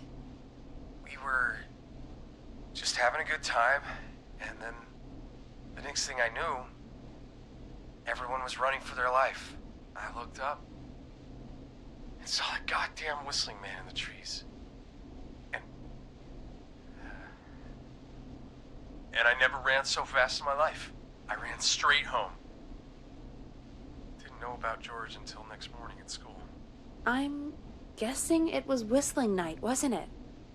That the whistling man was just another kid. Yeah. I don't know how George died, but I always felt like if anyone deserved to die that night, it should have been me. And Ricky, it wasn't your fault. You're not a bad person. I know that now, man. It took a long time to learn, but yeah, just thought I'd tell you all what I know. Thank you, Ricky. This helps. Thank you. You got it, man. Anyway, I think it's time for me and Maxie to free up your phone lines. Thanks for listening, man. I'll let you to it. Night, Ricky. All right, folks. Looks like we got a new lead in the case. If anyone has any info about this mysterious Bean, please call in. If she was George's girlfriend back then, she's probably in her mid to late 30s now. Huh. Oh, we have another call coming in, but hang on. What's up, Peggy? Peggy? Peggy? You're gonna want to take this call off the air. Who is it? Just do it. All right, folks, it's time for another track. Here's one to help you sit back and relax. We'll be right back after this.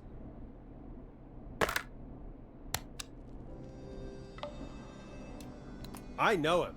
You love him. This is Roddy Snatcher with his new single, Final Breath. I hope this is good news, Peggy. Who have we got? Find out for yourself on line 1. All right, she seems happy, so it seems like we've got good news, whoever this is. I'm hoping it's the deputy. I'm hoping they got back now, because it is getting to be about that time. Let's see, Kissa waiting to see if anyone else knows that they found out the name and band of the most mysterious song. Was that one that Reddit was trying to figure out for years and years? Did they finally find it? If so, if you got a link to that, I would love to see what they found. Because I think, like, I'm not just curious who it is, because I probably wouldn't recognize the name or anything. Like, I just want to know how they found it and how it wasn't found before. That's what I'm curious about. Link in Discord, thank you so much, Kissa. I'll be checking that. Oh, that's what it's called. Subways of Your Mind by FEX. All right. Thank you. I'm going to check that out. That's exciting. I am I'm a big follower of mysteries like that. And that one was such a fun little mystery to track down, but, nobody could find it. Bean, that's what you call your friend's cat? Bean is a very cute name for a cat. I like that. Just some random German band sent in a demo tape and he got played once. All right, so that's what they were suspecting. It was probably a demo tape at some point.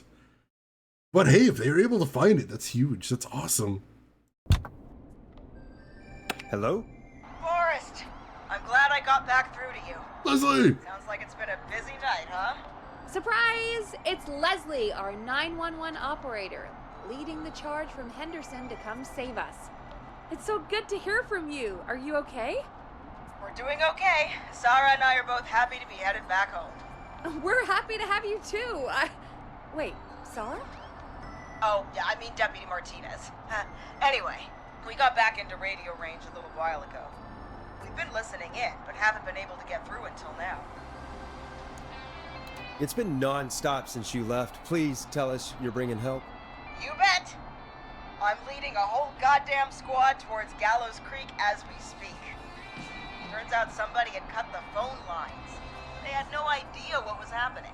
That's great news! That's crazy about the phone lines, though. Do you think the Whistling Man cut them? I'm guessing so. I don't know how the Whistling Man did it. But that doesn't matter right now. Listen, we're coming in hot, but we need your help. I know Gallows Creek isn't a big town, but if we don't know where the Whistling Man is, we can't get him. Her.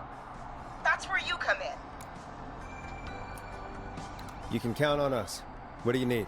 It might be a long shot, but here goes. The Whistling Man already called up a few times.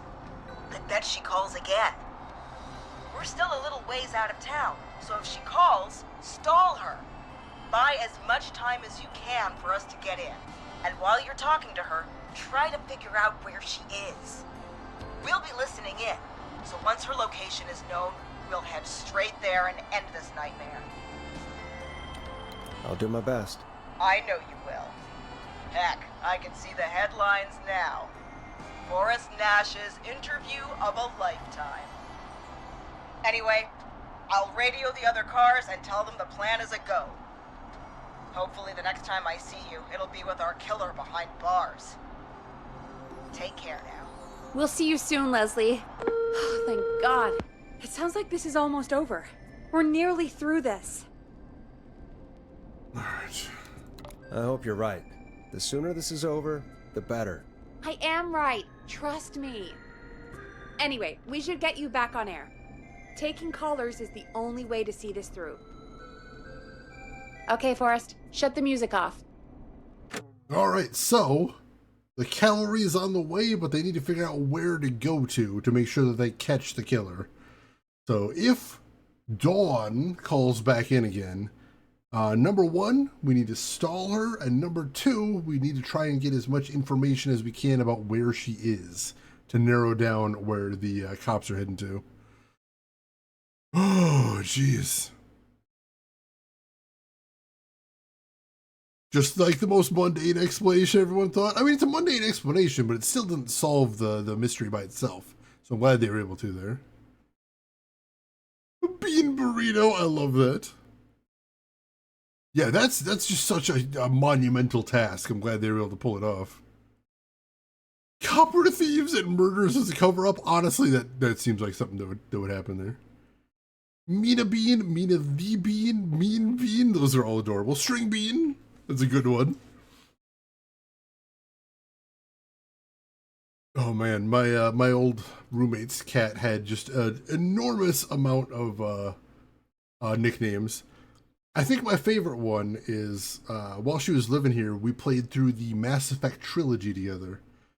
And if you remember, one of the major characters from Earth is Captain Anderson. Our character's old captain in there. And, you know, I talk about him a bunch, and I have that little Midwestern / Chicago accent. So I kept kind of like shortening his name, kept doing shortcuts. And I would call him Cap'n Anderson. And as I slurred that in my laziness, I was calling him Captain Anderson. And at one point, like at 2 a.m. as we're playing through this, she's like, I'm sorry, did you just call him Cat Manderson? I'm like, no, but that name is amazing. So we started calling her Cat Manderson. Or sometimes just Man from there. We just called him Canderson. That would cut an entire syllable out of there. That would be nice. Freya, Soft Paw, Fluffy Booty, Angel Cat. Cats do seem to warrant just having insanely long names sometimes. This is true. Manderson, Cat Manderson. What a wonderful name. All the names have to have 2 parts like in Warrior Cats. Nice, nice. I respect this. All right, let's see what we got on the line now.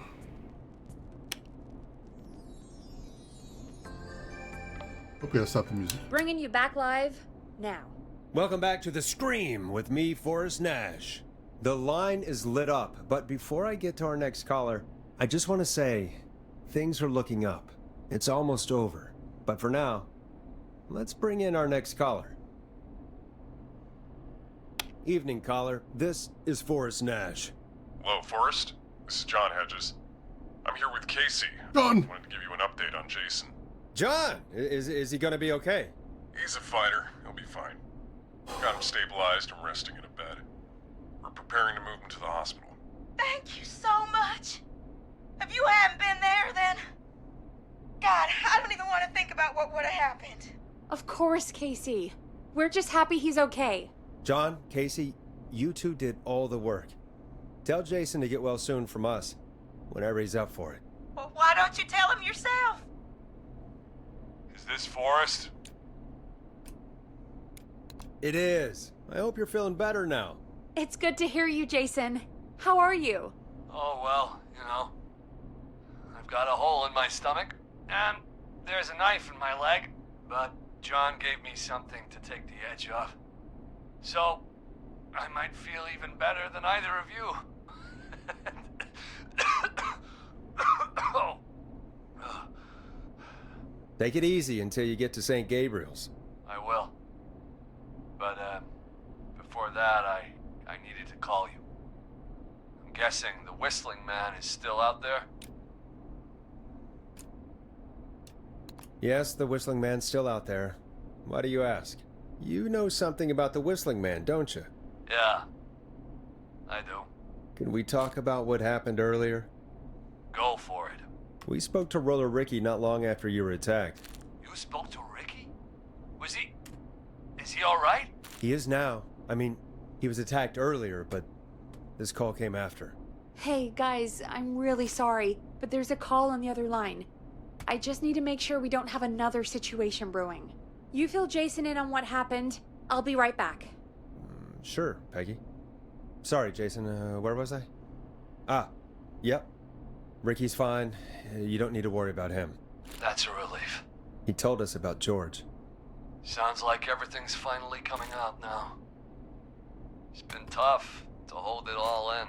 Sounds like you've been holding back about something awful, Jason. I'm part of the reason my best friend is dead, Forrest.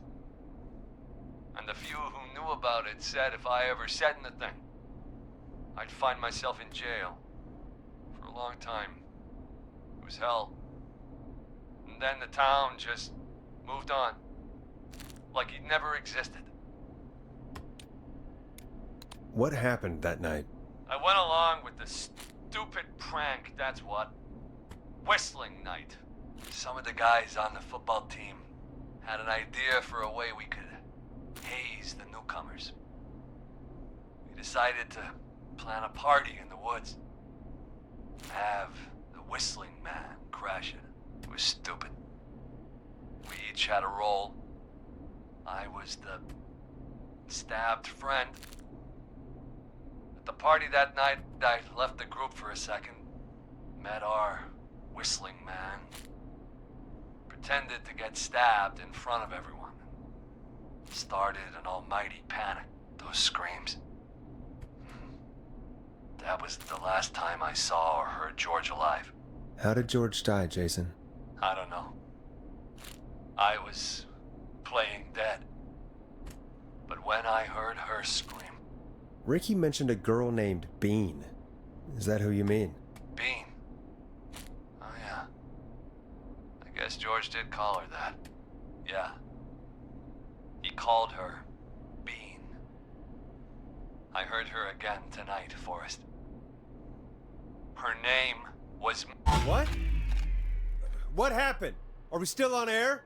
No, we're not. Seems like the power is completely gone. How do we get it back on? I don't, Oh, we can use the emergency generator down in the basement. Reggie picked it up a while ago in case we ever needed to do an emergency broadcast. An emergency broadcast? Emergency? You know, nuclear war, alien attack, broadcasting a serial killer's location to the cops so we can end this nightmare. Fair point. It's in the storage area, in the far back corner, up on the wall. You might have spotted it earlier when you were digging around for all those tapes. It'll have a big red button. Just press that. I'll see you when you're back. We did see the big red button before, so we do know what she's talking about. We can go check that out. John does have a good voice for radio. He does work at the station. I don't remember what his position was, though. kind of a drink moment. I mean, he was trying to tell us. It wasn't that they stopped. Because in the Tales of Symphonia was that the character could tell us. They just, for some reason, choose not to. But oh, the power is out. The mic doesn't work, unfortunately. That's why they're having to yell at each other. Nauseum, welcome in. How are you doing today? Hope you're doing good. I do like red buttons, big shiny ones. All right, let's get down to the basement. We'll press that button. We'll get the power back on. And then we'll get things rolling again. I don't want the station to be without power for too long. But also, we don't know how the power went out just now, which is a little suspicious. Should be a little careful, too, as we're going.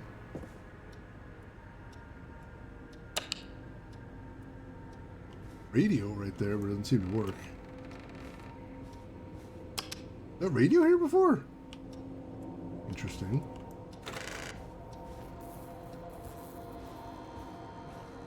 Alright, so we go to the basement archives.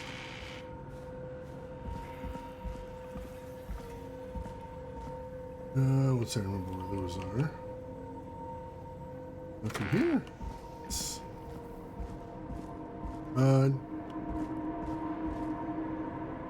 What was it through here? It was, give me a second. What was that? No, it wasn't right here. Here? Yes. Back this way. Huh. Far back corner. Why is this station so big? Very good question.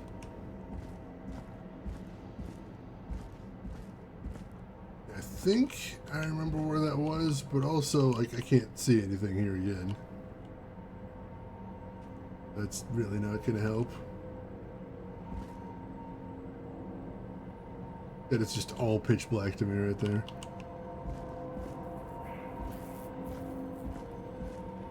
Ah, here we go. Big red button. That must be it. Boom! We've got power. All right. The whistling man. I need to warn Peggy. Peggy!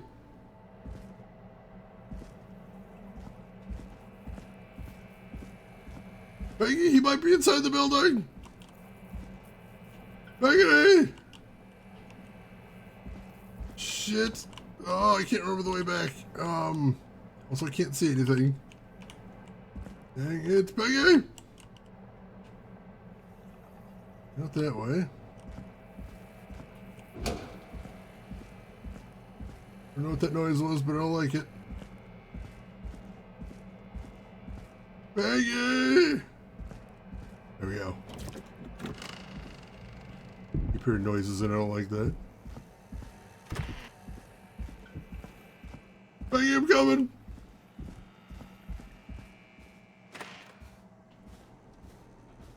Yay! What the hell? What was that?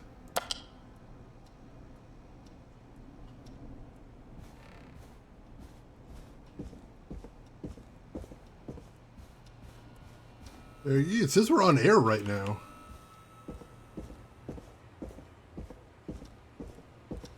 Oh no, no, no, no, no. Oh no. Peggy, where'd you go? Damn it. No way. This can't be happening.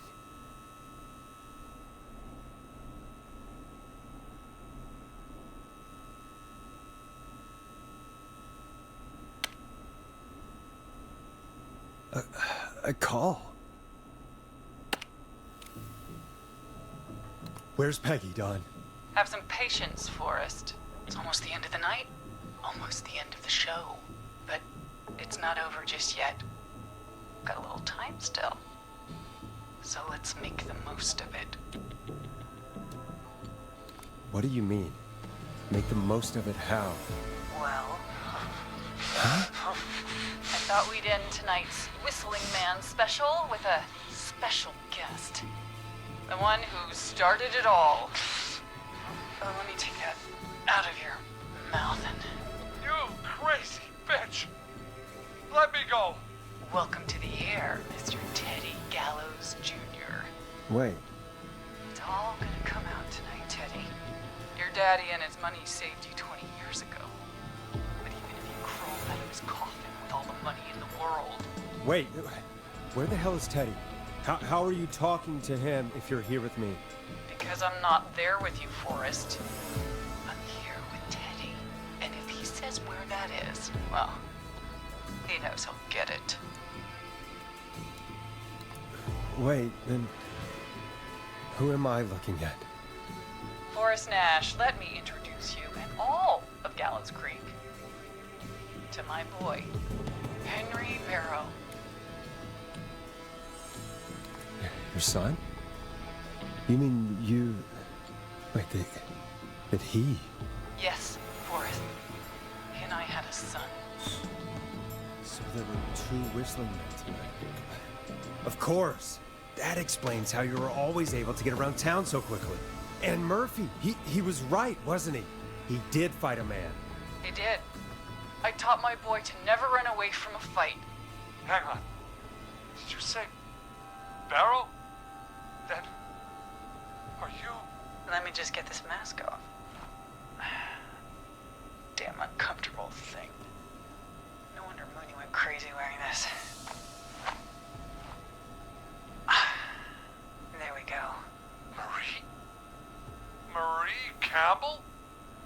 George's old girl. Oh. Well, it sure has been years since I last saw it. Oh, God damn it.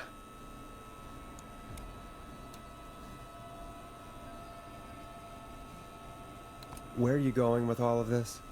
Everyone's gonna know now what Teddy did. He killed George that night. This night. 20 years ago. Listen to me. You... You're gonna talk when I talk to you. And not a moment before. Meanwhile, Forrest, I'm gonna give you the chance to talk. You're gonna help me reveal what really happened to George all those years ago. Okay, Marie. I'll do it. Good. Then let's talk about the night George was murdered. Murdered? Listen, I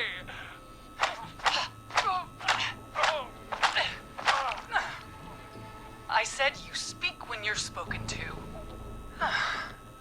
Now, I know you've done some good work tonight in piecing together what happened to George 20 years ago, and that's why I want you to interview us. Interview you? All right, I can do that. Thank you. I want you to help me and Teddy tell the story, Forrest. Do a good job. And hell, you might be the only one to leave here alive.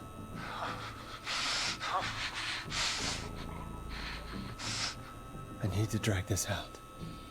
If I can buy Leslie time to get back to Gallows Creek, and if I can find out where Marie is, then this can end. Teddy, we'll start with you. Just, talk me through what happened that night. How did it start? how would I know? It was 20 years ago.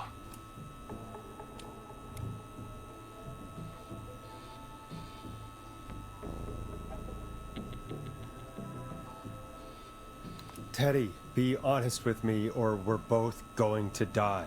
Honest? Forrest, I'm trapped here with a psycho. Ow. What the hell?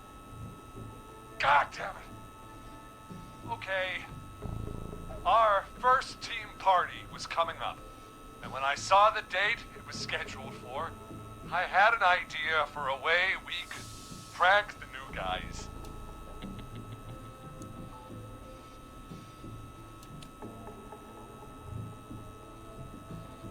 What made that night special? That was the night Mooney went missing. We couldn't pass it up. I was just surprised no one had ever thought to do it before. Wait. You mean this was the first whistling night? Keep talking, Teddy. We went up near Whistling Point. God, who was there? Me, Jason, and George, of course. But George didn't come alone. He brought Marie. And Roller Ricky, he was there too, wasn't he? Yes, Ricky was there too. Runner Ricky, our wide receiver. I helped him off the bottle, you know. Because I'm a decent man. Is that so? Yes, it is. He came apart one day. Some people do. He had some issues. Wasn't stable. I didn't want him to hurt his chances in life. So, I helped him keep himself together. You were afraid he would talk about that night, weren't you? Keep talking. About midway through the night, we put the prank into action. We looked up at the trees and saw Jason there. Bloody, like he'd just been stabbed. And the Whistling Man. Screaming. George and I and Ricky, we got left behind. But Ricky was in on it too. I know he was. He and Teddy were as close as anybody. Teddy must have told him the plan.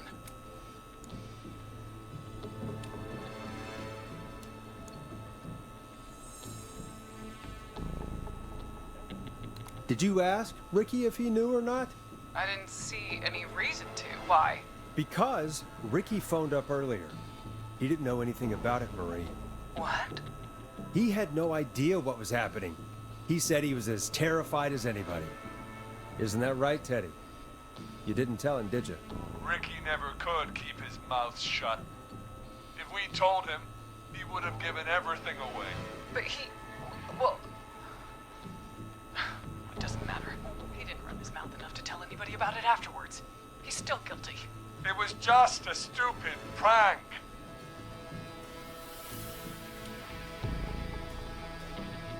How can you still say it was just a prank? Oh, come on!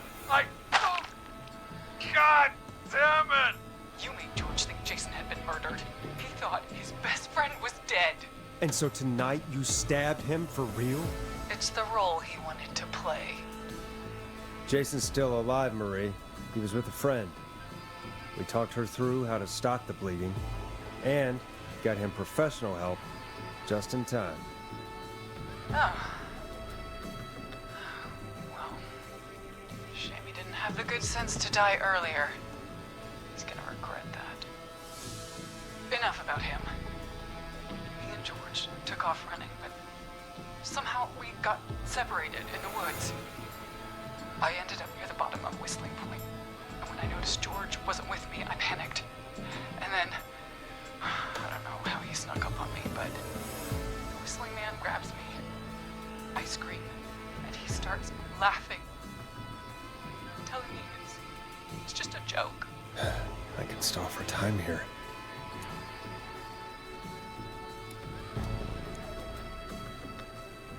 How did you feel in that moment?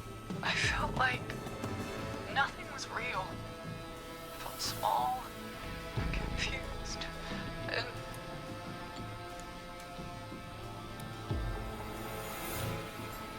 Who was under the mask, Marie? Who was the Whistling Man? it was Chuck. Chuck Brody. Laughing away. But then he stops. And he's looking up at the top of Whistling Point. What was he looking at? Teddy, what happened next? Nothing. I mean, it was just... Teddy? George fell off Whistling Point.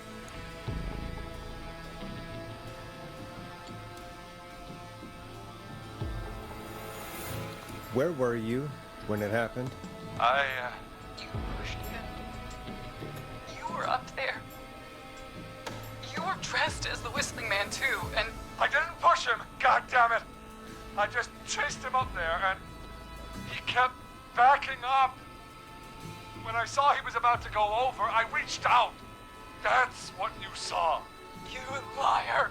It's not my fault. He didn't know it was a joke. If he'd had any brains, he would have realized. Ugh. You bitch. No one's going to believe this. After all you did. If she's lying, why the cover-up? My future was at stake, Ash. You know what it's like. People like us are bred for bigger things. I'm going to be the mayor of this town, Forrest. And then governor.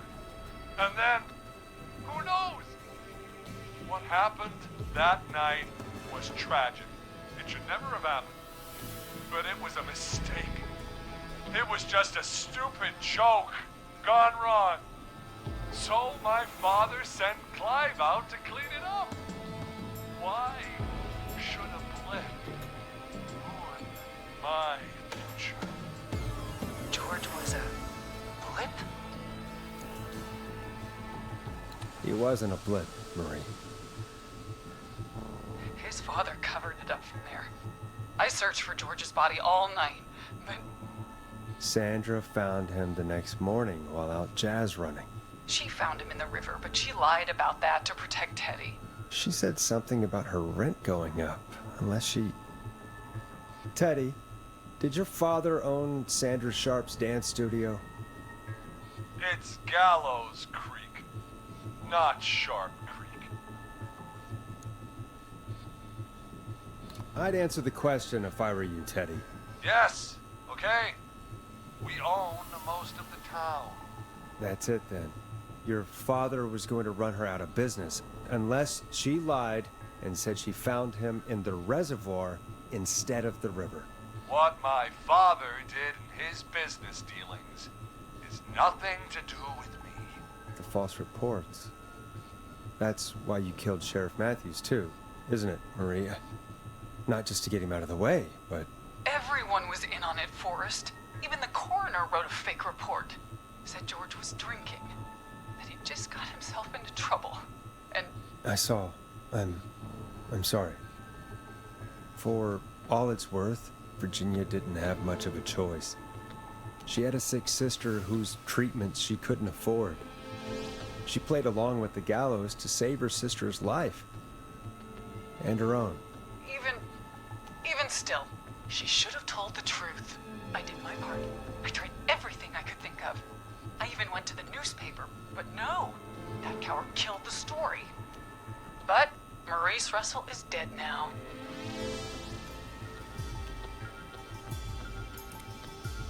When will the killing end, Marie? End? When does it end? You can't kill the world. This has to stop sometime. It has to. It never should have started. I shouldn't have pushed my George off the cliff. I should have been punished.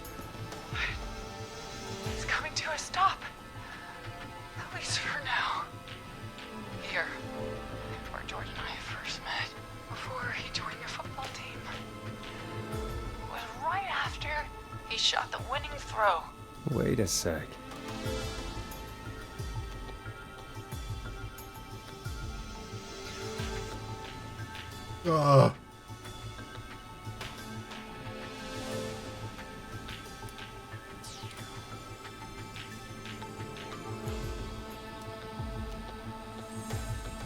You're at the football field.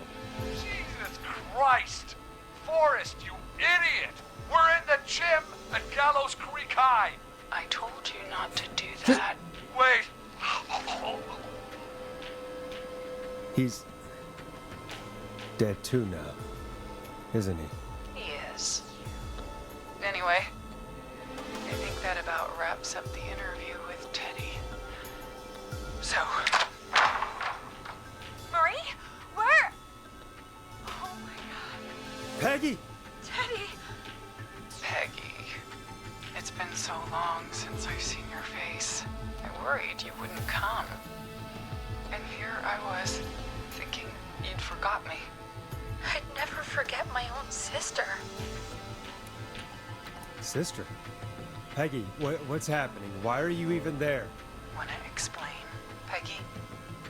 Earlier, while you were speaking to Jason, I got a call. Do you remember? Well, it was from Dawn. She said that my sister Marie was there that night George died, and that I should come to the gym for a reunion. And when you walked in, you found out. That my sister is the Whistling Man. Good to see you too, Peggy. Why didn't you tell me any of this? She said that it was my last chance to see my sister. I knew if I told you, you'd try to stop me or come with me when we need you on the radio. And I just... I'm sorry. This has to be a lot for you. I just... What happened to you, Marie? You just disappeared one day. Disappeared? I was thrown out, Peggy. I begged Mom and Dad to do something about what happened that night, but did they care? No. They told me to stay quiet. They only cared when they learned I'd been with George. And Marie, I'm so sorry. I never knew. it's not your fault. Really, it's Mom and Dad I should be seeing right now. But since they're dead and gone, well, I'll have to settle for the next best thing.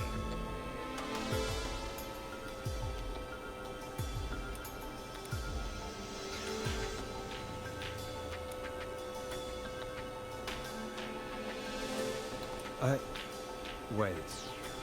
Is that why you went after that kid in the maze? Yeah, Eugene Stein? Because his parents? That's right. Eugene's parents were there that night, too. Ooh. Zigcat, thank you for the 88-month resub at tier 2. Oh, getting really intense in here right now. How are you? Fancy seeing you around. I hope you enjoy things and stuff. Stay amazeballs. I will try my best, Zig, and I hope you've been well since we've seen you last. Oh, good to see you, and thank you so much for the support. It means a ton. Let me get caught up with Chad a little bit. Yeah, he was very much just, oh, nothing can ever be my fault. It was just a little oopsie whoopsie and someone died. It's a big deal. Yeah, I'm not terribly upset that he's dead, but also like I did try. But yeah, you're right. That terminology was what did it. Yeah, you don't get the winning shot in football. That's true. And yeah, we did look at her file, but it was just personnel stuff. Didn't mention her family. It wasn't like a police file or anything like that. 88 months is a very long time. Zig has been around forever, and it's just a ton of support. I really appreciate it. Let's keep going. They got themselves killed in a bus accident. We saw that. And since only their child was left, Marie, please. Mom and Dad are gone, Peggy. Besides, you forgot me. Just like the rest. You forgot. Is there any way I can prove Peggy didn't forget Marie?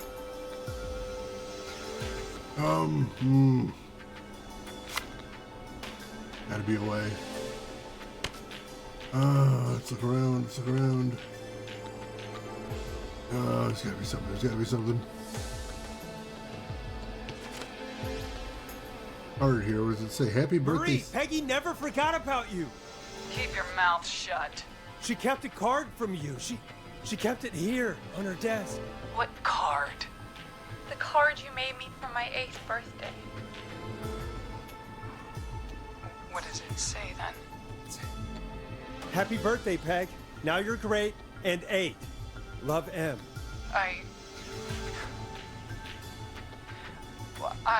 Henderson police! Freeze! No! Henry! Get out of there! Ah! Peggy! We have 1 wounded, 1 dead, and we're in pursuit of the suspect. Henderson police! Freeze! Forrest! Leslie, how's Peggy? She's been cut pretty bad, but we're here now. I'll be okay. God, Marie! Hey, Zara! I need you to look after Peggy. She needs help. Now, we got here just in the nick of time. Where's Marie? She bolted right as we got here. The police are right on her heels. It won't be long now. It's over, Forrest. Well, folks, it was a long night, but we made it through together. I'm gonna head off to go check on Peggy. This has been Forrest Nash. Let's make tomorrow better.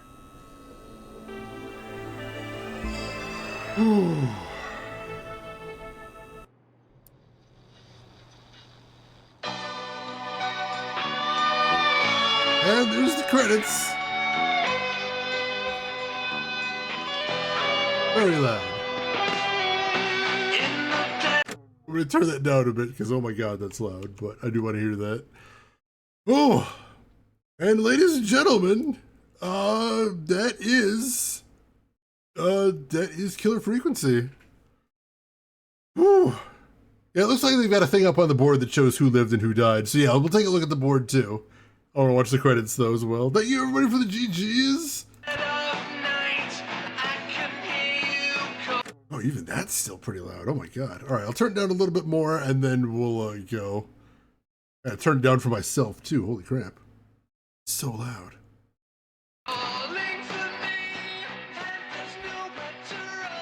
So, yeah, Tammy. Oh, let's turn it back up. Turn it back up.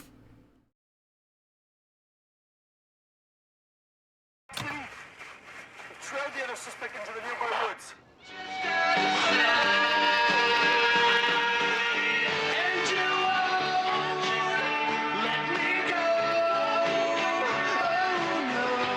All right, so we had 3 casualties the entire game.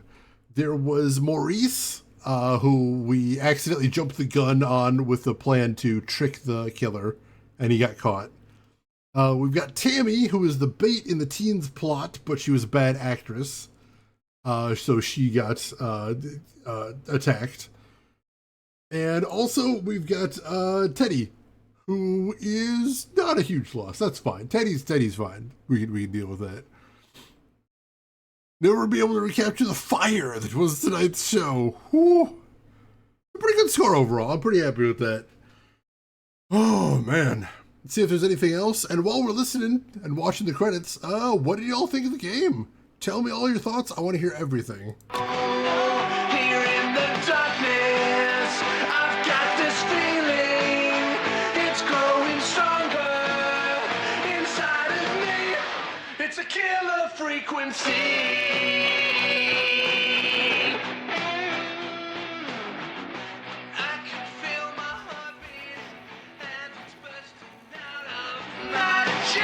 All right. And then Ponty's Pizza Box.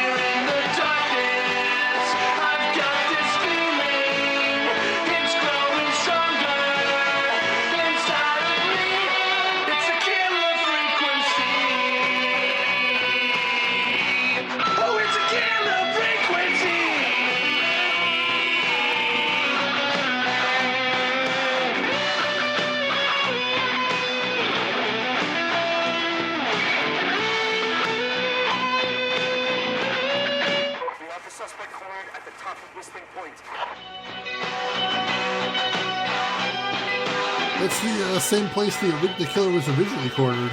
The original Whistling Man.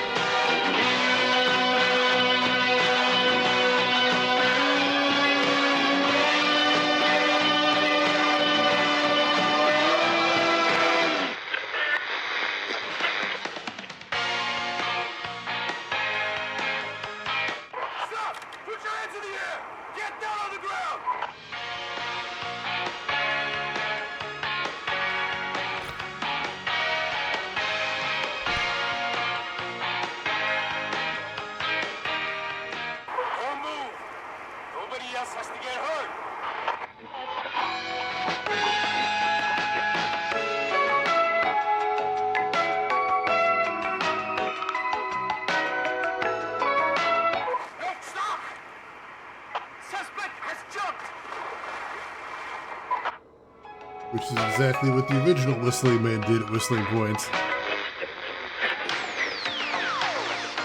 Officer Luco, do you have a visual? Negative. No sign of the suspect anywhere.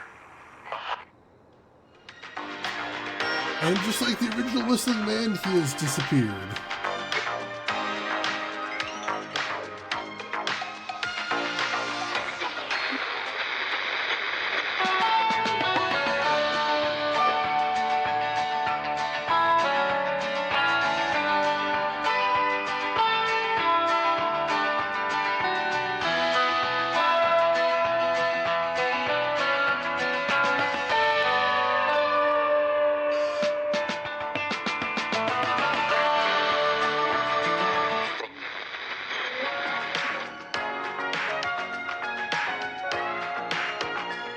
They just keep flipping through those stations.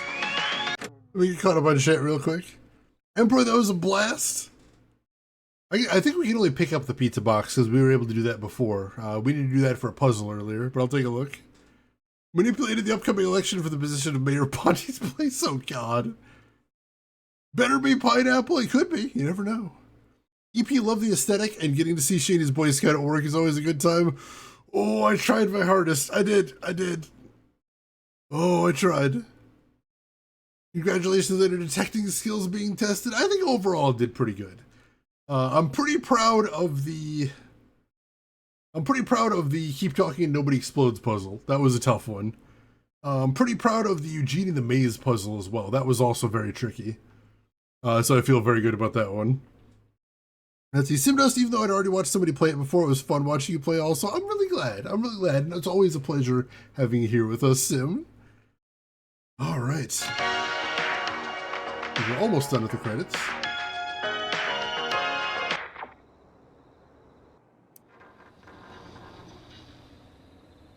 All right. And that is it. So I guess the epilogue they were talking about was the stuff on the radio.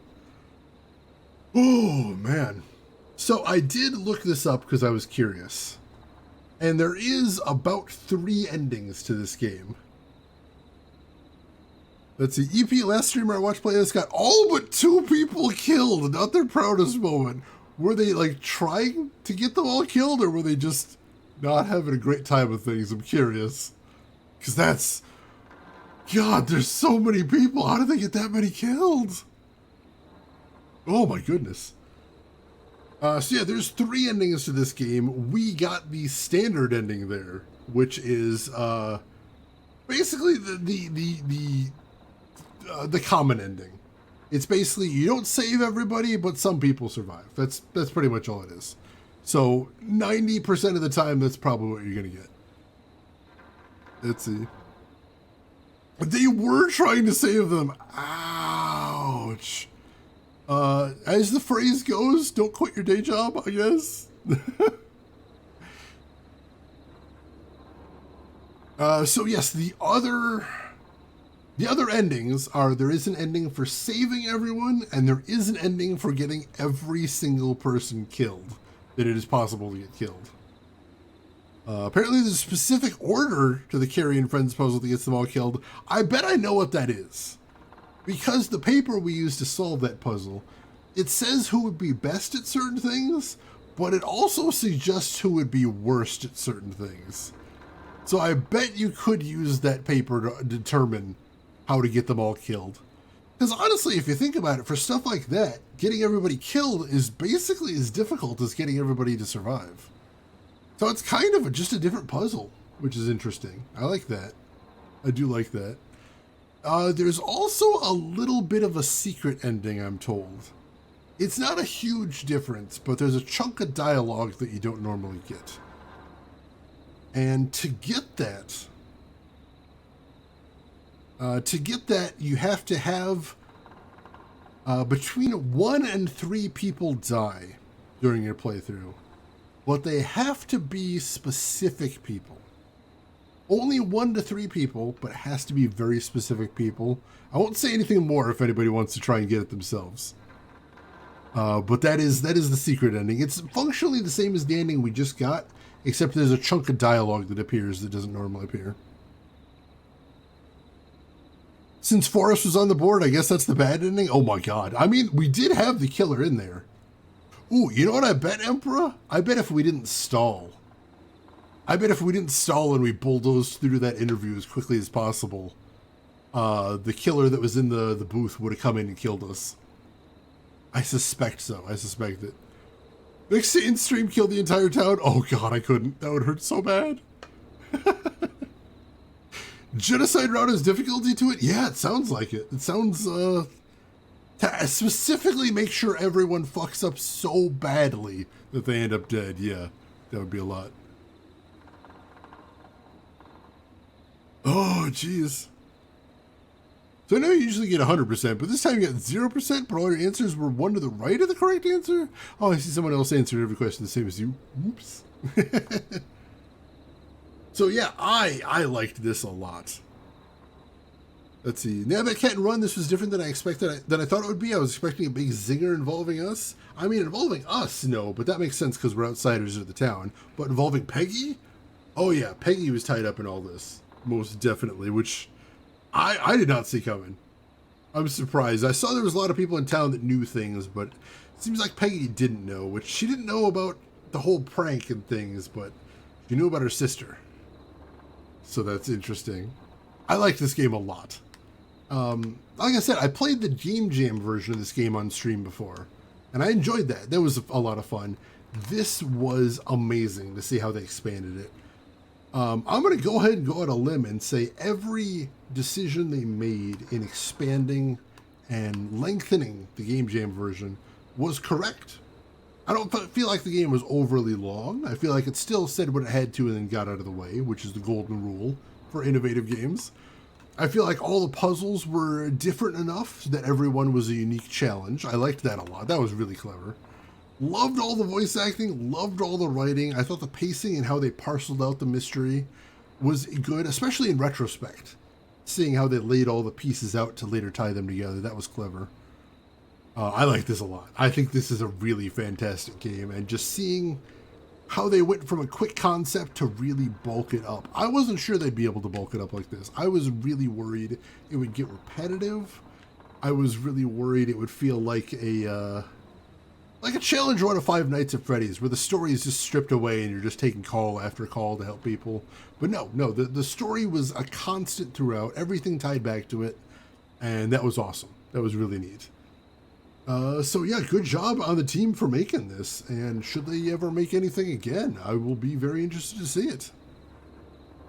And as always, thank you everybody for coming. I really appreciate you all being here. As always, I appreciate you taking chances whenever I play weird stuff like this. I appreciate it, it means a ton. So tomorrow, we are going to be starting something new. If you haven't seen what that is already, I did mention that earlier, but I'd be happy to remind you, we are going to be playing Secret of Mana, a classic action RPG for the Super Nintendo, with some cute sprite art and some absolutely incredible music. Something that really I enjoyed in my past, and I'm glad to be able to play for all of you. 4M, thank you for being here. I hope you enjoyed the stream, and I hope you've been having a good week, as always. So yeah, look forward to that tomorrow. Tomorrow we're going to be starting on that, and as an RPG, it's going to take a little while, but honestly, Secret of Mana is not a super long game. And I'm happy to play it for probably some long innings, so we may have some longer streams coming up. Look forward to that. If you like hanging out here, you're in for some good streams coming up soon. Also, that means that tomorrow we're going to be announcing the next game on the schedule. I'm going to take a peek because I don't remember what it is off the top of my head. Oh, alright. We got another indie title coming up after Secret of Mana, so look forward to that. You get one hint and one hint only, which is it's an adventure game that's a sequel to a game we played before. So look forward to that. I'll be announcing that tomorrow, first thing in the stream. What Whale Hog? Hope you're doing good. Glad to have you with us. That whistling ending again. Oh man, when I heard the whistle from inside the building, I just felt a chill. That creeped me out. That call from Ponty again. He better not ever call back again. First thing in the morning, we're driving down to his pizza place where we're going to kick his ass. That song interrupted by an incoming call again, but I was enjoying the music. Dragon Lady Myth, thanks for stopping by. I appreciate having you here as well. That Ponty self-promo again. Whether it's cash or whether it's an ass-kicking, Ponty's going to pay for his sins. his crimes. He shall do it. There was actually some talk about a second Dig game. I don't know how they would have done that, but if it had done well, I think they might have wanted to do it, but it did not do well. That it's not a murder board, it's an evidence board time again. The line is razor thin between the two, let's be honest. So, we do have one last thing to do before we call it quits, and as always, that is... let's see who all else is online. So, if you are not done watching Twitch for the day, maybe I can send you somewhere cool. I would like the opportunity to try, if nothing else. Almost typed Discord right there, that's not it. So, while I'm checking to see who all is live right now, a couple things you might want to do if you have not done them already. First and foremost, make sure you hit follow. That'll be the easiest way to find me again if you'd like to come back, and we'd definitely like to have you back. If you also want, you can enable notifications that'll let you know when I go live. I know I find that useful sometimes. We got a couple of links that I just dropped in chat as well. If you want to check those out, we got a link to my Discord. If you'd like to chat with me or the rest of the community outside of the stream, feel free to check that out again. And we've also got a link to my YouTube if you'd like to check out any of the games I've played in the past. Be them obscure, unusual, or nostalgic. If you want to check out the Game Jam version of this, that is up on the YouTube. And it's only about 2 hours and change long, I think. So it's pretty short, and it's cool to see how it went from concept to full execution. You might enjoy checking that out. Also just tons of weird stuff at this point, my god. How much weird stuff? I'll put it to you this way. Next month is our 10-year anniversary, which I'll have more to say about that soon. I'm making plans right now. So we'll see how that all shakes out in a little bit. And, once again, we've got some very decent options today. Very decent options. I think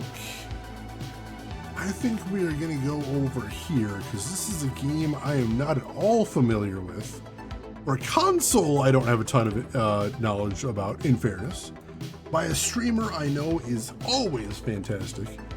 So, ladies and gentlemen, we already played Snatcher, so what other white whale could we play? I've got at least one. Ask me tomorrow. I will talk. We got at least one, because I have been thinking about that. Because, like, Snatcher was the top of the mountain. It really was. So I've had to think about that a bunch. So, ladies and gentlemen, I would really appreciate if you join me as we go raid fellow retro streamer Hungry Gorilla. She is a fantastic retro streamer. She does a lot of blind runs of old classics and a lot of stuff you might not have heard of in the past. And today she is on the Genesis Mini, and she is playing Monster World, or I think I'm very bad with Roman numerals. Either way, one of the Monster World games, which I don't know anything about that series. So I'm going to be interested to see that. So why don't you join me over there, say hi to Hungry Gorilla, hang out for a bit, throw her a follow if you like what she's doing. Check out her YouTube too, she does some good YouTube videos. But hey, if you've got other things to do, I will just say, as I always do, have a good morning, afternoon, or evening, wherever you're at in the world, and I will see you folks tomorrow for the start of Secret of Mana. I'm excited for that one. Hope you are too. I will see you folks then. Take care till then.